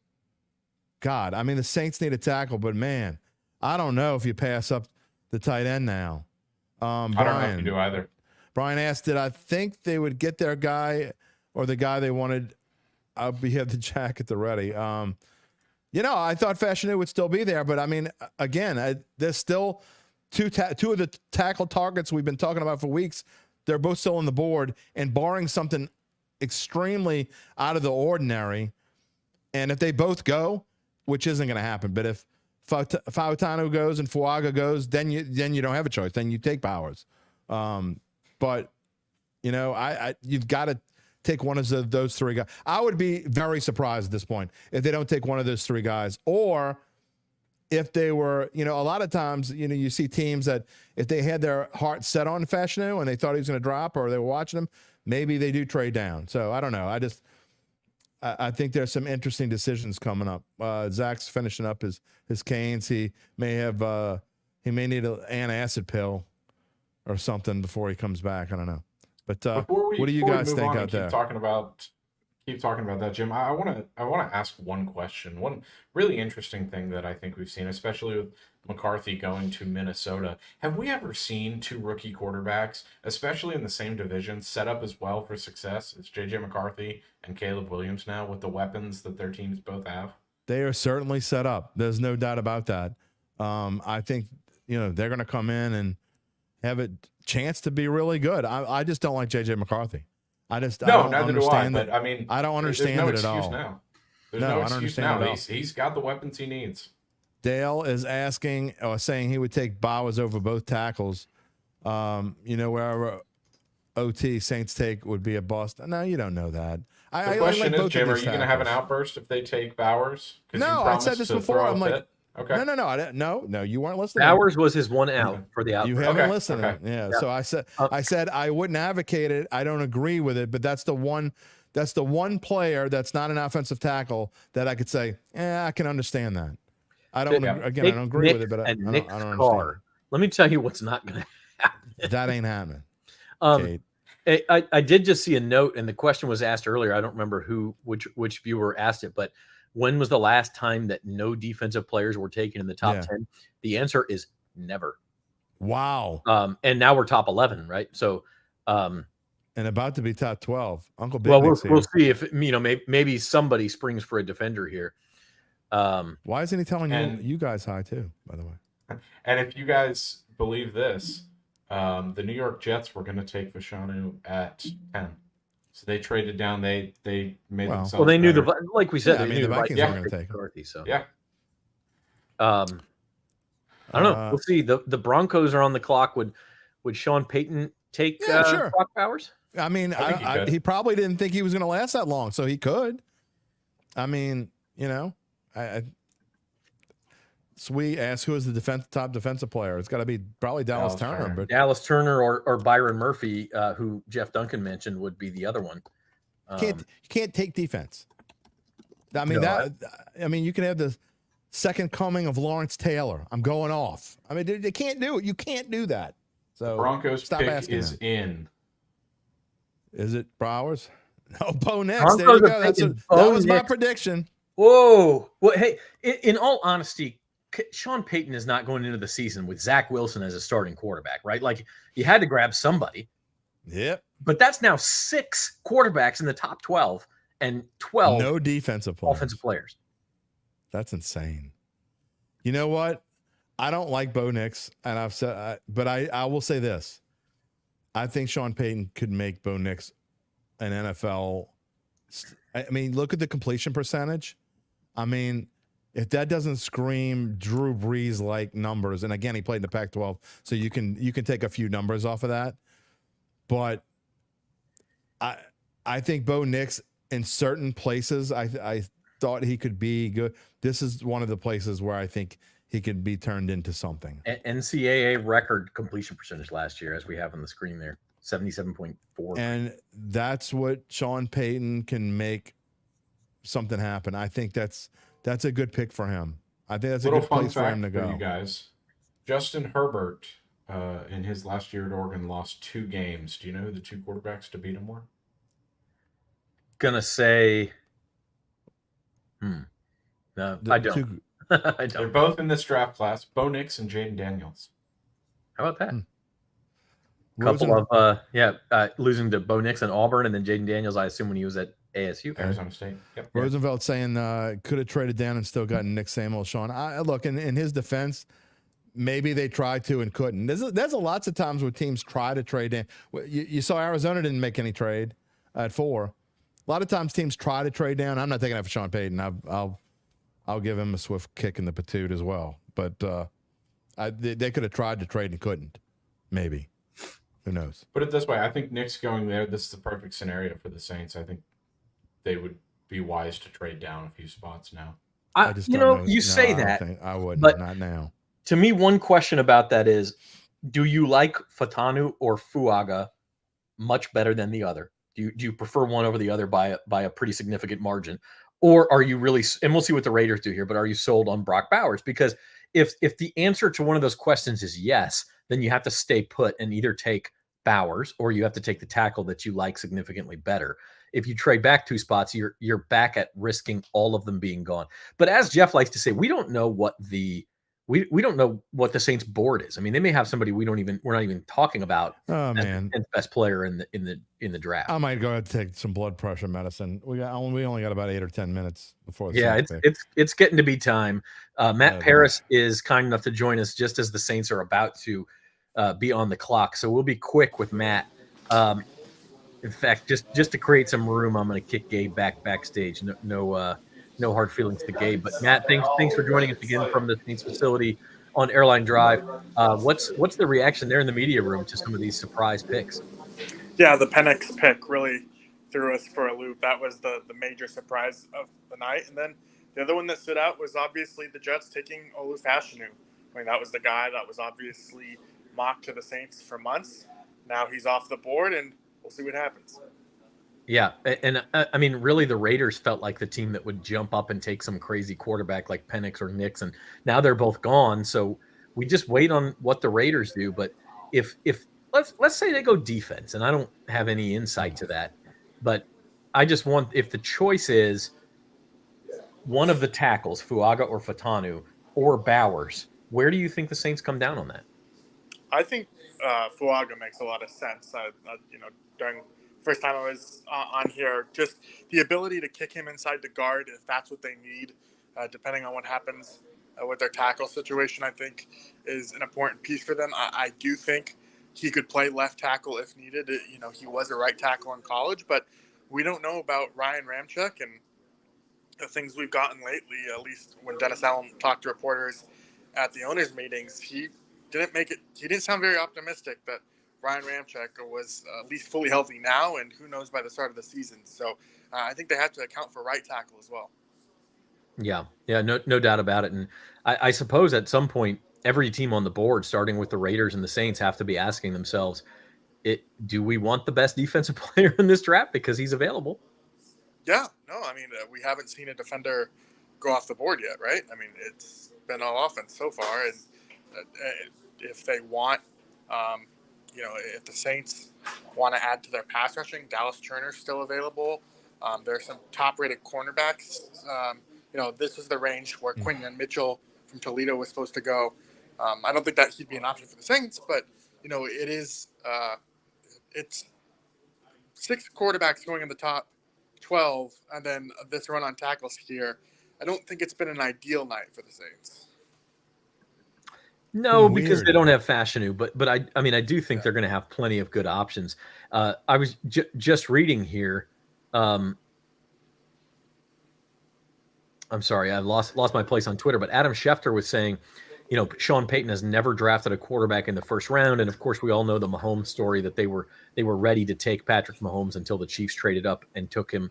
And Schefter ends that paragraph with, Payton feels as strongly about Bo Nix as he did Mahomes, which is pretty high praise for Bo Nix. Sure. Right, and he was the guy that has been compared to Drew Brees throughout this draft process. I think it makes a lot of sense of what, Sean Payton looks for in a quarterback, and I think Bo Nix, having that stint at Oregon, and he was a highly productive college quarterback, so I think there's a lot to like there if you're Denver. Yeah. All right, so Taliese Fuaga, if he is the pick, tell us about him and why Saints fans should be happy with that pick. Yeah, the measurables are a lot what the Saints look for and their offensive lineman. He's 6'6", very athletic, has a bit shorter length and arm reach than maybe what they go to at their usual tackle spot. It's kind of why he's projected to maybe be a guard at the next level. There's some questions about that, but he's a right tackle. Some draft experts believe he can play on the left side, that he'd be talented enough to do that. But yeah, he can kick inside. He's versatile. He's a very good run defender, or he's good run blocker. Those are the major selling points. What about Fashanu? What would the Saints see in him? He's more of a left tackle, though, Matt, right? Yes. He played left tackle at Washington. Another guard, though, or another guy that some scouts believe he could be a guard or should be a guard at the next level. Has a bit shorter arm length as well. So, some people actually think he could be a center, which is really interesting. Just going to interrupt you real quick, Matt. The Raiders pick is in, and it is Georgia tight end Brock Bowers. So Bowers is off of the board. All right, good. Now the Saints to take a tackle has got to be just about the most sure thing. And so I'm sorry to interrupt, but continue telling us about it. So Fashanu could be a guard, could be a center. Again, he's a bit more sound pass protection. I think that would be the upside of him if he can play left tackle in the NFL. There's just some questions of where his best fit is. Getting that queasy feeling, Zach. All right. Well, Matt, we're going to let you get to work with the Saints on the clock, but we appreciate you joining us, and we'll talk to you later. Appreciate it. Zach, all right. Our really thanks. Bad feeling. Hey, by the way, thanks so much to these guys for joining us. Absolutely. They're busy tonight. Look, covering the draft is insane, Jim. You and I both know that, and it's tough. And these guys are taking time out to talk to us and give us their insights. So we'll let him get to work as the New Orleans Saints are on the clock. And that's a good time for us to let you know that this season's NFL draft coverage is brought to you by Tulane Doctors. Now at East Jefferson General Hospital, Tulane Doctors are bringing academic medicine to more patients in new communities. Look for the shield to know the future of medicine is here. Find your physician at TulaneDoctors.com or call 504-988-5000. I hear that they treat indigestion, Jim. Comment of the night. Okay. Right here. Well, lucky Bo Nix.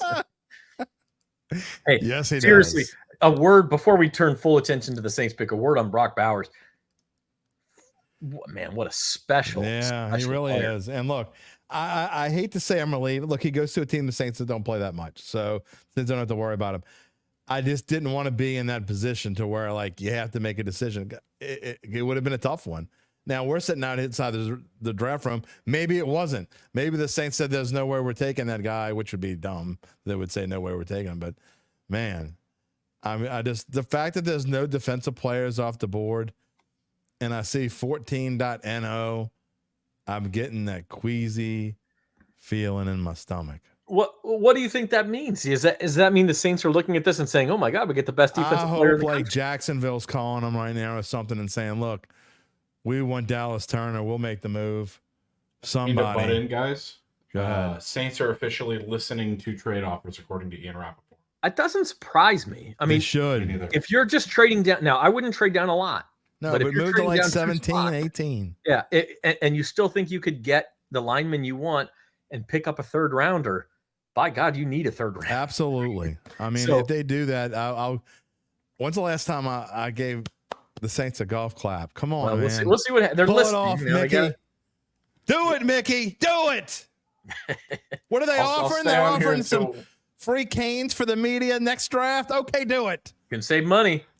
I'll stay on here until we get that official compensation if there is a trade. Yeah, that's Ian Rappaport listening to trade offers. Now, Ian Rappaport's listening to trade offers? He's saying we got a better chance of taking a tackle if he's listening to trade offers. I'm going to trade Jim Derry and player to be named later for Ian Rappaport. Wow. Look, pros and cons. Okay, to if you stay, the pros are you get your pick of these two tackles, Fuaga or Fashanu. You get what you desperately need. Yeah. Yes, one of the top 5 tackles. And probably they're both gone if you trade back more than 3 or 4 picks. And you're set. The cons are, of course, you don't pick up any extra draft capital, and you've only got the one other pick in the top 150. Now, it kind of turn it around. If you trade, you could sure pick up some capital, and maybe it depends on what that is. But the con is now you're back in the waiting game and hoping that Fuaga and Fashanu don't get taken. What if you traded down to like 26, 27 and just took Guyton? I mean, that's a possibility because again, we don't know what the Saints board is. What if the Saints That would had be a Fashanu? possibility. If the Saints had Fashanu and Latham and Alt, and then a gap to the next tackle, and maybe they don't like Fuaga better than Guyton or Amarius Mims. I said this, and I don't know. So I don't know if it's the queasiness because y'all were giving Canes free love, so I'll give Papa John's free love. So I don't know if it's the queasiness from the Papa John's or because I've been through this before. But I did say in the beginning of the show, Fuaga was the last slide that I did of the 53 or whatever you assigned me to do. And Fuaga was the last one. And when I was doing it, and I'm like, this is going to be the Saints pick. I could be right. I could be wrong. I may be crazy. The Saints will officially pick at 14. They will pick. Okay. They will pick. They couldn't get an offer they wanted. Yeah. And I mean, that's fair. I think that's fair. You listen, and if somebody's giving you a late second or early third, and you think, oh, yeah, we'll move back 2 spots. But if it's you have to move too far back or you're not getting enough, then that's fair, right? I'm just trying to get some air into my head. 5 minutes on the clock for the Saints. 5 minutes. They've listened to trade offers. They're going to pick. It's got to be Taliese Fuaga, right? That's going to be my. Ain't got to be nothing.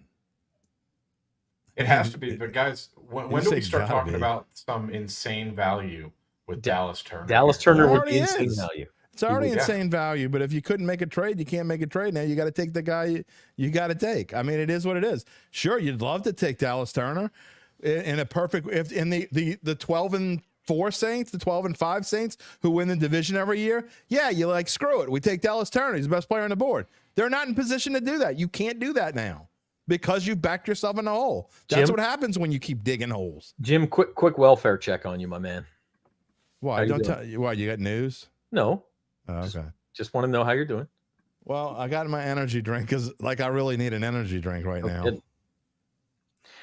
Look, any chance, Dallas? Yes, I think there is a chance that it's Dallas Turner. I think the Saints are the type of team that's stubborn. They'll take best player available.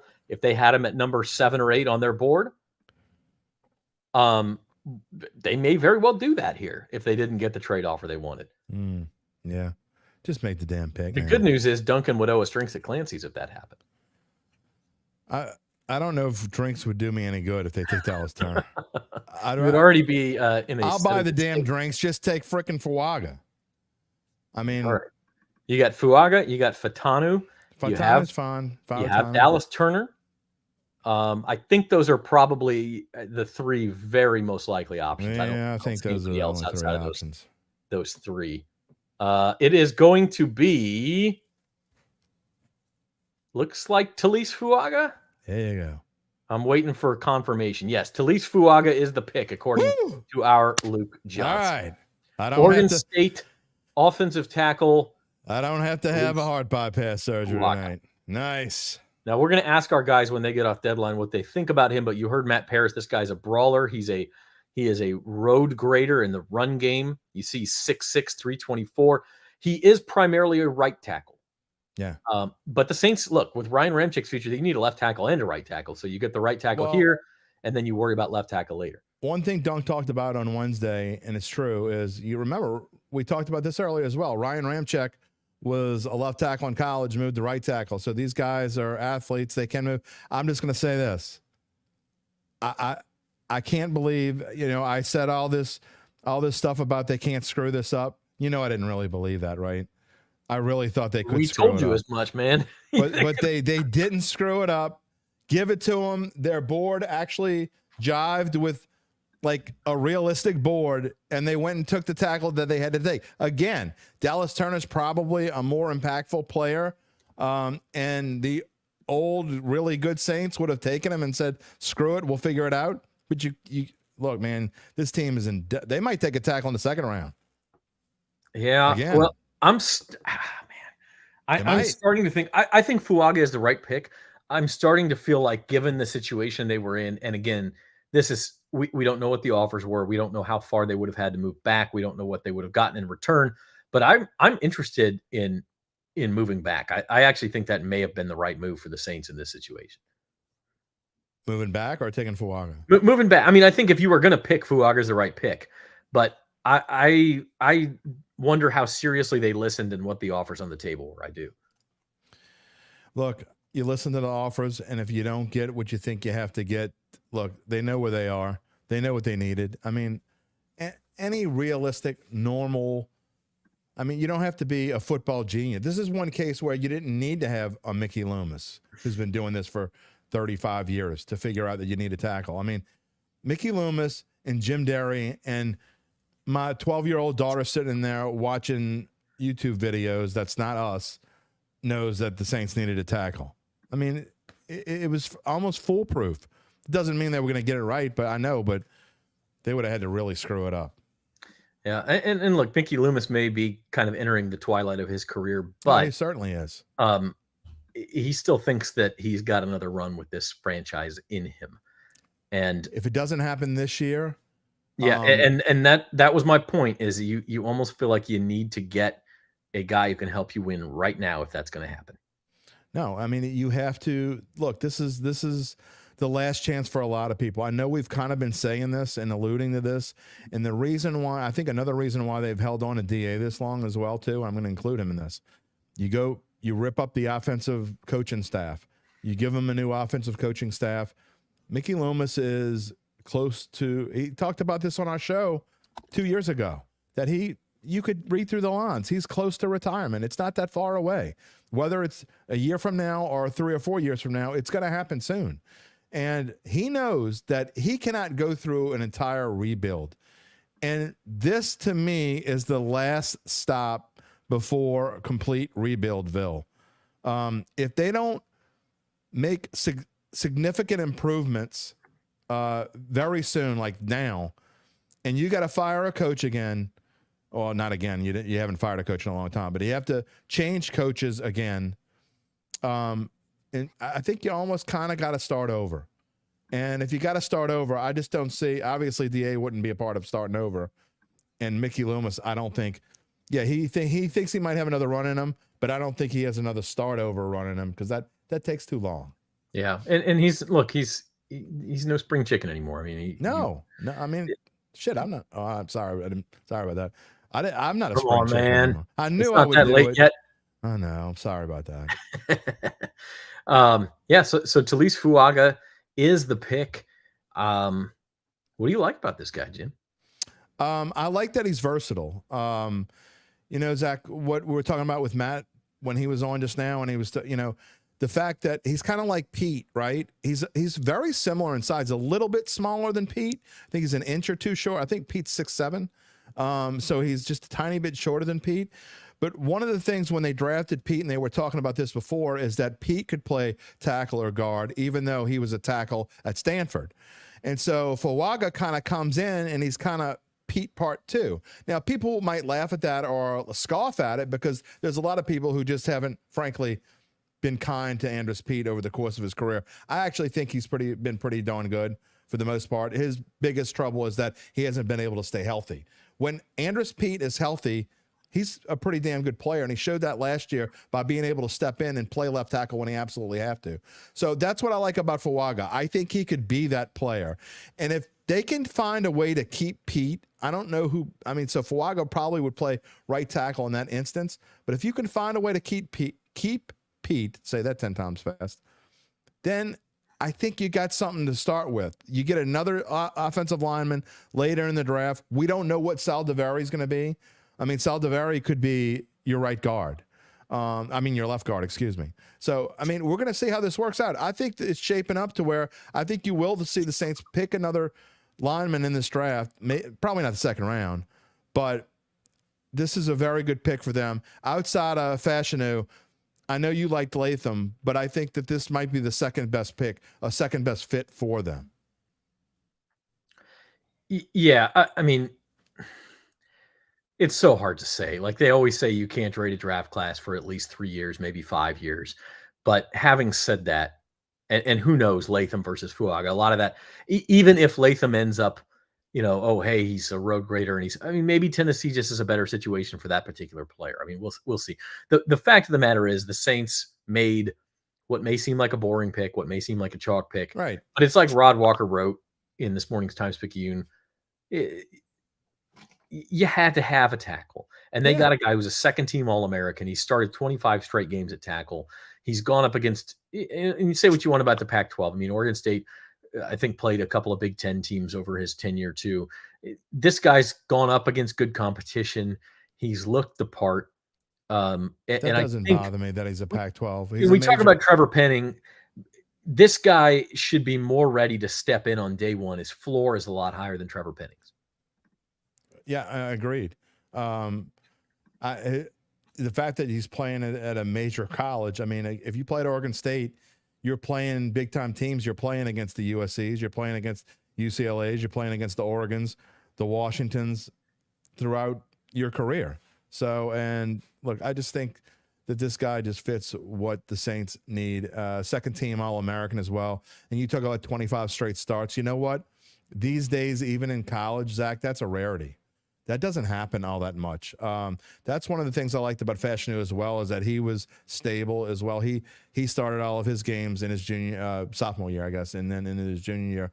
And so you worry about the injuries, and a lot of these guys, when I was doing these slides, I was looking, they missed 2 games last year, which doesn't seem like that big of a deal. But, the fact that Fuaga has been healthy is a big deal as well. And so there's, you see the next pick to the Indianapolis Colts. All right, we finally got a defensive player. Yeah. Latu, who we talk about Dallas Turner. I did see Latu UCLA mocked in the top 10.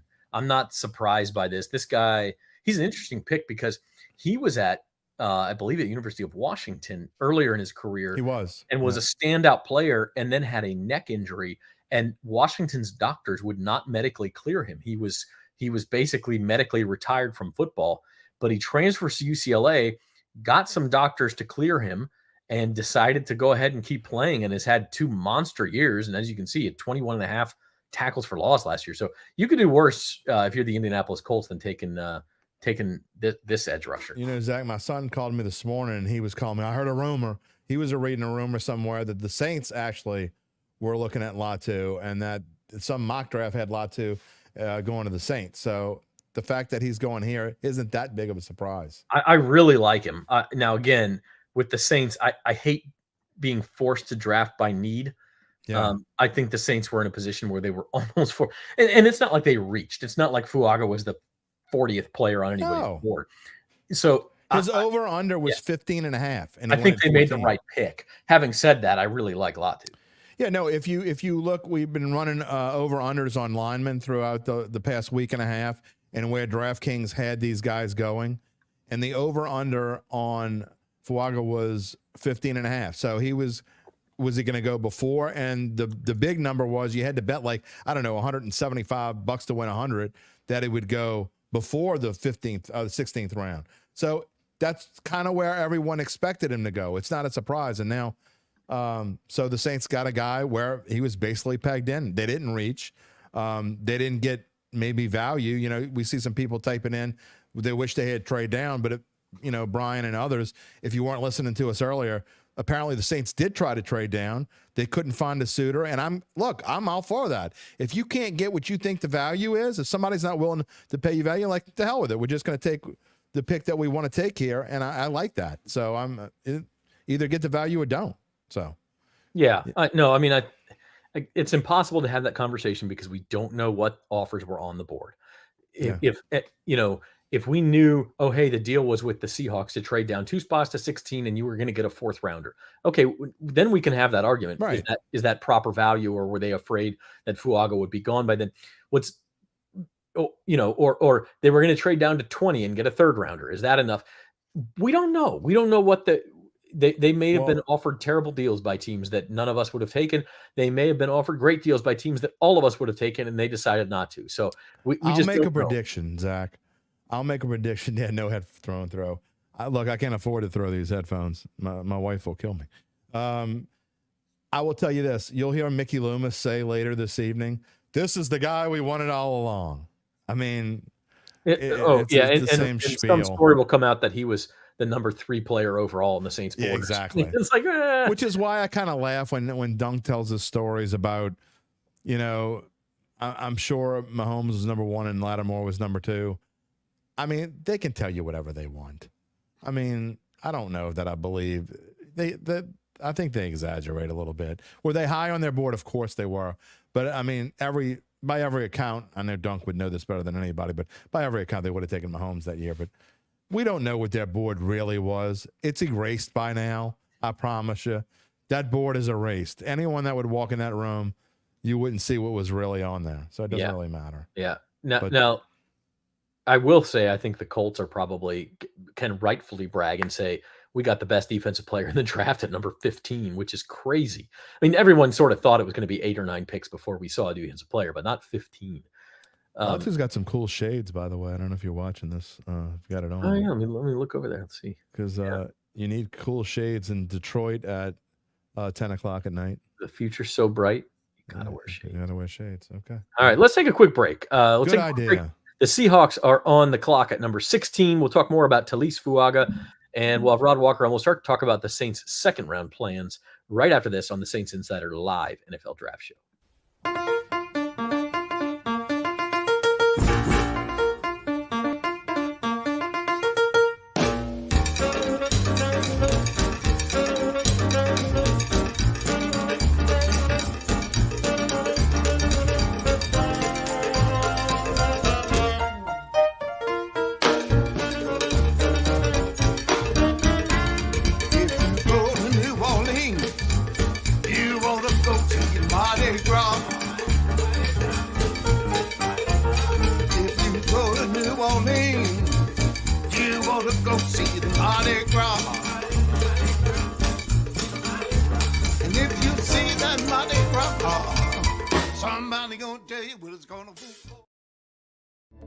Your trusted Tulane doctors are now at East Jefferson General Hospital.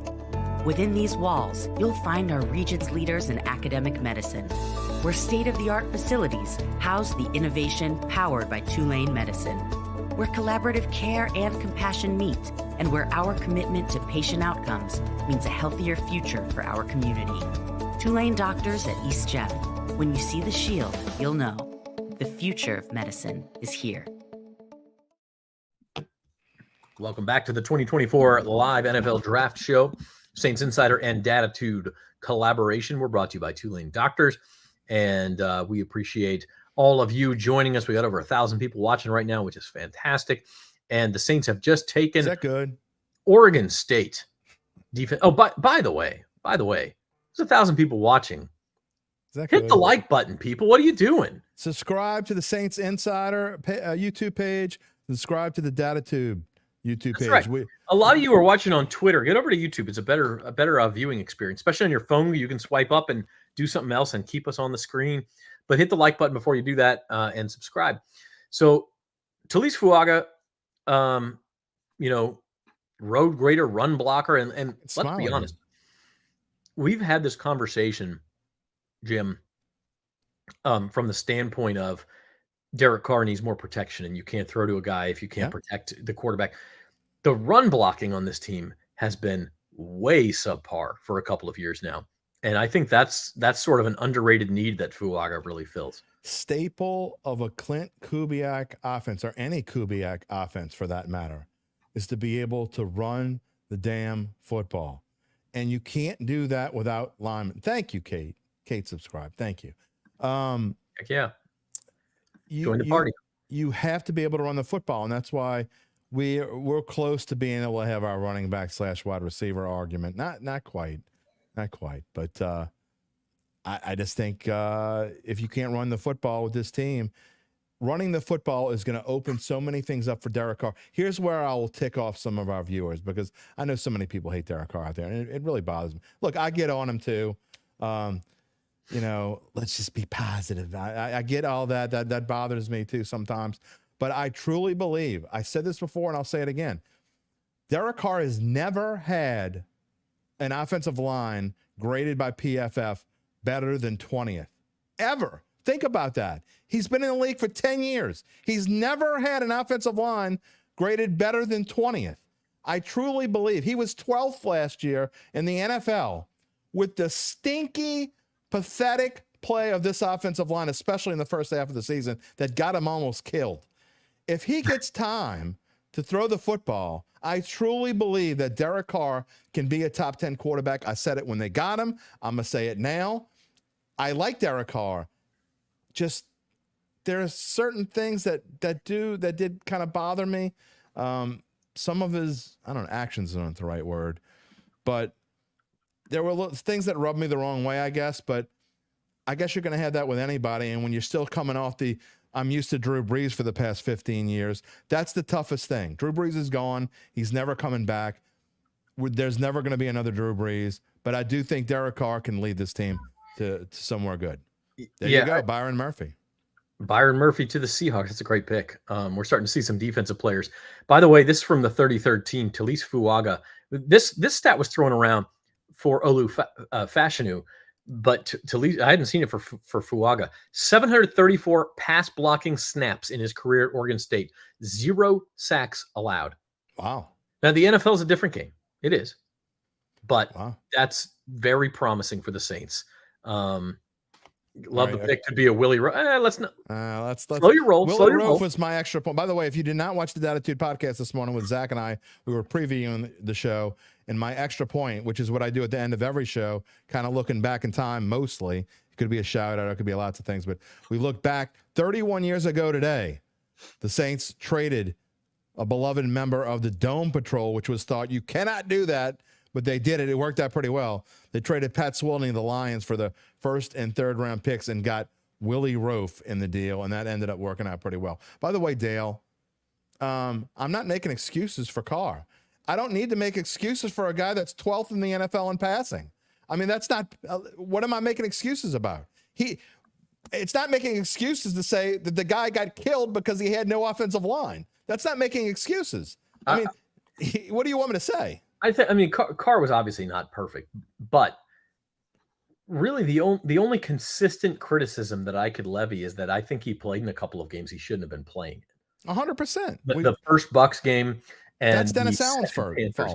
Yeah, and if he sits out those games, if he says, "Look, I'm not ready. I'm not 100%, not even 80%, whatever. I need to sit," and you just take the stats of those 2 games out, his numbers are like really good for the season. They were.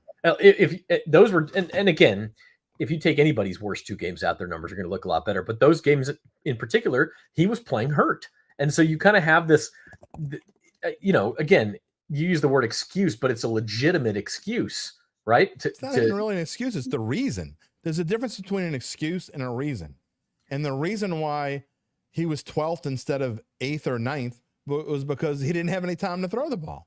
I mean, it is what it is. All right, let's get off of Derek Carr for right now. What do you think of Byron Murphy the second? Real quick, Jim, before we get to John's question here. Byron Murphy, I love this pick. I think that's a great pick. Look, you're talking about getting a guy that probably would have been in the top 10 in any other draft. And I know you're a big Byron Murphy fan because we kind of talked about it a little bit before, but I think, wasn't he the Pac-12 Defensive Player of the Year? Is that what I said? That's not what I said. What did I say? Pac-12. But I mean, he's a run stuffer. By the way, his father, Byron Murphy the first, was a 4-time All-Pro, I think, or something. Yeah. The Mike McDonald, the Seahawks new coach, the singer. You get rid of a Hall of Fame coach like Pete Carroll, it's hard to imagine a better hire for the Seahawks. They get the Ravens defensive coordinator who did a great job last year, and now he has the centerpiece of his front 7. This is a guy. Yeah, look, he had five sacks. I mean, he is a space eater in there. You've got to double team him almost, and that makes it so much more difficult for your offense to do anything else. I agree. And look, any other year, maybe the Saints would have been considering picking Byron Murphy. Again, couldn't do it this year. So I think he's going to be a force. There are going to be a lot of guys picked in the back half of this first round who are going to be forces in this draft for sure. I don't get some of these comments. I'm not going to show them all, but I do want to go back to John's comment because it's a legitimate question. Do we think the Saints do something crazy and trade back into the first round? I don't think they can, John. They have to trade next year's picks, which I've been consistent in saying I think it's a bad idea. Yeah, I just don't think they can. You can't. This Vikings is trading up to number 17. I just saw by the that. way. Yeah, I just saw that. Okay, that's what the Jaguars are at number 17. There's a lot of good players. Like I could see the Vikings. Like, holy crap, Dallas Turner's still available. Like I could see the Jaguars holding an auction with this pick. I'm trying to think. Quinyon Mitchell Terry and Arnold, the top corner. The NFC North's going to be pretty good this year. Yeah. By the way, Vikings had the 23rd pick. I assume that's at least one of the things they're trading. Yeah. Well, and also this goes to the point of why the Saints probably had trouble trading the pick, because no one in the 2 or 3 or 4 behind them wanted to make a move. Yeah, and there was enough good players to where they thought, okay, well, we won't pay the Saints too much to move over to 14 when we can still get a guy we want at 17. So the trade is they get let's see, number 17 for number 23, 167, which I think is a 5th round pick, and also the Vikings 3rd and 4th round picks from next year. Wow. So the Jaguars really cash in there. See, if the Saints could have made a move like that, I would have fully endorsed it. So to move back 6 spots, they pick up a 5th round this year and a 3rd and 4th next year. Now, I will say, Jim, the consensus, and again, things, look at Jayden Daniels and Brian Thomas, things can change a lot in one year, but the consensus is that next year's draft is not nearly as good as this year's. Well, I mean, it's going to be hard to be as good as this so third and 4th round picks. Now, it may be like a deeper draft. Here we go. It is Dallas Turner to the Vikings. I love that picture, by the way. I am actually scared of Dallas Turner just looking at it. Aren't you? Actually photoshopped that a little bit to give him a little bit. You can see his face a little bit better. No, I think it's a great pick. Back to him real quick. I want to address one thing, and because this is something that I talked about with Duncan yesterday on Dad. Shane saying rumors are they're shopping Lattimore. Is he worth a 1st rounder? And I'll tell you this. I think the rumors are not true. I thought the same thing until Dunk was talking about Lattimore, his money issues on the books for the Saints right now. It's probably going to make it to where if they were going to trade Lattimore, they probably wouldn't be able to trade him. He'd have to be like a post-June 1. Post-June 1st. Yeah, I think you were off eating or something, but I answered that question earlier. I missed that. It makes a lot more sense to trade Lattimore. I mean, I'm not of the illusion that everyone watching is watching us for all 5 hours, so we can repeat ourselves a little bit. Look, it makes more sense for the Saints to do that. I do think if you see them take a corner at some point, that could be a sign that they are very open to the idea. But it would be for a picks for next year. That's what they would get for it. It's not going to be this weekend. Let's take a look at the draft. We're starting to fill in. Yeah, it is. We're more than halfway through the 1st round.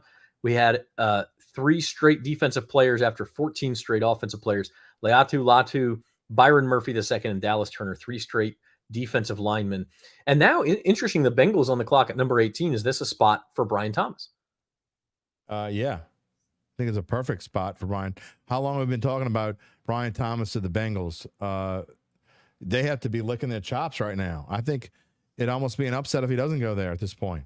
Does Joe Burrow have pull? Probably does. I could definitely see that happening. Yeah, I don't know. I mean, the Bengals have some other needs. Their defense was not very good at the end of last year. If Turner was still around, and there it is. No. That's just me putting it up. Okay, gotcha. Yeah. But T. Higgins is likely on his way out, as Gabe points out. There's a contract dispute there.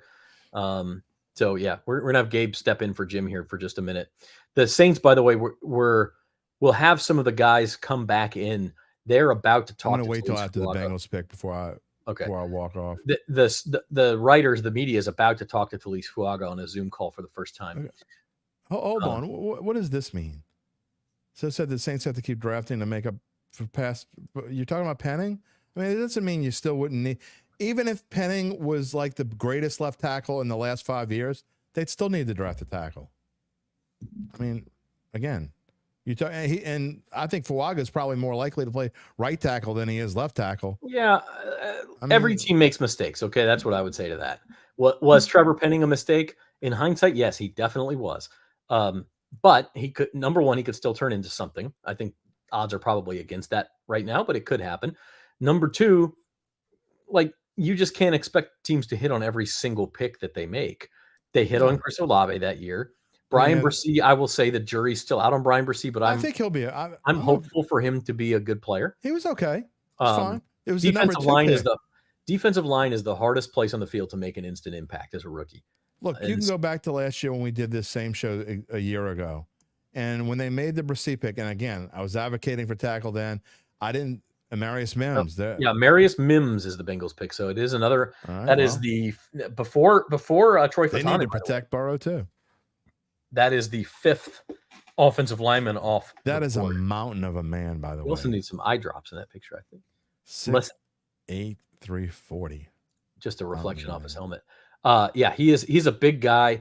He was injured for most of the season, but he did start for Georgia's national championship team in 2022.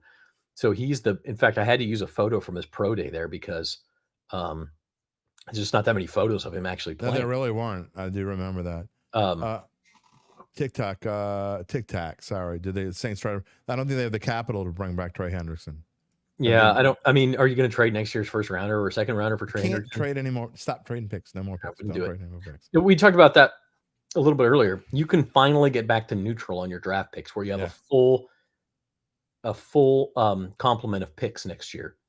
I would keep it that way. In fact, and as the night goes on, we'll talk more and more about this, but I'm very interested, if I'm the Saints, in trading down in round 2 to pick up some more top 100 picks in this draft. I think they're already on the phone talking about that.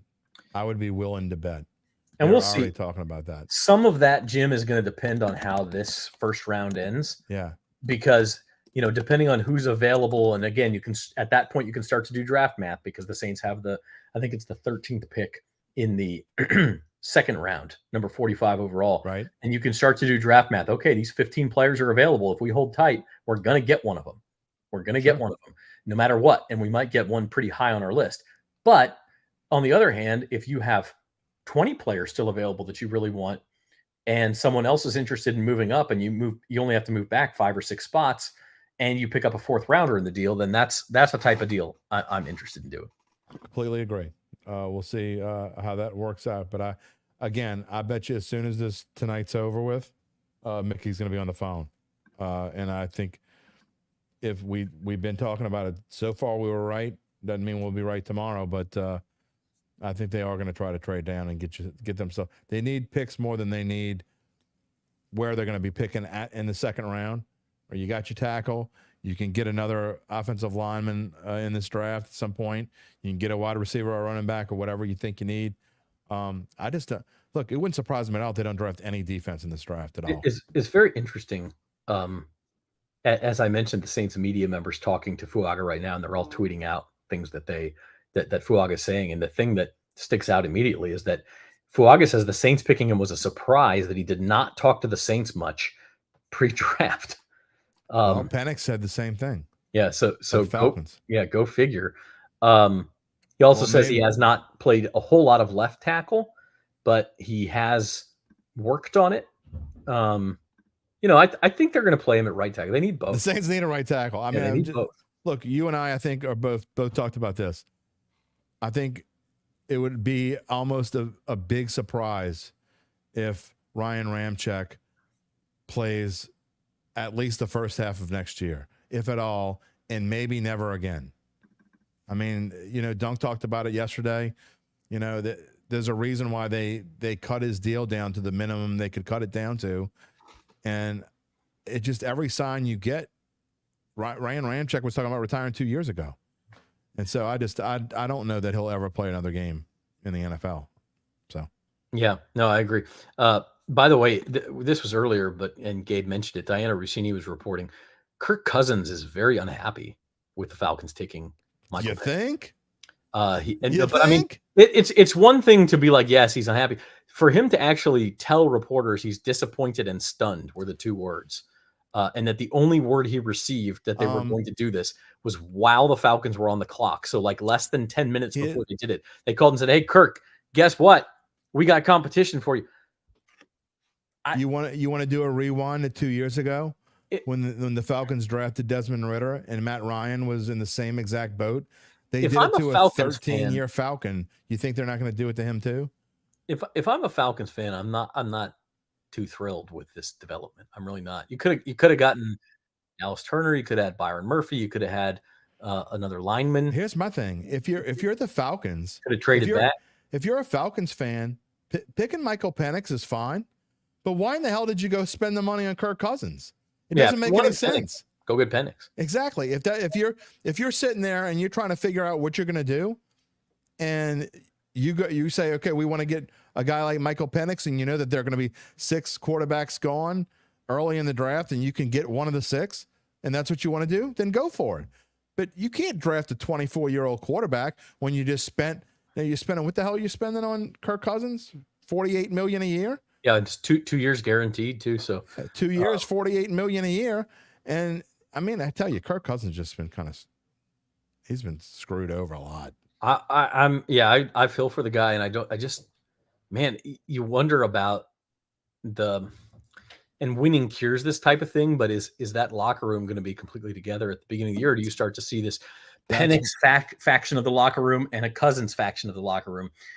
I don't know. We're speculating, but it's a weird thing. And Gabe, let's bring Gabe on, Jim, if you want to go make sure the kids are in bed. Yeah, I'll say this before I go take a little break. You bring Gabe on. The one thing I will say is the thing that I've been saying, and we don't talk as much about odds as we have been talking about as we used to, but when we had Bayou Bets and all that stuff. But when the odds came out, and I went on the Final Bet show on Fox 8, I don't know, I think last week, and we're talking about should the Falcons be the favorite in the NFC South, because right now I think they were minus 130. Meanwhile, the Bucks are plus 300. The Saints are plus 380, at least going into earlier in the week. I haven't looked this week. So when we're talking about whether the Falcons should be the favorite because they got Kirk Cousins, my answer was this: the Falcon, I say this in part to be funny, but I say it in part to be true. Falcons gonna Falcon. They are. You think the Saints are a messed up organization? I promise you, the Falcons are way worse than the Saints. They held on to Arthur Smith for 3 years. You could say whatever you want about Dennis Allen. Dennis Allen looks like Vince Lombardi compared to Arthur Smith. Okay? So, and they held on to this guy 3, 7, and 10 seasons with the talent they had. Don't realize that they have Bijan. Oh, we traded for Bijan Robinson. I mean, we picked Bijan Robinson in the draft. Oh, this guy's pretty good. Oh, we don't know if he's pretty good because you don't know how to use him. They won't even use him. You got Kyle Pitts, don't know how to use him. And so, they did the same thing to Matt Ryan, like I said, a couple of years ago when they took Desmond Ridder. And this is a guy that's a Hall of Fame quarterback. You do this to your Hall of Fame. Could you imagine the Saints doing that to Drew Brees without even basically telling him? This is the plan, and Tic Tac's got it. They're trying to do what Green Bay does. And you groom Aaron Rodgers for a couple of years under Brett Favre, and then you groom Jordan Love for a couple of years under Aaron Rodgers. That's the plan in theory. Whether it actually works out that way. I mean, and the other thing, as we pointed out when the pick was made, is Michael Penix is already 24 years old. Exactly. Like if you do that for 3 years, you say, okay, Kirk, you're going to get 3 years, and then we're going to turn it over to Mike Penix. He's 27 years old, and that's not crazy old for a quarterback. But then you add in a couple of years for him to kind of learn on the job and everything, as Jordan Love has done. All of a sudden, the guy's 30 before he. Well, also think about, Zach, if you're Michael Penix, you're thinking about what the hell, what just happened. Yeah. Why am I going there? Yeah. And look, there are lots of times we may not know. Maybe there is a trade in the works and we don't know. I mean, that still could happen. I mean, we've seen it happen. I mean, Eli wasn't traded until, I believe, later in the night. It wasn't right away. I think when they but that was rumored beforehand, though. That was maybe, I don't know. I mean, but you've seen these things happen in the past where a guy gets picked and they get traded an hour or two later. So the only other thing that they're worried about Kirk Cousins' medicals. Old Terry Fontenot getting cute, no doubt about it.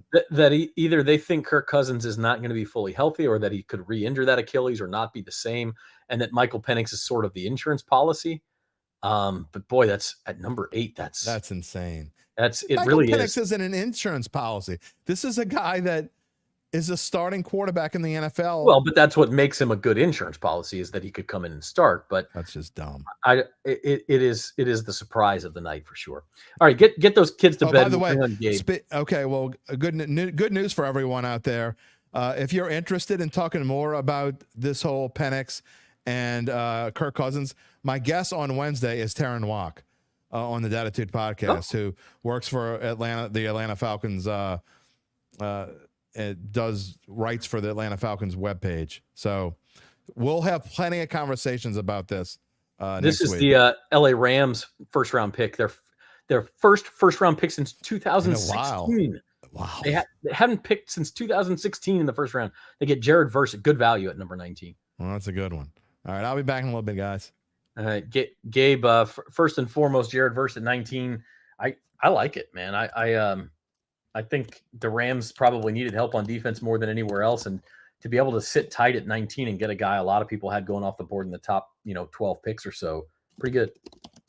Yeah, even though they don't play the same position, you lose Aaron Donald and you get a pass rusher who you hope can be, even if he's a fraction as effective as Aaron Donald, you're getting a real steal here. I mean, Jared Verse, he's a game wrecker, as LSU fans well know. Yeah, no doubt about it. You wanted to talk more about the Michael Penix situation, though. Yeah, more on Penix from ESPN's Pete Thamel. He said there's inherent frustration and confusion from Cousins' camp as they didn't use the pick to help the team in 2024. They instead drafted his eventual replacement before he even put on a Falcons helmet. He understands the business of football. He's ready to move forward, but there was an understandable surprise. It's just not a good situation, man. And I know Jim's talking about the possibility of a trade. That's something you see in the NBA all the time. Yeah, you don't see it in the NFL too often. And I don't know, to be honest with you, I'm not sure if there's like a rule against. I know you can't trade a draft pick after a certain period of time until the next season or something like that. But you just don't see it very often in the NFL. And I mean, who's really going to trade for him? Well, I mean, you look at all the teams that are quarterback needy have already made their picks here in the first round.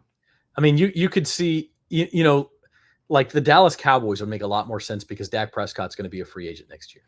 Okay, so to me, that would actually make some sense. But you're right. You look at the rest of these teams that are yet to pick in the first round, they've all got a quarterback.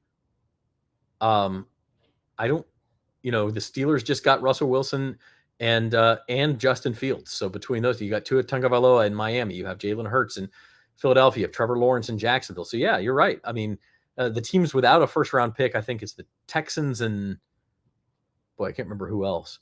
But then you're talking about it. Does that team even have enough to offer you to get a Michael Penix?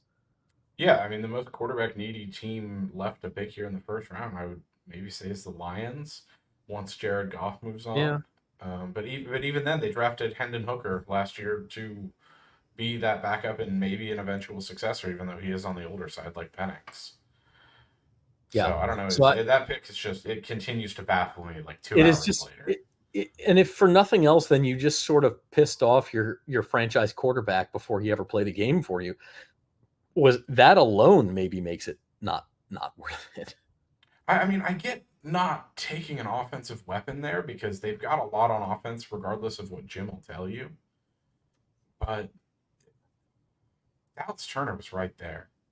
Dallas Turner was there. Byron Murphy was there. To fit perfectly in Atlanta. By the way, as we look at the full board here for the draft, once again, no defensive pick, in the first 14, and there still hasn't been a cornerback taken. I wonder when the last time the top corner in the draft lasted all the way to pick number 20 or beyond. I think that speaks more to the lack of real talent at corner in this year's draft more than anything else. I mean, I didn't see it's unprecedented, obviously. It was one of the guys, I think it was Adam Schefter, said earlier that 7 straight offensive players was the record going into this year, and they've doubled that this year. That's amazing. It's unprecedented what we're seeing right now. Yeah.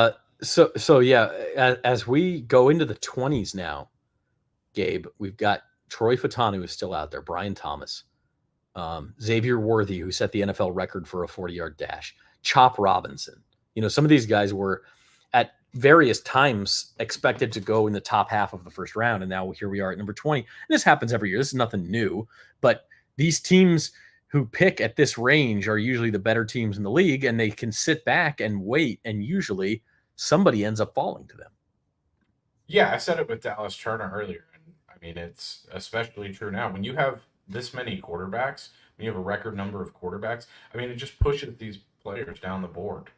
We expected guys like Brian Thomas to be here, but some of those other names that you mentioned, these teams are just licking their chops because they get to not only have good seasons and pick in the back half of the first round, but they now get to add to those teams with some incredible players. I mean, we've seen 4 defensive players gone now, I believe. So you're looking at a top 5 defensive player being picked here at 20. Yeah. I mean, it almost doesn't seem fair when you the No. Steelers, who have always had a great defense, and you get, a top 5 defensive player, top 6 defensive player, and Saint for like also, if you wanted an offensive tackle, if you're one of these teams that wanted an offensive tackle, Troy Fatanu at times was mocked in the top 10 or 12 picks, and now he's here in the 20s. Listen, I know a lot of people have been against the Saints trading up, but I mean, if you're Mickey Loomis, you'd be remiss if you wouldn't pick up the phone and see as long as some of these guys continue to fall. I mean, would 2 5th-rounders and a 2nd-rounder be enough to get another one of the top tackles? I don't think you could get up I that don't high. think I think at that point you're trading next year's capital. If Fautanu falls to like 33, like if he's still there tomorrow. If he's still there at the end of this first round, then I think you could probably trade your 2nd, maybe 2 5ths and maybe a 3rd or 4th next year and move up to that spot, and then that would probably be worth it. But then you're also talking about a team that needs, we talk about this, they need picks. They need more players. There are positions they need to fill that they don't have right now. And so I don't know whether you're willing to give that capital or not. But if it'll be tempting, if for some reason he's still on the board after this first round's over, you would be very tempted to trade up, because someone always wants to trade up and get that first pick of the 2nd round. We've seen the Saints do it before. By the way, here's an interesting note from Field Yates. After all their wheeling and dealing tonight, the Vikings have just 3 picks in next year's draft. They have their 1st-rounder and 2 5th-rounders. They better be good this year then. Yeah, that's very. JJ better be good. Or you're not very good. You have like the number 5 pick and you trade it back for a whole bunch of picks later on. I mean, that would be the other option. But I don't think you're going to get enough. Yeah, you've only got 3 picks. Vikings are going the wrong way, in my opinion. The Steelers are on the clock here. They should have never got rid of Kirk Cousins. They should have found a way to sign. Well, I bet both sides right now are kind of wishing 100%. Steelers are taking Troy Fatanu. Oh, there you go. Okay, so Troy Fatanu will be the pick at number 20. Yeah, he's off the board. That's not a surprise that he's gone at this point, because the guy was probably a top 15 talent, and the Steelers for sure. get him. By the way, this is like 9 Pac-12 players in the top 20, or the artist formerly known as the Pac-12. Like, people talk about, oh, it's just the Pac-12. Like, there's some good players out there. The Pac-12 was pretty good this year. I mean, at least the top half. I'll say that's the 3rd Washington Husky off the board. I was going to say, it feels like everyone's coming from Washington. Yeah. How many of those TCU players? Never mind. Oh, by the way, speaking of TCU players, Kendra Miller just tweeted on Instagram. He showed the Saints pick Taliese Fuaga and then had a big smiley face with the rosy cheeks underneath. So he's happy with the pick. He likes the help. He knows. And this guy's a road grader, man. I think he's Jerry's here. He loves the Fuaga pick. Gotta love it. I know some people were hoping I was going to throw my headset, but what's the deal about Brian Thomas? We'll see. I don't think it's crazy. It's not crazy that he's fallen this far. If he falls a whole lot farther, I'd be a little surprised. Dolphins are on the clock. That's a potential home for him. They don't have enough weapons. Miami doesn't have enough weapons. I mean, did they got what did they score 6 points in their wild card loss? Well, that's not because they don't have weapons. Could be because I don't know. Overrated coach with the Gucci sunglasses or whatever the hell he wears. That goofball. Wow. I can't speak to the credibility of the report reporting this. John Frashella, apparently of Bleacher Report, he's reporting that Falcons owner Arthur Blank is not happy about the Michael Pack. I love it. 28-3, boys and girls. The 28-3. The best thing about tonight for Never the gets Saints, old. the Saints actually acted like the grown-ups in the division. Not that this is the first time, but they sat back. They took the best player available. They didn't make any rash moves. And meanwhile, their biggest division rival is like stepping all over itself here. They always step up. That's one thing you can count on. You can count on death, taxes, and the Falcons being the Falcons. It happens all the time. Just when it looked like they were going to be pretty good this year. It's awesome. If Arthur Blank was not the one behind that, then I guess it was Terry Fontenot, or maybe it was should go play golf. the new coaching staff, Raheem Morris, and I'm blank on his name from the Rams, the offensive coordinator.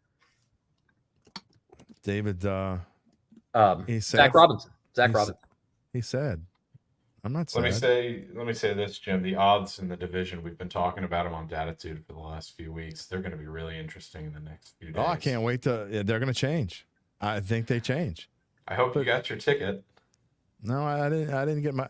Look, I've been fooled before. I'm not doing that again. No, look.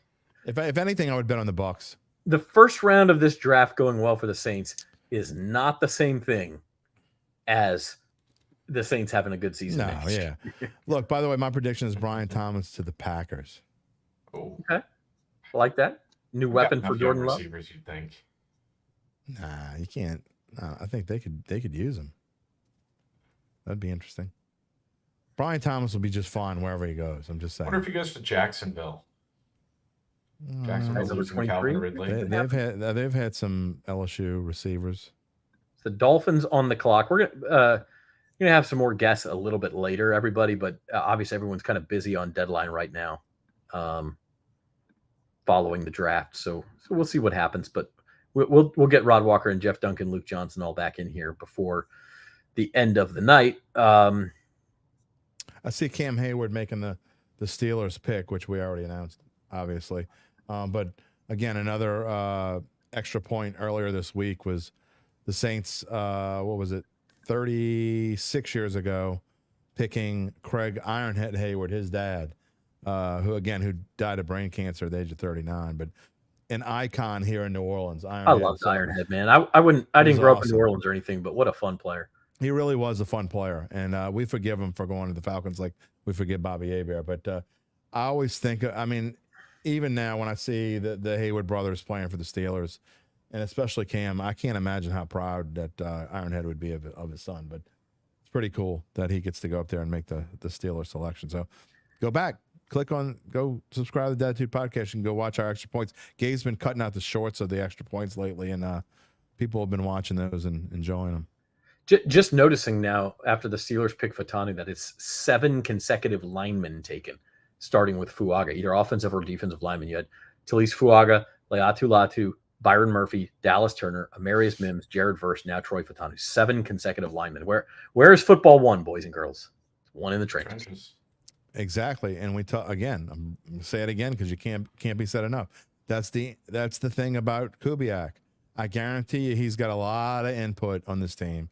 And one of the reasons why he wanted to come here, because really, why would you want to leave a potential World Series champ, one that went to the Super Bowl, to come to New Orleans? Because you're going to have a huge role in this team. And Dennis Allen's the head coach, but I guarantee you that Kubiak's going to have a lot of say on what's going on here in New Orleans, and already showing it. And that's why I think there's a good chance that in the second round they go offense, and that if you only see one or none defensive players being chosen in this draft by the Saints, wouldn't surprise me at all. Yeah, we'll see. We'll see. I think at the end of the night, we're going to talk a lot more about the second round and we will be back, by the way, tomorrow. We're not going to be back for the entire night. Because I don't think we could do that, but we will not be able to be here. We will probably come back, maybe around the late 30s, probably an hour into the night, and then stay through the Saints either picking or trading. And if they trade back, we might kind of go off the air and come back again when they pick, say in the late second round, third round, whatever they do. But we will have a live show on Saints Insider and Datitude tomorrow too. Just not for the entire night. You didn't tell me that. I didn't? No. And I have another. You got plans? Yeah, well, I got to broadcast a game tomorrow night. All right, Gabe Henderson and I are going to be back tomorrow night then. There you go. How's that, Gabe? That works. Be live speaking of trading, though, you guys asked me earlier what I thought about the Texans. Diana Rossini now reporting the Texans are working the phones to try and get into the first round. Okay. Who do you think they won, Gabe? Brian Thomas. Brian Thomas. Talk about an embarrassment of riches. That would be my dream. That would be pretty cool, though. I still think Kool-Aid McKinstry. I gotta say this: the Texans are kind of making me a fan. I mean, you can be a fan of if you're, we don't play the Texans, but I guess twice every 5 years now. Another 4 years. No, because the way the stupid schedule's set up now, you will play them a little bit more than that, but still, twice every 5 years maybe.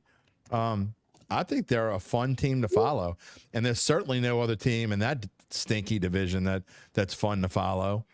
I mean, Jacksonville can fall off the face of the map for as far as I'm concerned. Not the actual city of Jacksonville. I'm talking about next pick. The Jaguars. Oh, we got another lineman. Another lineman. Chop Robinson going to the Dolphins. You know what? That's a smart pick for the Dolphins. It is. We talk about all the weapons on offense. They, their defense wasn't actually bad by the end of last year. Wasn't good. Never a bad idea to shore up that defense. In that division, Josh Allen, Aaron Rodgers. I mean, got to have somebody to go chop them down. Now Drake May, so that's a good pick for them. They need defense. I mean, I think they ended up somewhere in the upper 20. They were like 21st or something like that in defense. But yeah, they need to be able to get after Josh Allen. They were not able to do that at all. They can't beat Buffalo without some more help on defense. Yeah, it's interesting. Very interesting draft so far. 8 straight linemen now since Brock Bowers. All the quarterbacks early, and now it's all these linemen. I wouldn't be surprised if we saw 9th here. If you look see who's sitting at 22, it's the Philadelphia Eagles. They need some. What about a center? Eagles, of course, already made a move tonight when they signed A.J. Brown to an extension. So now maybe upgrade the defense or offensive line. Here's what we're at, guys. Bucks coming up, the other team in the NFC South. Yeah, the Bucks are. What do we think? Obviously they're probably thinking either one of the lines, right? Offensive or defensive line. At some point it becomes best available. I'm trying to think of the linemen who are still out there. You still have Tyler Guyton on the offensive side of the ball. Still have Darius Robinson on the defensive side of the ball. So there's still a few out there. Let's still see some more linemen going. All right, Rod Walker's here. Let's talk to Rod and see his thoughts on the same thing. Rod, thanks for joining us again. You've had a chance to talk to Taliese Fuaga. He is the Saints' newest member. What, first of all, before we get into what he said, what were your thoughts on the pick? That was a great pick. We all picked the Penn State tackle, Alu Fashanu, but we thought this was like just as good of a pick, and we didn't think they could go wrong with any offensive lineman. I think they got a guy who's going to be really good. I know I was listening to Louis Riddick talk about him when he got picked, and obviously Louis Riddick can evaluate talent, I guess, better than I can. But he was saying that this is a guy that he expects to be in the league 10 or 15 years with several Pro Bowls. What else can you ask for out of a tackle? If the Saints if he pans out to be that, the Saints hit a home run tonight, and they feel the need. So. And Rod, the good thing about him is even though he is a right tackle, and he talks about how he's never really played left tackle, done a little bit of work there. He pegs in as a guy that's versatile and probably could move over if you wanted him to. Although the Saints probably need a right tackle as much as they need a left tackle, but that's one thing about this pick is he's not locked in to play right tackle. Yeah, that's one of the things he talked about. He said, a lot of people think it's like trying to learn to drive to the other side of the road, and he said it's not. He don't think it's that hard. He thinks the transition he can easily make. So you got to like that too. The Saints have always sort of done well with these versatile guys that can move around. And this is a guy that could, he could play guard if you needed him to. So I think this is an excellent pick. And I know I shouldn't go by what Twitter reactions say, but I saw a few people that weren't happy with the pick. I was like, who do you want? Why? Exactly. Why? It was boring, I think, is what, but sometimes the boring pick is the right pick. You can't please everyone. Yeah. If it was up to fans, no team would ever pick an offensive lineman. They'd be playing with That's the truth. Just playing with all skill position guys like a 7-on-7 or something. The only other option that I'll float, Rod, and I'm curious as to what you think. Could the Saints? It was reported the Saints were listening to offers to trade back at that spot, and of course we don't know what those offers were. so it's hard to evaluate. But how serious do you think those discussions got? That's a good question, because there were some other, there's some tackle that you could have got later on, or maybe, maybe Fuaga would have fell a little bit lower. But I think at the end of the day, I think the Saints just kind of knew what they needed, and they had to jump on. They couldn't even risk it, but it'd been good, to try to maybe trade back and pick up another pick somewhere down the road. But I won't complain about this pick at all. I don't think fans should or will once this guy, hits the field and he's starting week 1 of the season, I would imagine. Yeah. What were your impressions from speaking to Fuaga? It was great. He's actually in Hawaii. It's only like 4:00 there, but you can tell they had a pretty festive draft party, I guess. He said they had 100 family members there, and just looking on TV, it looked like it was 100 family members there. And looked like a couple of people that might be first round draft choices 2 or 3 years down the road, probably. But he's never obviously been to New Orleans, but he's a guy. He did say he was good friends with Brian Thomas, the LSU receiver. They met training somewhere, I think he said in California, but which I thought was pretty interesting. So he has heard about New Orleans, so he knows about the New Orleans heat, and heat is in the weather. But yeah, I think he's gonna be a guy that people are gonna really like here. I mean, he's seems to have a lot of personality, and he talks some about being tough, and he attributed his toughness to. No, I think the question was asked like, how do you get tough? And he said, you have to. He kind of used an analogy from the movie Waterboy, and like looking at the other opposing player, and he said something about my mom, or just thinking things like that to make him feel Bobby tougher. Boucher. Yeah. Do we expect to hear from Mickey tonight, Rod? We'll hear from him or Dennis. I'm not sure which one it'll be, but at the end of the first round, at the end of the round, they usually come in and address. One of them will. I don't know which one it'll be. Have you already written like their quotes? I mean, we already know exactly what they're going to say, right? Yeah, that's it. We saw a need, and we got the best tackle that ever walked the face of this earth, and this is the guy we wanted all along. And if it's Dennis, just make sure you put "look" before every sentence. Look, yeah. Right. No, look, it's boring. You just did it. It's boring, but it's probably the right pick for the Saints. What else has surprised you about this first round? We're going to ask you about the Falcons taking Michael Penix, who is a guy you really liked, but just an odd situation for a 24-year-old quarterback to come in now as a backup, and you're kind of ticking off your franchise quarterback all at the same time. Yeah, I know on the podcast the other day I talked about Penix, and I was saying that if I'm the Vikings, I said I thought Penix was better than McCarthy. I know everybody had Penix going in the You're right, second or third round, but I think he's a really, really good player, and I think the Falcons clearly are not only thinking about these next few years with Cousins, but they're looking long term. So it's kind of weird though, considering Penix is 24 years old. He might not. He'll be 26 or 27 before he even starts. Right, exactly. Cousins pans out, so that part was pretty weird, and it was surprising. I did think Penix deserved to go early. I'm just surprised about where he went that early. I just didn't think the Falcons. I didn't have a quarterback on my radar for the Falcons. Obviously neither did Kirk Cousins. Right. I think all of our mock drafts, we were thinking Dallas Turner for the Falcons, or somebody like that, and for them to go quarterback was just a big shocker for me.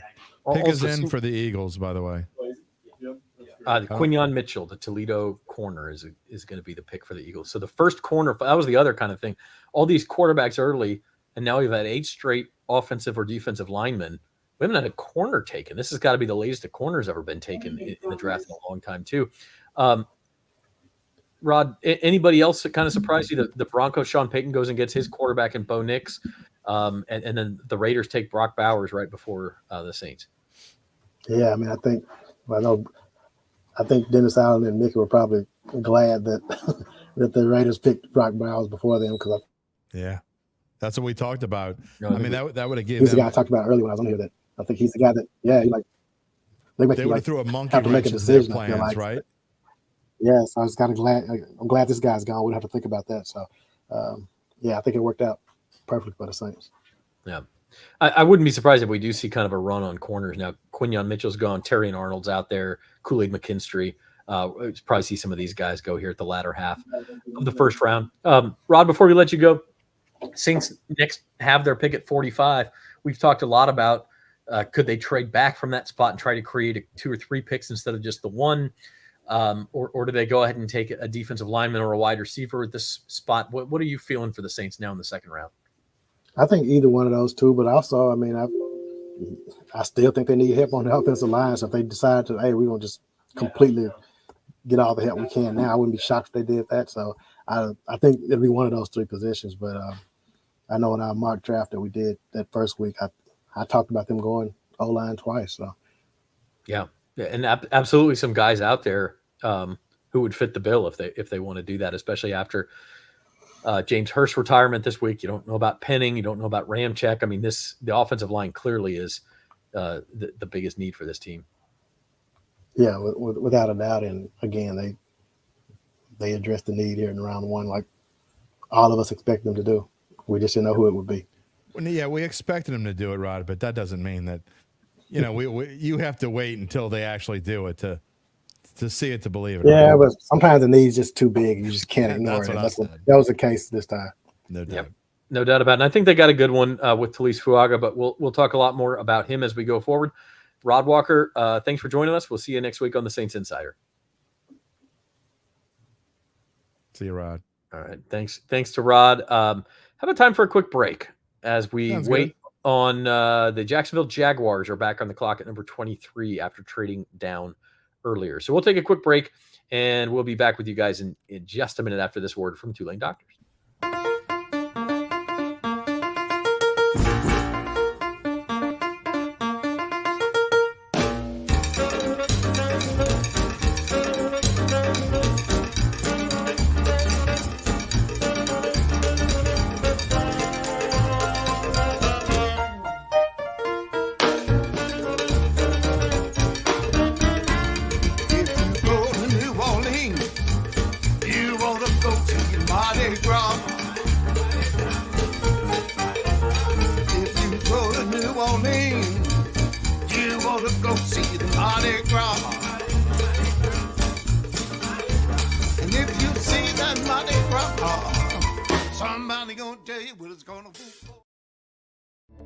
Your trusted Tulane doctors are now at East Jefferson General Hospital.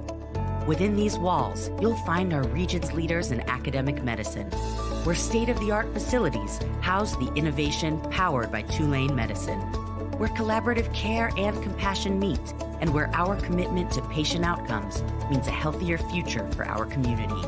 Tulane doctors at East Jeff. When you see the shield, you'll know the future of medicine is here.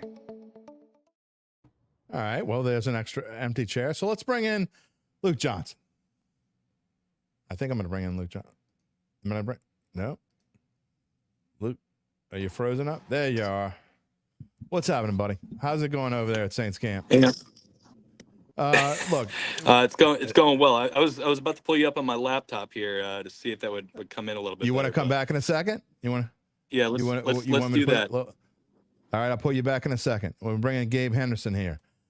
Gabe, just, I got a couple comments that I actually wanted to bring up, and now's a good time to do that. And the one that I like, Scout with Cloud, who's been with us for a little bit tonight, the pick that really sticks out to him is getting Verse at 19. I couldn't agree more. I mean, that really is a steal. And both Zach, Gabe, we were talking about, a couple of weeks ago, Verse easily could have been a top 10 pick. Yeah, Zach and I talked about it at the time. I mean, it was a great pick. And, the Rams are one of those teams who late in this first round, they're really benefiting from all those quarterbacks and the defensive players slipping. Zach, go talk about Verse for a second. Yeah, I really like the guy. I mean, anybody who watched LSU play Florida State in the season opener saw what a force this guy could be. They did as good a job on Jayden Daniels as anybody, right? So really good player. And as I said to Gabe, like sometimes it almost doesn't seem fair. Like the NFL is designed for parity and designed to have, the the worst teams get the best players. But then sometimes the way these drafts work out, these teams can just sit back after having a good season and get really good players at 20, 24, 28. And because they've already got their quarterback and they don't have to waste picks jumping up, and they stay patient and they just stay strong. Gabe Henderson's the sixth man of the night. I like that. There you go. You're the award The winner. Nas Reed of this show. The Nas Reed. I like it. Trey Murphy, man. All right, let's. Nas Reed won six man though. LSU guy. Shout out Nas Reed. All right, I think Luke's got his laptop up. We'll bring you back in a minute, Gabe. Let's talk to Luke and see what's going on out there at Saints camp. And there he is. Hey, Phyllis. Hey, Luke. Taliese Fuaga is the newest New Orleans Saint. What are your impressions? Okay, let's first of all get the name is Taliese. Oh, Taliese. Which we learned today. Yeah, Taliese. We learned about Fashanu, but we did not learn about Taliese. I like it. Yes. So that's the correct pronunciation of his name. So I'm sure we'll try to not butcher it for the rest of time. But yeah, look, I think that was a pretty clear pick for me, especially once Brock Bowers went the pick right before the Saints. Yeah, I'm sure they were intrigued by Dallas Turner. There it is. By the way, Brian Thomas is gone. All right, where did BT go? Brian Thomas to the Jacksonville Jaguars. That makes a lot of sense. I think he's going to be good there catching go balls from Trevor Lawrence. Yeah, I'm sure Gabe's not happy about it. Going to have to play Brian Thomas twice a year. That's okay. But anyway, back to Taliese. Yeah. Whoops, sorry, wrong. I mean, I just that was it.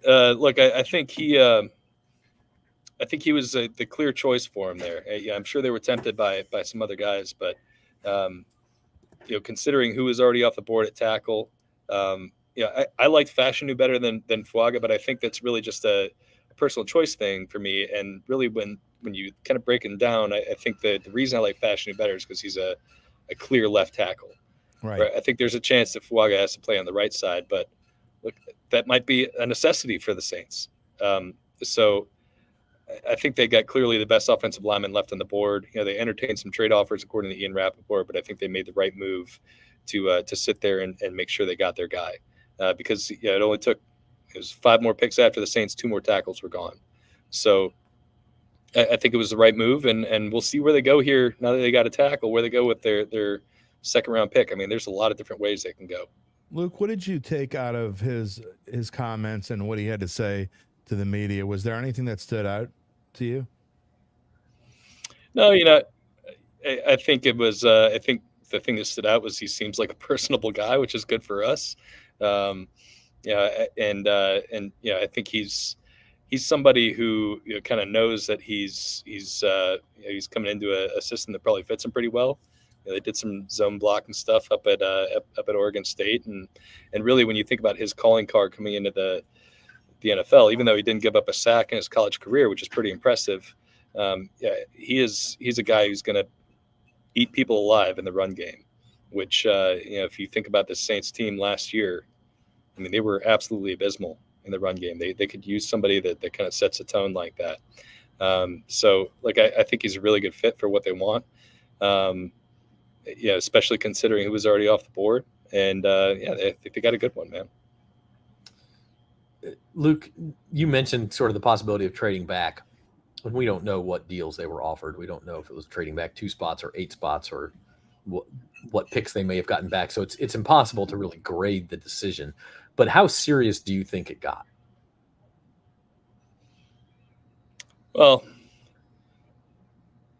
probably not that serious. I think the Vikings obviously made another move up, but the big chip in that one was the 23rd pick, right? So, and I think a couple, 2 day 2 picks next year. That sort of package wouldn't have satisfied the Saints' needs, right? If they were going to get 2 day 2 picks, they'd want them this year. Yeah. And they definitely didn't want to move back 8 spots in the draft because we saw, from the time they picked to the number 20 pick, 3 tackles off the board. They would have been stuck at that point, maybe taking somebody they didn't really think was ready, maybe not getting a tackle after all, and then still not getting the day 2 ammo. So, I mean, I imagine there had to be some other offers from other teams in there. I'm sure teams are kind of hot after Dallas Turner because he kind of fell a little bit farther than we were expecting him to go. But look, I think if you're the Saints, once they had only one of those top 4 tackles to choose from, they couldn't go back too far. Like they had to stay within 2 or 3 picks of where they were. Kent says, sure took him a long time to make the pick. He thought they were really considering it. It did take him kind of a long time, and maybe that is because they were trying to make the trade. Well, we got notification that the pick was in with about 5 minutes left on the clock. Okay. So, okay. Yeah, I don't think the TV clock was necessarily accurate for how long it actually took him to get the pick in.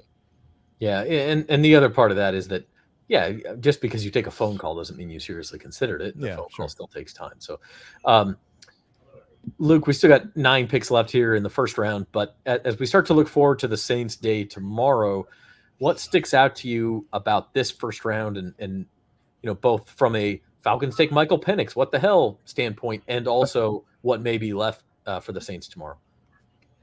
Yeah, well, I mean, obviously, you look at the first 15 or 14 picks of the draft. There's no no defensive players in there. Obviously, there have been a couple since then, the edge rushers and Quinyon Mitchell going. But I think that actually lines up pretty well for the Saints. There hasn't been a run on the interior offensive linemen. People like Graham Barton or Jackson Powers Johnson. Neither of those guys have been taken, which I think could push some other guys back to the Saints. I really like this guy from Connecticut, Christian Haynes, who I think in other years might be considered a first-round talent and fits a lot of the stuff the Saints like.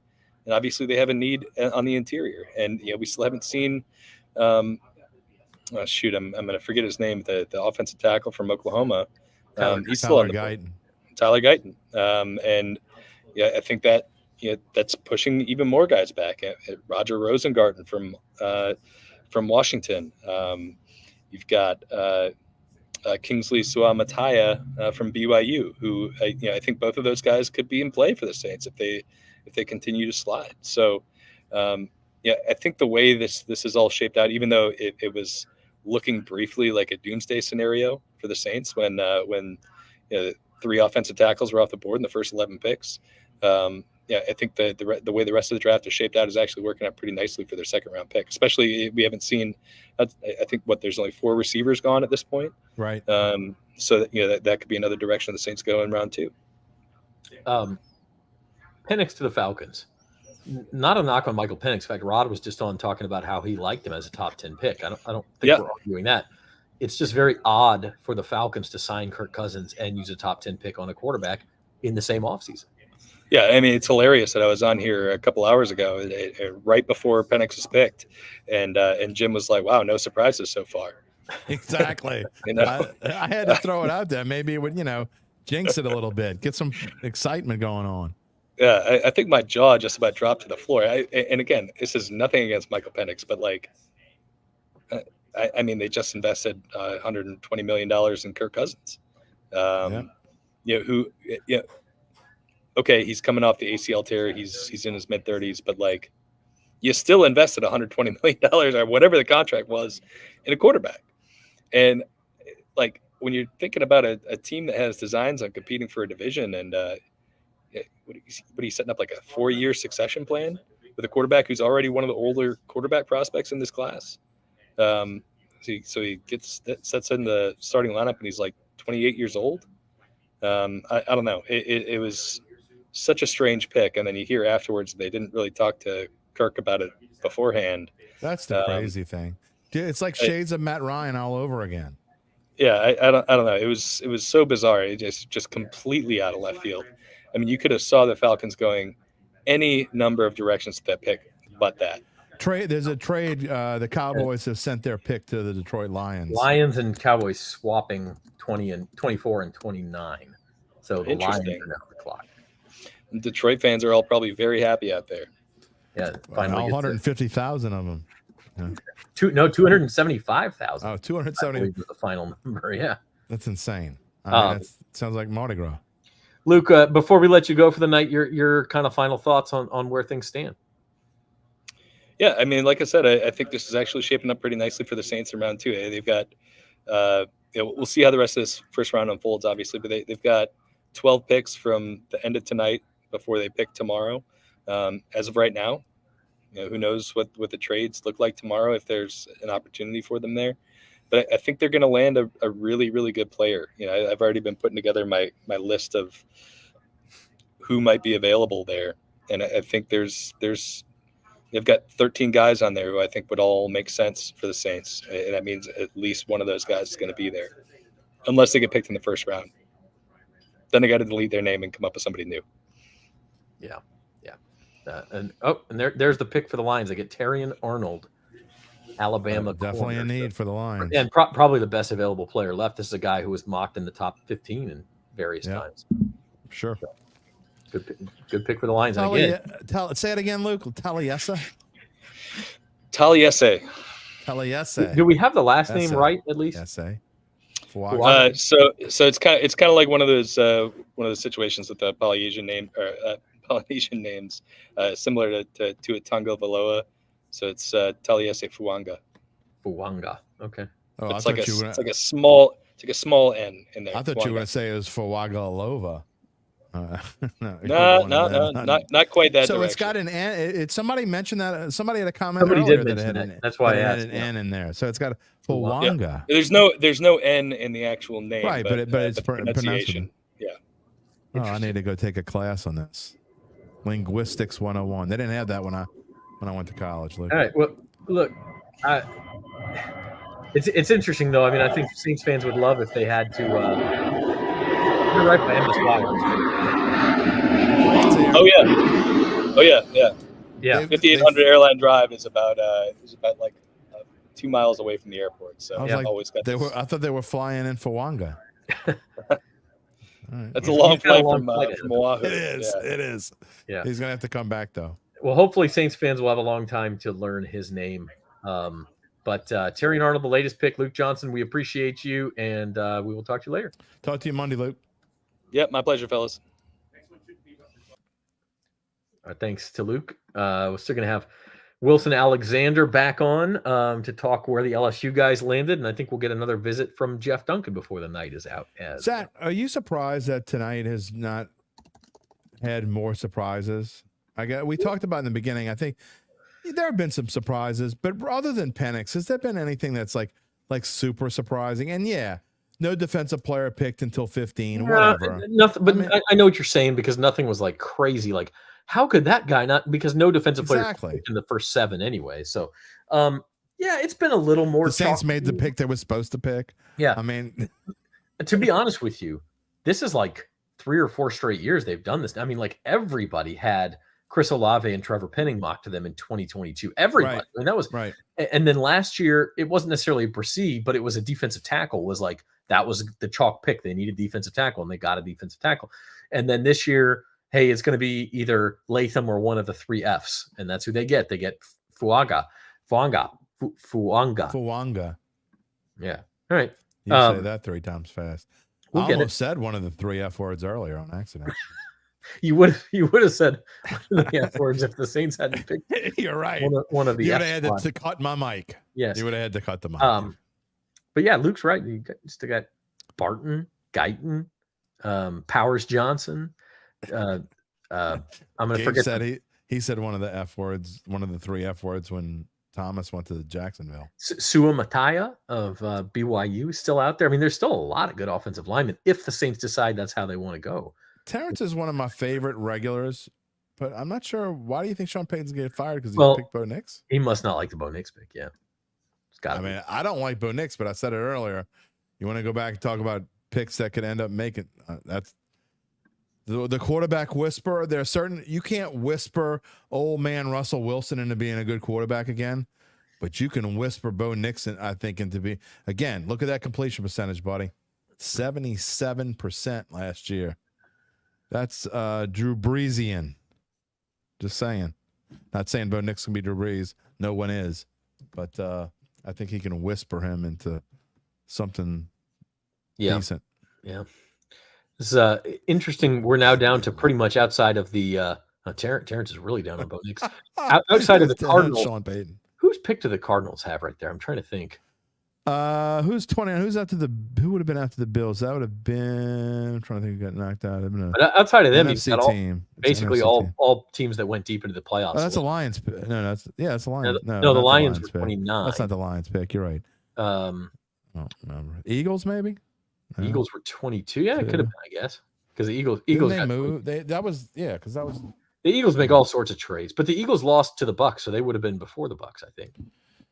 I don't know who that was. Yeah. Rosenfeld, the only reason why Broncos fans are more excited tonight is because they picked a quarterback.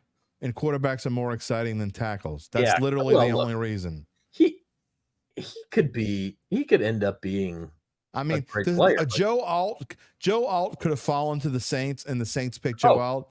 And then people would have been like, okay, we got a tackle, big deal. Number 27 was the Texans pick. Because the Cardinals had the number 3 pick last year. And that was part of the trade that the Cardinals and Texans made last year. So the Cardinals on the Texans pick at 27. Stussy asked if we can trade Penning for a bag of Zap spicy voodoo chips. You're only getting barbecue, man. And not only that, I don't think we can fit the voodoo chips into our cap space right now. We got a little cap. We got enough for Andres Pete, man. They better. I mean, honestly.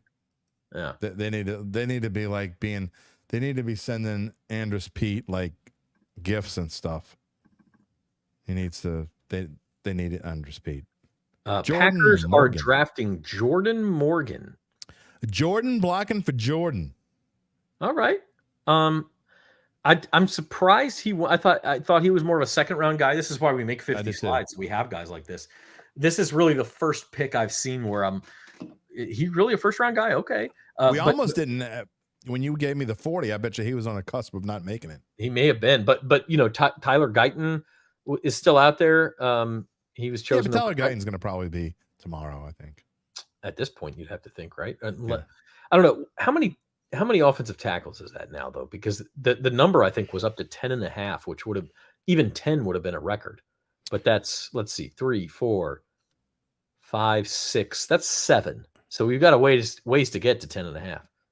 Okay, so Guyton still may go. Scott wouldn't want to trade Penning. He's vying for a starting left tackle position. Where? Is there a minor league team he's getting sent down to that I don't know about? Well, look, I don't expect Trevor Penning to make the starting lineup, but boy, would it change the tenor of the Saints offseason if he comes out in training camp and looks like a different player, and you think, oh, maybe they do have something here. I'm not predicting it. Okay. But if it did happen, how much does that change how you feel about the 2024 Saints? I've seen enough to know that he can't play left tackle. I have not seen enough to know that he can't play elsewhere on the Saints offensive line. I'll say that. Okay. So I'm not completely giving up that he can't play somewhere on this line, but he cannot play left tackle. He got absolutely obliterated there, and you don't come back from that, in my opinion. I could be wrong. I've been wrong. Confidence probably was shot at some point, but that I can would come back imagine. too. All right. Welcoming back to the Saints Insider NFL Draft Live Show, Wilson Alexander. It's darker in this room, man. The caffeine's wearing off. But about 4 hours later, welcome back, Wilson. We now know homes for 3 more LSU Tigers. Yeah, we do. Jayden Daniels goes, of course, number 2. Malik Nabers, number 6. And Brian Thomas has to wait maybe a little bit longer than I think most of us expected. I thought he would go before pick 20, but I guess just the way things shook out with all those quarterbacks, he ends up 23 to the Jaguars. Still ends up being the 4th receiver off the board, which is, I think, where most people pegged him behind that first tier of Malik, Odunze, and Marvin Harrison Jr. And so, it's kind of historic in some ways for LSU. Not the, biggest draft haul ever. That was the 2020 draft with that 2019 team where they had 5 in the first round. The 2007 team had 4 in the first round. But this is the 4th time now since the common era back in 1967 started that LSU has had at least 3 first-round picks in a single draft, joining those other teams that I mentioned, 2007, 2020, and 2017. And so, big night for those 3. Malik and Brian Thomas are the second pairing of LSU receivers to go in the first round in the same draft since 2007. And Jayden Daniels is now the 5th LSU quarterback to ever go in the top 3, joining Y.A. Tittle, Burt Jones, DeMarcus Russell, and Joe Burrow, which is, I think, maybe a trivia fact that people should keep in their back pocket. And so, it ends up shaking out where those three end up going here in the first round as expected, and making some history along the way. And Jamarcus Russell, by the way, weighed more than all those other guys combined. That's a fact you probably didn't know. Another trivia fact. Yeah. That is quite an eclectic mix of quarterbacks, though. Yes, it is. I think people would take the last. Wyatt Tittle was a great player, but you take Joe Burrow and Jayden Daniels over the rest. How do you like the fit for Brian Thomas? Because Daniels and Nabers, I think, went where everyone would have expected. I don't know that a lot of people were thinking Jacksonville for Thomas. Maybe some people were. But how do you like the fit there with Trevor Lawrence in Jacksonville? Yeah, I mean, when you put him with a quarterback like that, I immediately like it. I mean, Trevor Lawrence, I don't know, like his NFL next gen kind of numbers throwing the deep ball, but from just watching him in college and even actually in high school, because we're both kind of from the Atlanta area, he can chuck it. And so I feel like, that's a good situation for Brian to go and being that vertical threat. They've got some other receivers there with Calvin Ridley is still there, right? And so, but he goes in, I think, can, contribute to that offense right away. Calvin Ridley actually in Tennessee now, but yeah, they still Christian Kirk. Yeah, it's going to be a spot where he can. You can show that how you can see there how my knowledge is more on the college game. No, that's it's also totally, getting late, Wilson. Totally, that too. We'll find some excuses. Malik Nabers in New York, I guess in New Jersey, but in the New York media market. Seems kind of like a natural fit. I mean, he seems like he's really going to fit in well there if he can get the quarterback play that he would need. Yeah, I mean, obviously, having that spotlight can go one of two ways. You can either, kind of rise up and embrace it, or you can shrivel underneath it under those sort of bright lights. I feel like Malik has the kind of personality where he can probably rise up and embrace that because he's so confident. He calls himself a dog all the time, and he just kind of has that mindset of somebody who could possibly succeed in New York and be one of those top wide receivers in the NFL. This is, like you said, they got to figure out their quarterback situation. Somebody's got to actually throw him the ball. Daniel Jones is going to have to be able to get it to him. But Malik it's interesting, I think this is the second time that the Giants have picked an LSU receiver in the first round, and it comes a decade after they picked Odell Beckham Jr. And now here's Malik. And I guess in some ways you could say that they kind of have that, at least a similar swagger to them. OBJ is a little bit more wacky at times, I think, than Malik has ever been. But Malik does carry himself in a way that's very confident, and that at least should, translate well if everything goes in the right direction. We do have another pick off the board. Yeah. The Tampa Bay Buccaneers take Graham Barton, who played left tackle at Duke, but is considered an interior lineman at the NFL level. So the first interior offensive lineman to be taken tonight. Wilson, what do we expect for LSU guys tomorrow? We talked earlier a little bit about Mekhi Wingo and Mason Smith. Are those the two names people should be looking out for? Anybody else who could possibly go in the second or third round? Those would be the two. It depends kind of on just, I guess, how things at defensive tackle shake out. Like, could maybe Jordan Jefferson slide into the back of the third round? I doubt it. I think he's probably more like a fourth or even like a fifth round pick. But he had a productive season last year. And I think is viewed pretty positively in the eyes of NFL evaluators. That's really it. I mean, it was kind of these three headliners. And then, you had probably those two guys on day two with Wingo and Mason Smith. And then, you're probably looking more like day three at like Jordan Jefferson. Let's see, Charles Turner maybe comes to mind as like a 6th or 7th round pick at center, although maybe more of like an undrafted free agent type. They've got some other players there in this draft who you're probably looking more at day 3 picks. Whereas I think Wingo and Mason Smith are probably the two to keep an eye on tomorrow. All right. Wilson, 3 more NFL LSU Tigers. That's 52 first round draft picks. I'm looking at the graphic here, but since when? Is that just ever? 52 first round. I think it's ever. Yeah, I think it's ever. Okay. How many Tulane got? Not 52. Oh, okay. Less than that. Tulane math will tell you it's less than that. Wilson, thanks for joining us late, man. Thanks for having me all. Thanks, Have a good rest of your night. You too. Check out Wilson on the LSU Insider podcast, which airs a couple times a week on the LSU Sports on the Advocate YouTube channel. So check them out as well. Can I brag about all the good stuff we're doing? I mean, hell yeah, you can.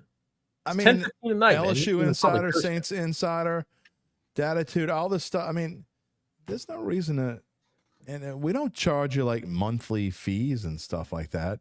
and we give you as much or more information than I'm not, putting down any other sites. I'm just saying we don't charge you monthly fees, and you can be entertained. If you're a subscriber to NOLA.com, you can get everything in writing as well. We encourage you to do that to theadvocate.com or NOLA.com. But, I'm just saying, if you wanted to come on and listen, if you wanted to listen to Saints inside information or LSU inside information or me being a jackweed when they do stupid stuff, I mean, we got you covered in every way you could possibly be covered. Just saying. I'm going to play this, Jim.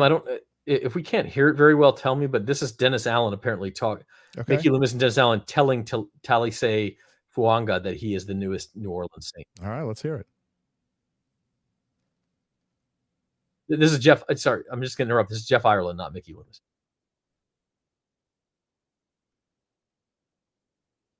I can't hear it. Live TV.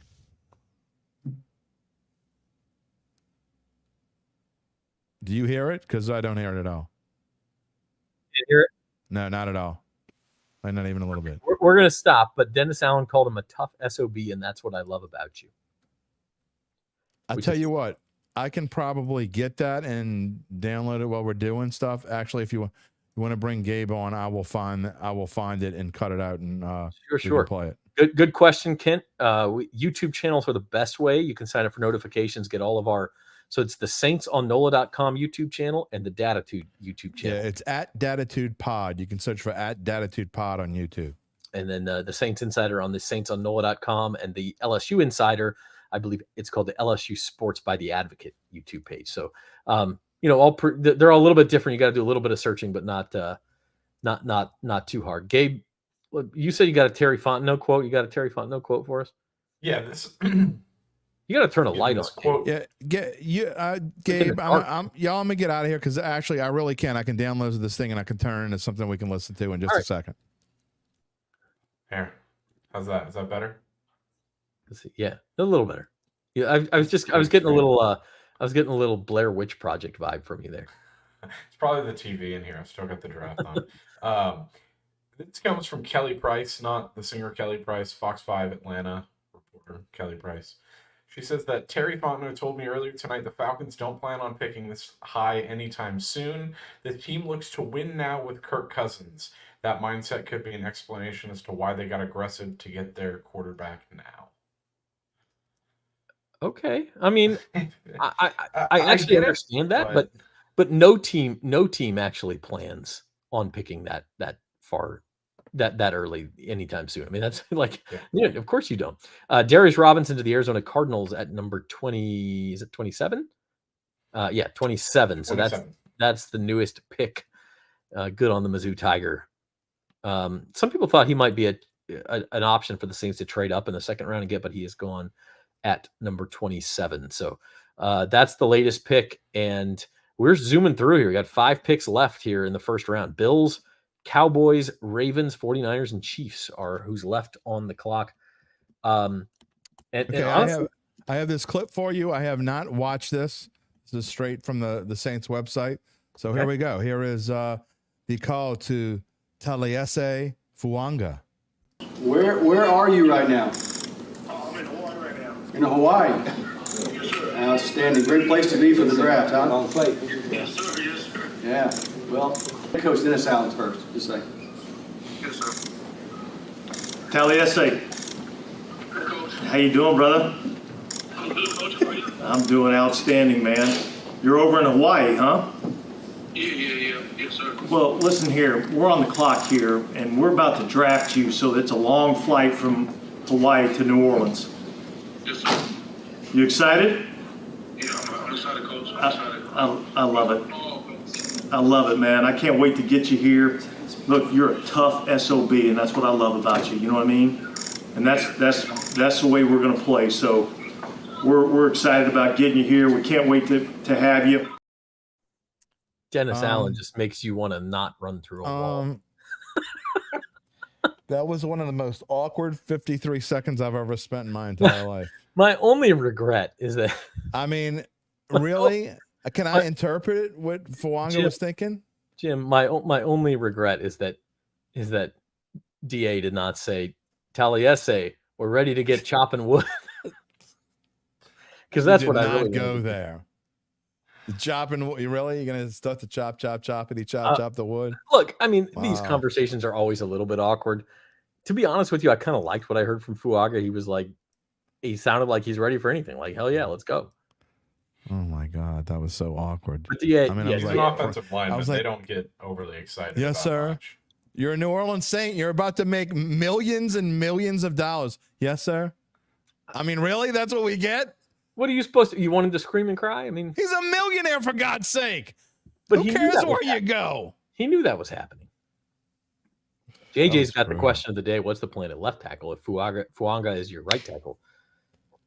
The plan is you send Andrus Pete a box of donuts and give him, I don't know, $8 million, $9 million a year, or on a 1-year deal or a 2-year deal, maybe 20 something. I don't know, whatever it costs. Whatever it costs. That's how you get Andrus Pete to come back, and that's your plan at left tackle right now. I mean, I can't think of a better one. And if you can, let me know. Well, Trevor Penning.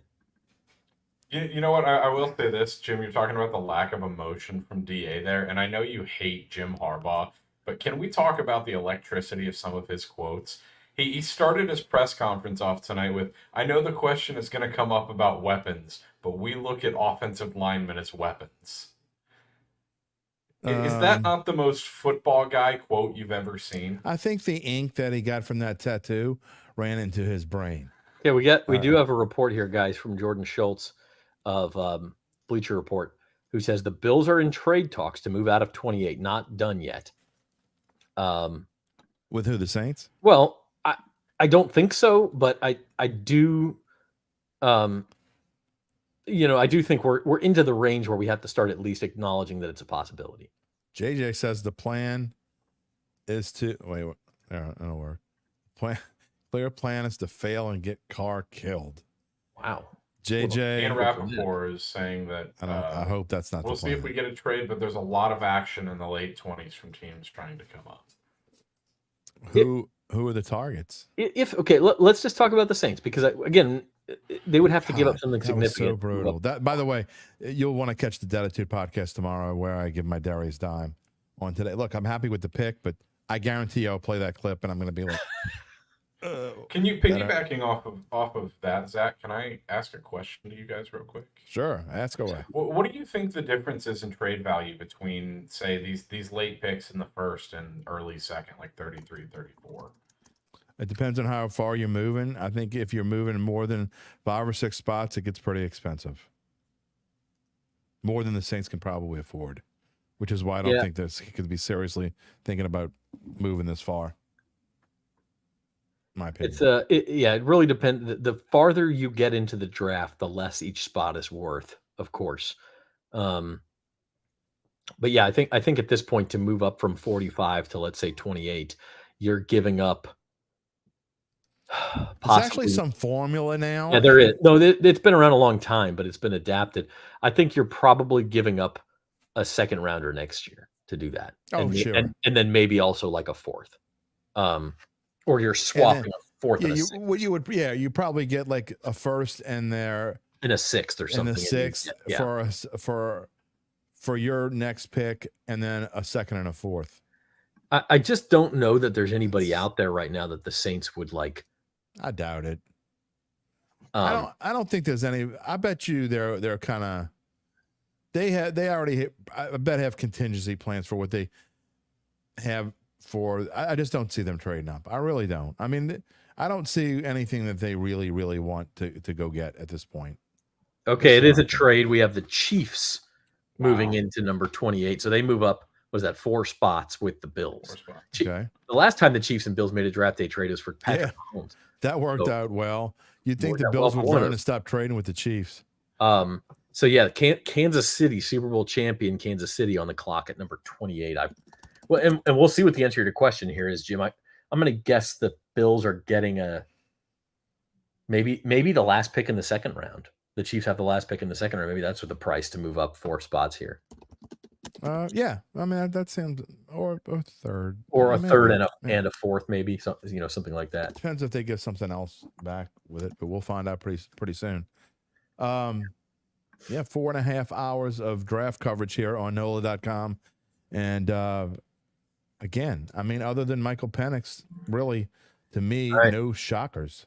The Chiefs are taking the speedster, the 40-yard dash record holder, Xavier Worthy, the Texas Longhorns.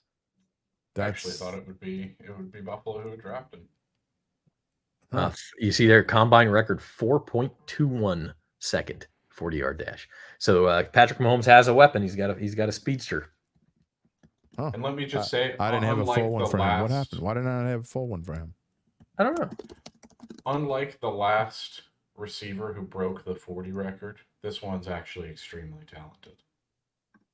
Was the last one Darius Hayward-Bay? It was John Ross, was it not? Was it John? Yeah, I mean, it might have been Hayward-Bay before that. All right, it is Xavier Worthy. We're going to have Jeff Duncan on one more time here in a few minutes. Gail's face. She was feeling the same way that I was during. I'm still not over that, by the way. I think it's like kind of some awkward silence. That was so bad. I think it's kind of like put a dent into our show. Like we didn't need the energy. Like we were doing pretty well, and I think we've kind of like hit a bump in the road. And I think it's because we watched that clip, and I can't unwatch it. Gail was in the Snickers want to get away moment right there. Here's the trade, by the way. So they swapped 28-32. The Chiefs get number 133, which I believe is the last pick of the 4th round, and number 248. Buffalo gets That's it? Buffalo gets that's what the Chiefs get in addition to 95. Buffalo gets 95 and 221. So they really didn't get that much. Good deal for Buffalo. Really yeah, they get a 3rd rounder, but they give up a 4th rounder. I don't know about that. Oh, that's not really. I don't know about that. Like a great trade for me. What do you guys say we take our last break of the night and we'll have Jeff Duncan on when we. And you know what? Yeah, and you guys want if he's not in Dunk's in the room, but I'm gonna go check on my kids who they're supposed to be in bed right now. But I'm just going to check. Yeah, we'll see how that goes. When Dad's away, the children shall play. Right. I'll be back. All right, we'll take a quick break and we'll be back with you in just a minute.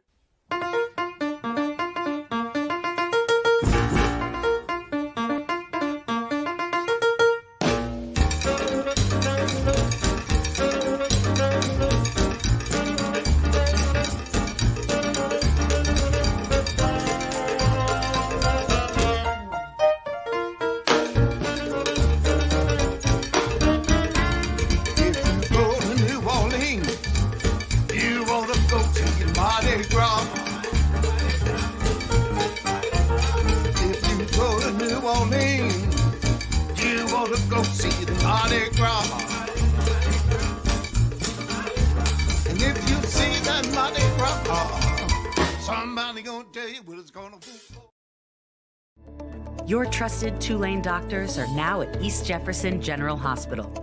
Within these walls, you'll find our region's leaders in academic medicine, where state-of-the-art facilities house the innovation powered by two-lane medicine, where collaborative care and compassion meet, and where our commitment to patient outcomes means a healthier future for our community.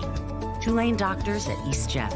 When you see the shield, you'll know the future of medicine is here. Welcome back to the Saints Insider NFL Draft Live show. We got 4 picks left for the night. Let's see. Cowboys, Ravens, 49ers, and now Bills is what we've got left. Here's the updated grid. Gabe, coming down to the end. Yeah, and, I don't think it's a surprise to anyone going back to this last pick that the Chiefs took a wide receiver. No. And I think they probably got the best one left on the board with Xavier Worthy. Texas produced, much like LSU, a bunch of talented receivers in this year's draft. And I think he's going to be a dangerous weapon for Patrick Mahomes. And we've just got our next pick as well. The Cowboys are taking Tyler Guyton. So there's your, the 8th offensive tackle off the board? That's 9th if you count Graham Barton. But we think it's the 8th overall. So Tyler Guyton is the next pick. So the Cowboys traded back, obviously felt like they could still get Guyton at that point. And he is the newest Dallas Cowboy. So now we're down to the final 3 picks of the night. So to hit over 10.5, you need all 3 of these next picks to be. Yeah. You, assuming you're counting Barton as a center and not a tackle. But it's Tyler Guyton to the Cowboys. That leaves us Ravens, 49ers, and Bills to end the night, unless we see a trade, which apparently there is a possibility of that. We're going to bring on our star. That's Jeff Duncan. He is at the Saints facility. Jeff, you still holding strong, man? Are you in better mood? Yeah, I'm great mood right now. Maybe the best mood I've been in all day, considering it started at 6:30 a.m., Zach. 6:30 a.m. What time you got to get up tomorrow? Are you going back out to I got to follow Rory McIlroy. He's in one of the first groupings, so that's okay. Are you excited that the Missouri guy went off the board? I am, man. I thought he might go to a better team, but I like D-Rob, and I think he'll do well in Arizona. Hey, Taliese Fuaga, as Luke taught us to say. Obviously, a little bit of a chalky pick, maybe a little bit of a boring pick, but I think the consensus is this is the right pick for the Saints. Yeah. Now, before we get into talking about it, you remember our first Saints roundtable? We labeled. I think the question was which tackle is best for the New Orleans Saints, and I believe right here, I think I had Fuaga. Is that why you're in a good mood? A little bit, yeah. I feel a little bit validated. Everyone else was going with Fashanu, and I went with Fuaga. No, look, obviously he was the highest graded tackle, I'm sure, on their board, probably on most teams' boards in the league. A lot of people, I tweeted out this morning, Randy Mueller, former Saints general manager. I mean, he had Fuaga as the number 2 tackle in the whole draft. Clearly, I think the pick to make for the Saints right now. I mean, they just need, I think players with high floors, and that's what you hear about Fuaga. We just talked to Jim Nagy, the executive director of the Senior Bowl, who he had Fuaga down there this year, and he said he'll be a perennial Pro Bowler and a day one starter, slam dunk, no brainer selection. That's what you want with your first round pick. You do not want to miss. We've seen that happen a few times here recently for the Saints. And so I think everyone, fans for once, media, I think everyone's probably in consensus this was the way to go for the Saints. Yeah, no doubt about it. And they apparently at least talked with some teams about trading back, but that would have been very risky in that moment. Yeah, I totally agree. And there wasn't as many trades as I thought there were going to be in the first half of this first round. It sounded like it was going to be a lot more active. But the Saints had such a crying need, Zach, for a tackle. I can't remember, as long as I've covered the team, I can't remember them ever having a need this glaring for one position going into a draft. They had to address this position. And with a player like Fuaga, who's graded so highly, kind of universally as the top right tackle prospect in the draft, it just was kind of a no-brainer pick. Jim Nagy said he thinks he could slide over to left tackle if needed, but he's certainly more at home. And Fuaga told us the same thing. He's more at home on the right side just through experience, but has the skill set that could probably handle it. I don't think it matters. I mean, I just think you get a great player like that in the building and you figure it out down the road. That he seems like the kind of guy who's very mature. He's played a lot of football. There's just a lot of things to like about him. I mean, he might not be the sexiest pick in the world, but you're trying to win football games, and you make a big investment like they did in Derek Carr, you've got to get better up front. And we saw that at times this year. Their leaky front line, I think, led to a lot of subpar quarterback play. They've got to be successful with Derek Carr, and it starts up front. Yeah, Duncan, if this would have been like a past Saints year, this isn't a regular year by any means. We talked about this, that they had to go tackle, but 9 out of 10 times here, or maybe 18 out of 20 even, or 19 out of 20, I think that the Saints probably would have, in grand scheme of things, Dallas Turner was probably the best player on the board when they had a chance to draft, but they just couldn't afford to take that position. And really that's kind of a need too. But really, they just couldn't afford to go there. Yeah, look, I don't know if that's true or not. I don't know if Dallas Turner would have been higher than Fuaga. I don't know either way. But I think Fuaga, a lot of people I respect feel like he's a top 10 player overall in this whole draft. And the Saints got him at 14. So, yeah, it makes sense to me. And I'm maybe alone here. You know, I think I said this on our podcast recently. I don't think the Saints are going to make a high move for a pass rusher or an edge rusher. Put it that way. They just got too much invested in that position right now to use another high pick. But what I'm saying at that is position.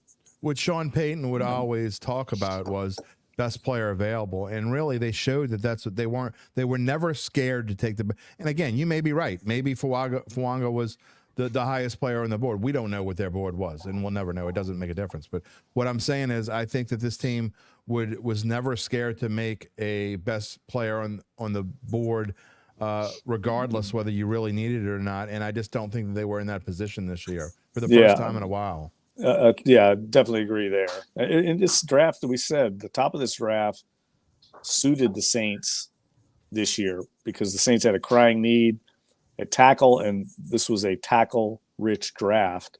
And because of the quarterbacks, because of the receivers, you knew there was going to be at least one of these guys that was going to be available probably at 14. So it worked out, I think. Now we'll see what they do from here. That's what I'm most intrigued to see. I think the intrigue for the Saints draft starts now. You know, do they make another deal? Do they trade down? Do they stick and pick at 45? I think it's going to be interesting to see what they do. I don't know if you said this already, so pardon me if I'm asking a repeat question, and I was out for the first part of this interview, but I've got to get your opinion on Atlanta and Michael Penix. Yeah, it's surprising to me. I mean, very surprising. I mean, you make an investment like they did with Kirk Cousins, and then you turn around. I thought it shocked me so much. I thought there must be something else going on. Like they must have a deal in place, but it doesn't look like it right now. They must have had a really, really high grade on Michael Penix, like maybe top 5 overall in the draft kind of grade to make a move like that, because he's not going to play right away. So you're basically going to have a player you took in the top 10 who's already 24 years old, by the way. It's not going to contribute, right away to your team. So it's going to be interesting to see.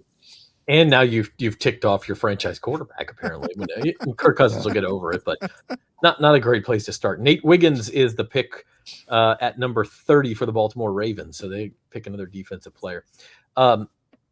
Jeff, you mentioned it briefly, but now we kind of look at the rest of the Saints draft, and you've been leading the charge for, like, hey, this ought to be the spot where they trade back and get more picks. Do you still feel that way? Still, obviously, some good offensive linemen out there, pass catchers, defensive linemen, some corners out there. I mean, there's a lot of good players that they could get at 45, but maybe the volume of picks more valuable. Well, I think it all depends on who's on the board, how many prospects at 45 do they have graded, that might be similarly graded, and you feel like, hey, we've got 10 guys here with a 6.2 to 6.4 grade. We could trade down 8 picks and get a player that's probably going to be very similar to the guy we took at 45, and in the process pick up maybe another 3rd or 4th round pick, which I think this team really needs. I look at the rest of this team right now. I think they still got some aspects of the team that are lacking. And what I mean by that is not necessarily positions, but they need like a playmaking pass catcher, right? Whether that's a tight end or a receiver, even a running back out of the backfield. They could use that aspect. I think they need a run-stuffing interior defensive lineman. I think they could use another defensive back, one that can match up with tight ends and backs, that kind of star joker position that C.J. Gardner-Johnson played.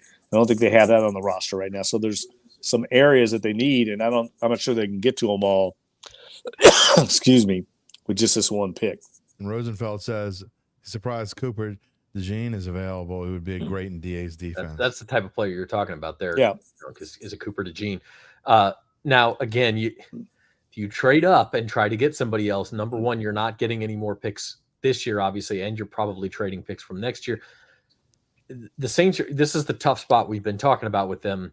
Probably more needs than they have picks. They're gonna have to get creative here. Yeah, and that's why it'll be interesting. We talked before. Can they package those lower round picks and get up into the 4th round or 3rd round? I don't know. I don't know if that's going to be possible because, as we've talked about, those picks don't have as much value as a normal draft. This draft is not seen as deep So I'm not sure what interest another team would have in 5th-round picks in this draft in particular. Now, the one instance where I think it might work is if you could find a team, and there's a few of them in this draft that only have 4 picks in the whole draft. And maybe they're just looking for a little more quantity to flesh out the bottom of their depth chart and the end of their roster, and you could make a deal and maybe interest a team in those 5th-round picks. But for the most part, most teams look at that as kind of Hail Mary time, whether they can make the roster or not. But I think that the Saints, we know they're going to be aggressive. That's how they roll. They're going to be on the phones trying, I think, as best they can to get in that top 100. But we talk all the time about, yeah, you can, and people will criticize whether they should have done this, they should have done. I mean, they were trying to trade back probably or whatever. They might be trying to trade back tomorrow. But if you can't find a suitor, you're not just going to do it just to do it. I mean, sometimes it just doesn't work out that you can't make the trade.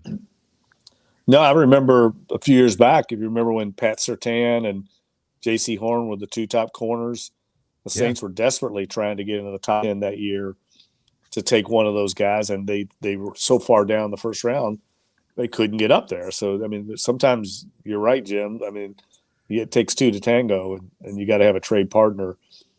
And I think they did exactly what they needed to do, especially with Fuaga on the board. So many people I respect have him graded very highly.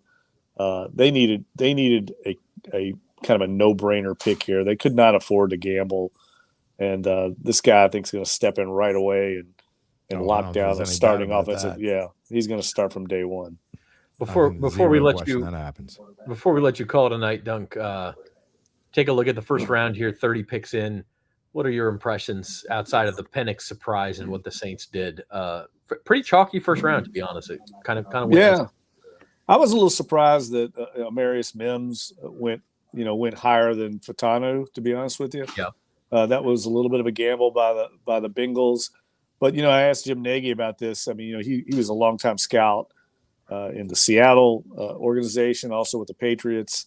I asked him if he's ever seen a draft like this where you didn't have a defensive player go off the board. I mean, who was the first one? Was that Byron Latu, 15. Yeah. And he said he cannot remember one. I can't either. I mean, because it never happened. We looked it up. It's never. There's never been one without a defensive player in the top 10. Yeah, it's really. Yeah. I've never seen anything like that. It's just indicative of the strength of the offensive side of the ball, but also just there's really no one in this draft on the defensive side that is a surefire impact player right away. Now, some of these guys might prove us all wrong, but at this stage, no one sees an Aaron Donald, Darrelle Revis type of impact player. So that stood out to me. And also, I mean, 6 quarterbacks going in the top 12, that's shocking to me. I don't know if this is a trend of where we're going in the NFL. There's such a premium and a demand for a quarterback, but I got a feeling we'll look back on this draft in 5 years and there's going to be about half of these guys don't pan out. And people are, taking 6 quarterbacks in the top 12. That's kind of crazy. Some of those picks will win Super Bowls, and some of them will get people fired. That's just the way it goes. It's the way it works. Yeah, usually it's about a 50-50 proposition. Usually. By the way, Gabe says that the Bills traded with the Chiefs for the sole reason of they wanted to pick 32nd because they want to know what it's like to win a Super Bowl. Ooh. Burn. Well, I think the last time they traded with the Chiefs in the first round, they lost Patrick Mahomes. That was what. Yeah, that was. By the way, I got to show scouts there. We got a lot of good comments in here talking about fits for the Saints in later rounds. There's my boy, the Shredder, man, White Lightning. Go get him. Oh gosh, go get him. What about Mekhi Becton, your Louisville guy? What about him? Saints later on. What about him? Well, I mean, you're talking a free agency. Yeah. Look, I mean, I think he was a top 10, top 15 pick in the draft. He's a ton of talent, but he's had so many injuries. I think it all come down to the medical on him. I think it's a red flag that the Jets are giving up on him and not going after him. They've had him in the building. That's never a good sign. Flop. Yeah, that's never a good sign. But, I mean, he's definitely a talented, massive human being. I mean, one thing we know is the Saints cannot stop with Fuaga. They need more offensive linemen before training camp breaks. So how nice and what are they going to send Andrus Pete, like a box of chocolates, like please come back? Yeah, well, look, I had a colleague of mine works in Tennessee reach out to me saying that they're still very interested in trying to sign him. So of course they have to. It wouldn't shock me if he ends up there at some point. Yeah. All right, Jeff. You know it's been a long day for you. There's the Gene. Did Cooper DeJean go into the 49ers? That's a good pick for them. That's with number 31. Jeff, thanks for joining us, man, and go home and get some sleep. All right, guys. It was fun. We'll talk soon, okay? Enjoy the Zurich. Thanks. Thanks. All right, wrapping things up. We're down to one pick. Cooper DeJean to the 40. See, I'm telling you, man, these good teams, they pick late in the draft and they just sit and bide their time. And the Chiefs go get Xavier Worthy, and the 49ers end up with Cooper DeJean, and you're like, oh yeah, that guy was still out there. It makes perfect sense. You mean it's kind of, what is this? A fantasy draft? Oh yeah. Could have picked him. Oh, hold on, guys. Sorry, I apologize. There's multiple conflicting reports. Oh, hold on now. Uh-oh. Conflicting reports. So Dov Kleeman says that Cooper DeJean goes 31. Ari is now saying that it's Ricky Pearsall. Oh no! Jordan way. Schultz also. I didn't even put Pearsall's thing in. It is Ricky Pearsall. You made me take his slide out. I will cross him off. Then. Exactly. Well, let's put it in right now, so we have a Ricky. That's what I'm doing. That's exactly what I'm doing. I had a feeling something like this was going to happen late in the right now. Because you just you try to guess these things, and we're going to have to take somebody else out though. No, we don't take anybody out. I don't think. Yeah, we do. Oh, we do. Yeah, we'll take Caleb Williams out. We're not going to need him anymore. Sure, he might get redrafted. There he is. Ricky led the Gators with 65 catches, 965 yards. Okay. Stud. Yeah. Hey, I don't totally get that pick for the 49ers, although they're trading Brandon Ayuk and Deebo Samuel. I guess they needed somebody to replace those guys. Ari Mirov is saying that there's no guarantee they will trade one of their receivers, but talks will continue. That is why they want. Oh, I think that's pretty sure that somebody's going bye-bye. You don't spend a first-round pick if you don't plan on somebody going bye-bye. Yeah, for sure. That Dov Kleeman tweet saying that it was Cooper DeJean has now been deleted for obvious reasons. Ooh. See, they did scratch him off. You don't see too many whoopsies with these NFL. Not in the draft. No, I don't think I've seen one in a few years. Yeah, it's been years. So we had a whoopsie. We've got another trade to end the night, and so maybe the Bills won't know what it's like. It's an NFC South. They will not trading back. It's an NFC South team trading back into the first round. One spot.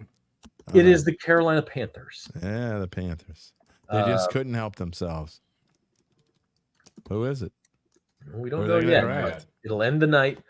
Maybe Panthers, they'll draft a quarterback too. So the Texans don't get back into the first round. They do not. I think they like the way that the cornerback market is going. There's still a lot of secondary players. McKinstry's still there, right? Yeah, exactly. Yeah, costs a lot less to move up. Now the Panthers know what it's like to win a Super Bowl. They got blown out in one, and they had a wardrobe malfunction in another one. So, all right, last pick of the night, boys. Super Bowls. Make your call. Is this a Kool-Aid McKinstry? Is it a Cooper DeJean? Is it is there another lineman? Maybe that was the whoopsies. Maybe Cooper DeJean's going to the Panthers. Maybe Lad McConkey out there. Powers Johnson, the lineman. I don't know. We'll see. We'll see. Ian Rappaport is now saying the Patriots and Commanders could potentially package their respective second rounders and late picks in a potential Brandon Ayuk trade. New England has the second pick of the second round. Yeah, Scout. I think Keon Coleman's later tomorrow. That's my opinion. Yeah. All right. Let's spend a minute now talking about, and we can stay on obviously after the last pick for a few minutes, but.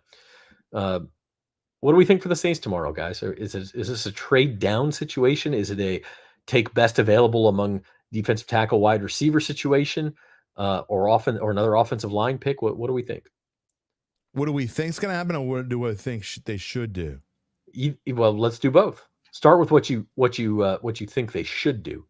I mean, I would like to see them draft another lineman, that offensive lineman. That's my opinion of what I think they should do. I don't think they will do that though, but I do think it's going to be offense of some sort, whether it's a Keon Coleman type, whether it's a receiver, whether it's, I mean, it might be too high to draft running I'm going to back. interrupt you because Go you need ahead. to go get another slide. You need to go pick up Xavier Leggett, who's another guy we deleted, who's now going to be the final pick in the first round.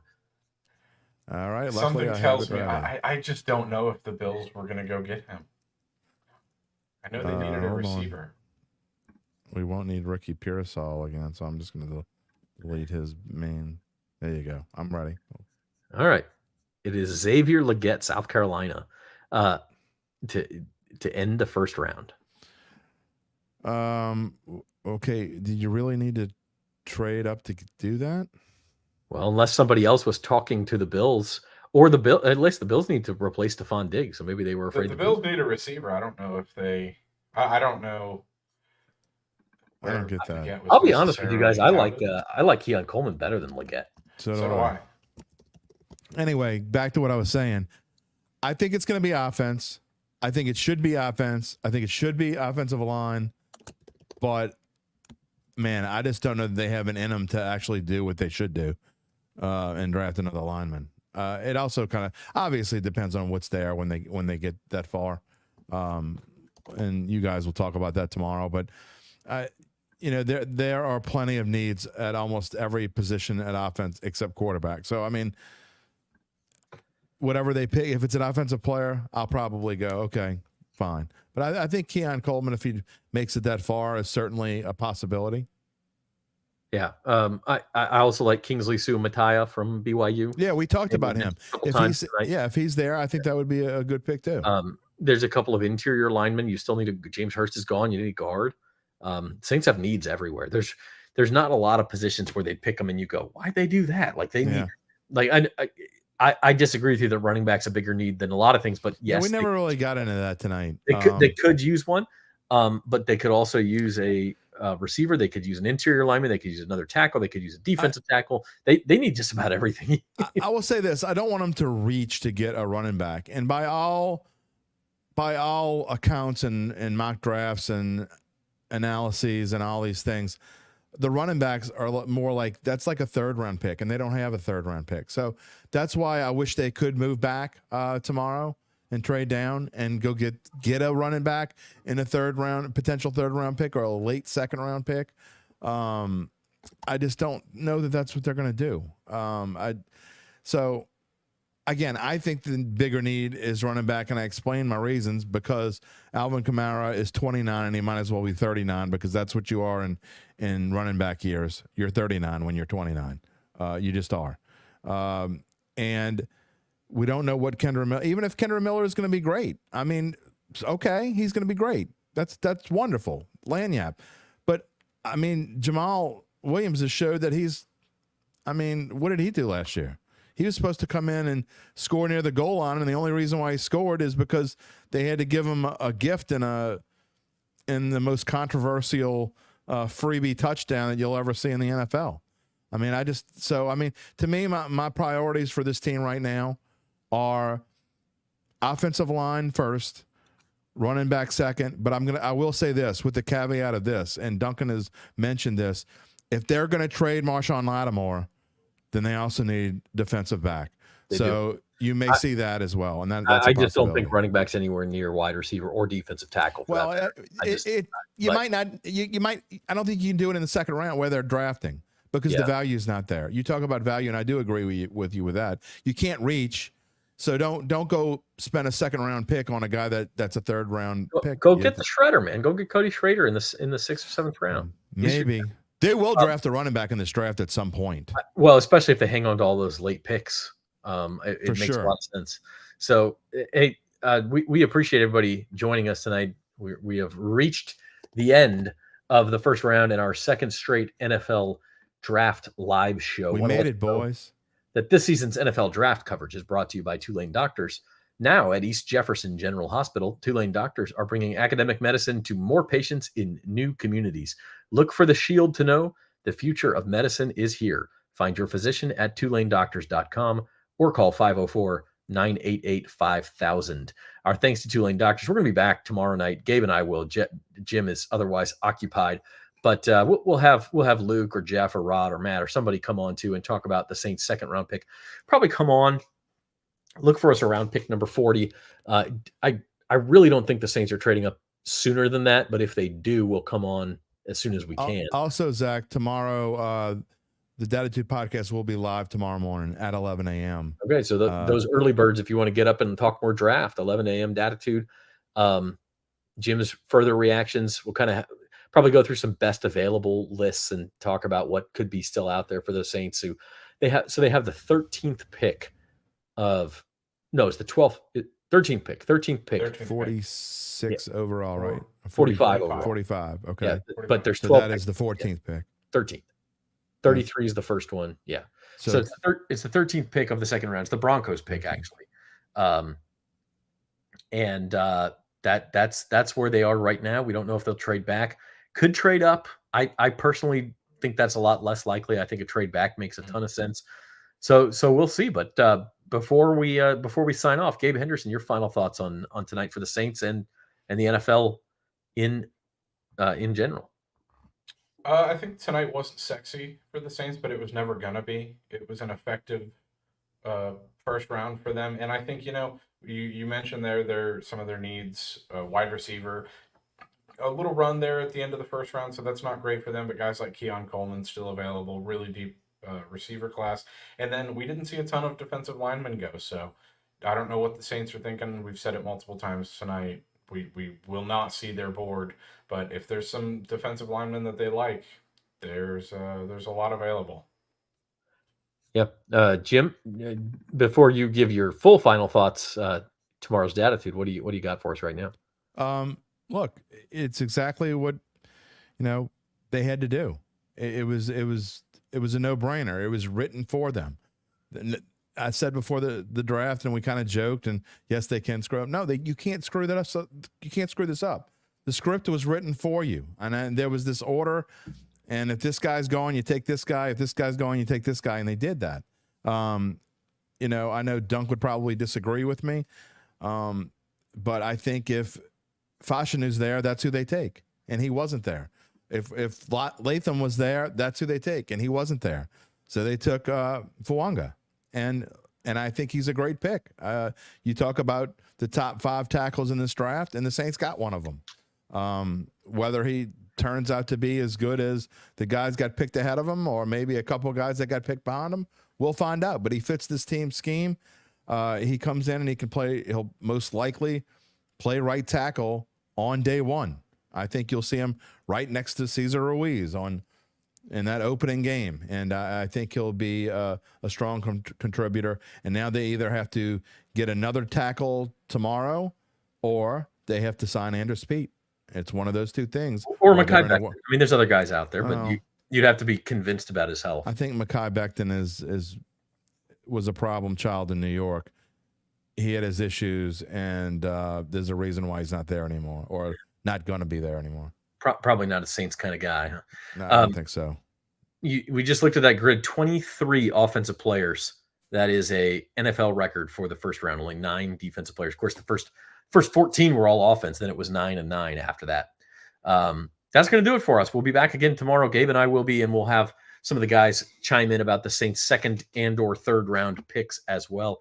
We truly appreciate everybody who tuned in tonight, whether it was for just a minute or for most of these 5 hours.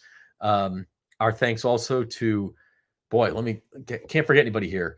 I think Matt Paris was first. We had Wilson Alexander, Jeff Duncan, Rod Walker, Scott Rabalais, Luke Johnson, all coming on at various times throughout the night. And we truly appreciate them taking time out of their busy evenings to be with us and drop some knowledge on you guys. And our thanks to Tulane Doctors, our sponsor.